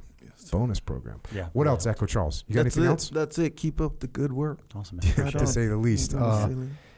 Any closing thoughts from you, Ephraim? No, that's all. I really appreciate you having me on. It's an honor. It's been fun. Yeah. Well, again, I feel like I owe you 5 years worth of recognition for what you've done, and I apologize for that. But thanks for coming here today, finally. And I think, you know what? Hey, everything happens for a reason, right? Mm-hmm. At the juncture that you're at right now, you got your organization, you're doing work. So Russell Brand has a podcast now. Russell Brand's coming up. Yep, he's got a podcast now. So everything does happen for a reason, and we always look at the positive things. Yep. So we'll say right now, you're ready for an influx of support at this time. And, I think that people that listen to this, these are people that are definitely people that care about the world and care about helping other people out. So I think we can see some support there. But thanks for coming on. Thanks for sharing your story. Thanks for sharing your lessons learned. It's been awesome. And thanks for your service in the teams, out there getting it done. And thanks for the service that you're doing now since you left the team. putting your life at risk in order to help other people that can't help themselves, can't think of a higher or more pure calling. So thanks for what you've done, and thanks for what you continue to do, man. I appreciate it. Thanks for having me on. And with that, Ephraim Mattos has left the building. A lot to process. Yes, sir. A lot going on. Yeah. And as I mentioned many times, I only touched on it here a little bit in the book. And he's got another, 4 or 5 years worth of these things that he's been through over in Burma. As he mentioned, he's in situations, these are combat deployments for him and his team. He had one of his best friends and interpreters killed just a little bit ago. So yeah, if you can support Ephraim, I would highly recommend it. Yeah, so there we go. It's crazy, man. It is crazy how how you say when you kind of come out of the war, and it helps regardless of your condition, but it helps to find a new mission. Where this kind of, I constantly was thinking that with him. I felt like, man, this is a guy who's just like, you know what, I'm gonna just find this new mission and just go hard, and keeps going hard. Yeah, yep, yeah, and obviously he has a love for humanity. Yeah, that's just amazing. Yeah, to continue to do this, continue to risk his life, and pour his entire life into helping other people to this extent is just it's amazing. Amazing guy. Yeah, for sure.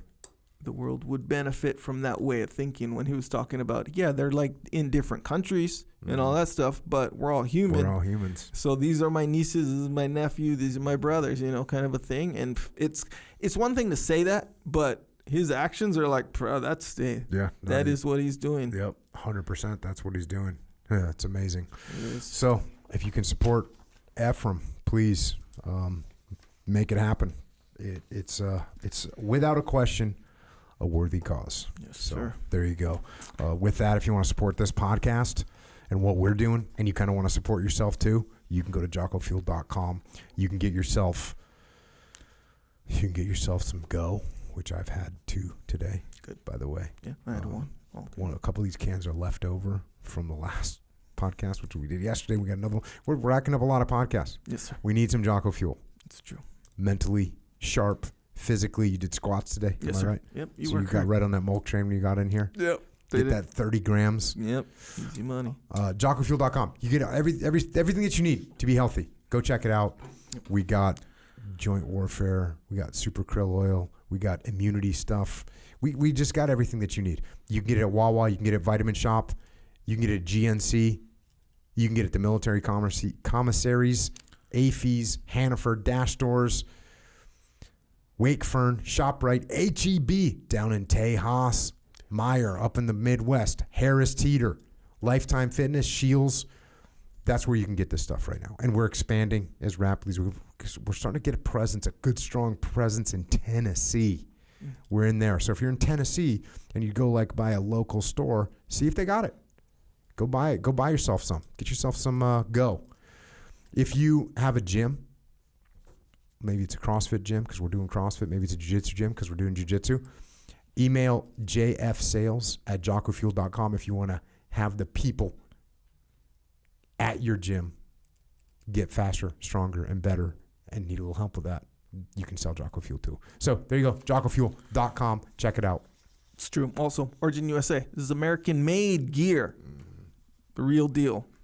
Jiu-jitsu stuff. That's how it primarily started, right? The jiu-jitsu stuff. But never mind primarily. That's where it started. Yeah. Yeah. So hey, it's a new age now. We got more than jiu-jitsu stuff now. We got jeans, boots. Because we can't look. Technically, can you wear a gi to the supermarket? Technically speaking, you can. Sure. Yeah. Hell yeah. But how do you feel? Let me rephrase that. Is that a good move? Under some circumstances, not the best move for sure. Yeah. I might be wearing the jeans. That might be a better scenario. That's why we make jeans. That's why we make shorts. Because you got to go to the supermarket. You got to take your wife out to dinner. Yeah. She doesn't. You show you're gonna go out on a date with someone. You know. Yeah. You're gonna go out on a date with a girl. Sure. And you show up. You're wearing a gi. Right. Right. It just might not be the message. Might not land. Yeah. So you're right. that's why we make jeans. We make T-shirts, hoodies, all that good stuff, and it's all made in America. So you don't have to worry about, we're talking to Ephraim. He's talking about people that are getting abused, getting murdered, getting raped. Terrible. Terrible. That's going on in the world. Slavery's going on in the world right now too, by the way. There's countries where slave labor is being used to make the clothes that you might be wearing right now if you're not careful. You're taking a chance at a minimum. Unless you buy from originusa.com. Then you're 100% not supporting slavery of other human beings. You're supporting freedom. You're helping the national security of this country. So go to originusa.com and buy a pair of jeans. You're going to support America. You're going to support freedom. You're going to keep people out of slavery. And you're going to look cooler when you go to pick up your date for dinner. Hell yeah. So that's what I'm saying. But I told you many times my tiered system of attire, uniform. I'll just call it uniform because it's kind of all I wear. So the top tier is the Origin jeans, Delta 68. The new Delta 68, there's like a new one, right? Like a new cut or something. I prefer the OG one. Okay. Yeah, Pete was very surprised just because the new one, like a lot of people like the new one. Yeah. Interesting. I like the new one too, but the OG, that's the one. Well, we're constantly improving them and making them better. Yeah. So I don't know what your little personal preference thing that you're dealing with over there. Yeah. But I can tell you right now, the new ones, yeah, sick. Maybe because I stick with, if it works, I just sort of stick with it. If it ain't broke, don't fix it kind. Heard that before. Yeah, that's real. But Judge for yourself, people. But I should keep an open mind at all times, I think. So you might be right about that. So I get it. Nonetheless, hey, they're all good. Even the factory, what do they call them? The factory jeans, right? Yep. The OG, the original ones. those They are have the a little bit originals. less stretch to them, more thicker. They have the same stretch, but they are thicker. Oh yeah, thicker. Yeah. So they probably seem more. Feels like. Yeah. But hell, if you let's pretend, for instance, that you had a job that required work. Okay, then you might want the factory jeans. Okay. If you weren't like literally sitting in an air-conditioned, office for 20 minutes at a time. Right, you turned the air conditioning on. You turned it on. Nonetheless, hey, look, you're right, regardless of my scenario. So there you go, originusa.com. Get some. It's true. Also, Jocko has a store called Jocko Store. This is discipline equals, this is apparel. Discipline equals freedom. Good. Shirts, hats, hoodies, that kind of cool stuff. There's a lot of stuff on there. So, yeah, if you like something, get something. Also, speaking of stuff that's on there, so it's a subscription scenario for shirts. New shirt every month called the Shirt Locker. People seem to like these designs because they go outside the box sometimes. It's true. There's been some objections, too, by the way. That's Has there part not? It's part of the gig. Couple objections. Oh, yeah, a few. Yeah, for sure. I think there's been 2 objections. But with every, actually, there was, no, a few. Yeah, but for every objection, there's like someone who's like, this is the jam. This is the one. Yeah. This is my favorite one. Because, when you go outside the box, it's like you can go outside the box either in a good way or a bad way. And whether it's good or bad, that's just a matter of opinion, man. Depends on your personality. Toxic productivity, that was one that got some backlash. Oh, really? Yeah, but at the same time. So that's the third one. So that one, the Everybody Must Get Stoned, which was about a Stoner 63 machine gun. Yeah. And don't fuck it up. Don't. It doesn't have the word F-U-C-K on it, but let's face it. Yeah. You don't have to be a genius to figure out what it says. Correct. And you said it. Yes, sir. So those are 3 out of probably what do you got? 25, 30 shirts at this juncture? Yeah. So you're rolling about Echo Charles. You're rolling about a 10% objection rate. But then again, each one of those 3 shirts, there was a whole group of people that were extremely fired up. That's their favorite one. Right. So there's a handful of them that people are like, hey, this is my favorite one. All 3 of those, by the way, were part of that handful of them. The other ones was the good high-level problems. A lot of people like that one. And then that original, the one with you on the tank. A lot of people like that one. That one's cool. But there's some good ones on there. Right on. So there you go. Yep, also, JockoStore.com. There you go, JockoStore.com. Speaking of speaking of getting stronger, get yourself some steak from PrimalBeef.com. This is the good steak. Let's face it, steak comes in different levels, right? Yes, sir. You know what I mean? Yes, I do. You got Steak'em that you can get. Technically, I guess it's steak, right? Steak'em? You know what Steak'ems is? I never heard It's like of a that. little frozen thing you pull out of like a box. You get it at the supermarket, like in the frozen food sections, right next to the fish sticks and the chicken patties. Is it real steak or no? It's called Steak'em. Steak. All Real right. thin. No. I'll never Anyways, try that. that's one on the end of the spectrum. Mm. I don't even know if it's necessarily steak, but Right. it's on the spectrum. Sure. Other end of the spectrum, primal beef. Primalbeef.com, farm raised, so it's raised on a farm, not in a factory, grass fed, and they finish it, this is a good thing, with fruit and grain, like a little combination they figured out.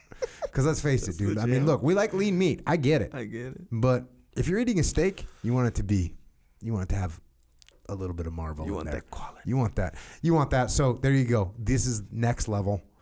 Primalbeef.com. Steak. Sean Glass. You know Sean Glass? Hell yeah. Echelon Front. Team Echelon Front. Yeah. It's him. Him and a couple of his buddies kicked this thing off, and it's freaking outstanding. So check that out. Subscribe to the podcast, obviously. Subscribe to Jocko Underground, obviously. Subscribe to the YouTube channel. If you want to know what Ephraim looks like, you can go check it out on there. Also, Origin USA has a YouTube channel. Also, Jocko Fuel has a YouTube channel. So check all those out. And what else we got? We got Psychological Warfare. We got Flipside Canvas, Dakota Meyer making cool stuff to hang on your wall. Bunch of books. Obviously, the book I talked about a bunch today, City of Death by Ephraim Mattos. Get that book. It's heavy. Final Spin, Leadership Strategy and Tactics, Code Evaluation Program. Look, I've written a bunch of books too. The ABCs of Jiu-Jitsu. Check out that book. That's written by Adam Mason. Amazing. Coach Adam. All the kids' books that I've written. Those are really good for your kids, man, and your neighbors, and your cousins, your nephews, your nieces. Just get them those books. It's such a game changer for kids. Out on the Jocko Live Tour, how many people came up to me and thanked me for those books, and I signed those books. These are game-changing books for children that you know. So go get them. We got Extreme Ownership, Dichotomy of Leadership. We got About Face. We got Mikey and the Dragons. This is all those books. Check them out. We got Echelon Front, which is our leadership consultancy. We solve problems through leadership. Go to echelonfront.com if you need help inside your organization. If you want to come to one of our live events, whether it's the muster. Next muster's in San Diego, by the way, because the Dallas one sold out. Because everything we do sells out. So if you want to come and do one of our things, then go to echelonfront.com. If you just need help inside your organization, go to echelonfront.com. We have the Women's Assembly coming up September 14th through the 16th in Phoenix, Arizona. Jamie Cochran, the COO of Echelon Front, is running that. And it looks like the COO of Jocko Fuel will be there, Diane. It looks like the COO of Origin will be there, Amanda. So it's like we got 3 companies run by females. Jocko Fuel, Origin USA. And what am I forgetting? Echelon Front. 3 companies run by females. They're all in the chief operating officer positions. So they're going to be at that event in Phoenix, Arizona. I probably shouldn't say this, but my wife's going to be there. And my wife is on a panel. They're having like a panel discussion. Yeah. My wife agreed to be, and my wife doesn't agree for don't that want to talk to anybody about anything. Yeah. Especially about none of this stuff. Yep. But she's going to be there. Jamie somehow convinced her to be on the panel. Yeah, man. There's going to be some questions for Big H. Yeah, man. Yep. It'll be solid. So there you go. Go to echelonfront.com for any of that stuff. And we also have an online training platform. Because we have techniques. But this is not something we are trying to hang on to. I'm not trying to hide this. I'm not a magician that has magic. I don't want you to know the trick. I actually want you to know the trick because I want you to be able to utilize this because it'll make your life better. It'll make the life better for everyone around you, in your family, in your work, in your home, wherever. So we have extremeownership.com. Learn the techniques of life. Extremeownership.com. Learn how to interact with other people. Learn how to get discipline.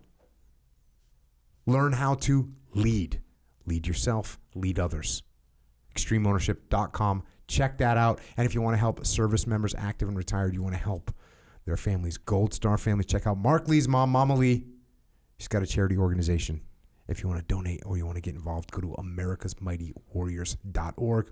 Also, check out heroesandhorses.org. We got Micah Fink taking veterans up into the wilderness so they can find themselves again. Not everyone has the methodology of going looking at the ocean for a while, like Ephraim did. Also, speaking of charities, if you want to help out, go to strongholdrescue.org. You already heard for the last 3.5+ hours what Ephraim's doing around the world. So go and check that out. Also, if you want to connect with us or him on the interwebs, you can go to @Stronghold Rescue on Instagram. Also, Ephraim's on Instagram at Ephraim Mattos. And of course, Echo's at Echo Charles. I'm at Jocko. Just watch out. Just watch out for the algorithm, which is trying to grab you. And thanks to all the uniform military personnel around the world doing your best to help the world be a better place. And thanks to these types of humanitarian organizations like Stronghold Rescue that are out there risking their lives also to help people around the world and make the world a better place. And also thanks to our police, law enforcement, firefighters, paramedics, EMTs, dispatchers, correctional officers, Border Patrol, Secret Service, and all first responders that are out there right now. Right now. There's no break. There's no deployment cycle. You're on deployment. You're there helping us. And we thank you for what you do to keep us safe here at home and everyone else out there. The world's a rough place. The world is a very rough place depending on where you are. And just about for everyone, for almost everyone, no matter where you are in life, someone is having a harder time than you are. Something to remember. Maybe help you stifle some of those complaints. But also it's a reminder that if you can, when you can, try and help people out. And this doesn't mean you have to storm into battle like Ephraim and the guys from Stronghold Rescue. You don't necessarily have to do that. But you can still help other people. Maybe you can donate to one of these organizations. Maybe you can donate to Stronghold Rescue. Maybe you can donate to America's Mighty Warriors. Maybe you can donate to Heroes and Horses. And maybe you can't even do that. But maybe it's just a word of encouragement to somebody that's having a rough day. There's a whole spectrum of things that we can do that make a difference. And if we can all lift each other up a little bit, we can all make the world a little bit better. And that's all I've got tonight. Until next time, this is Echo and Jocko.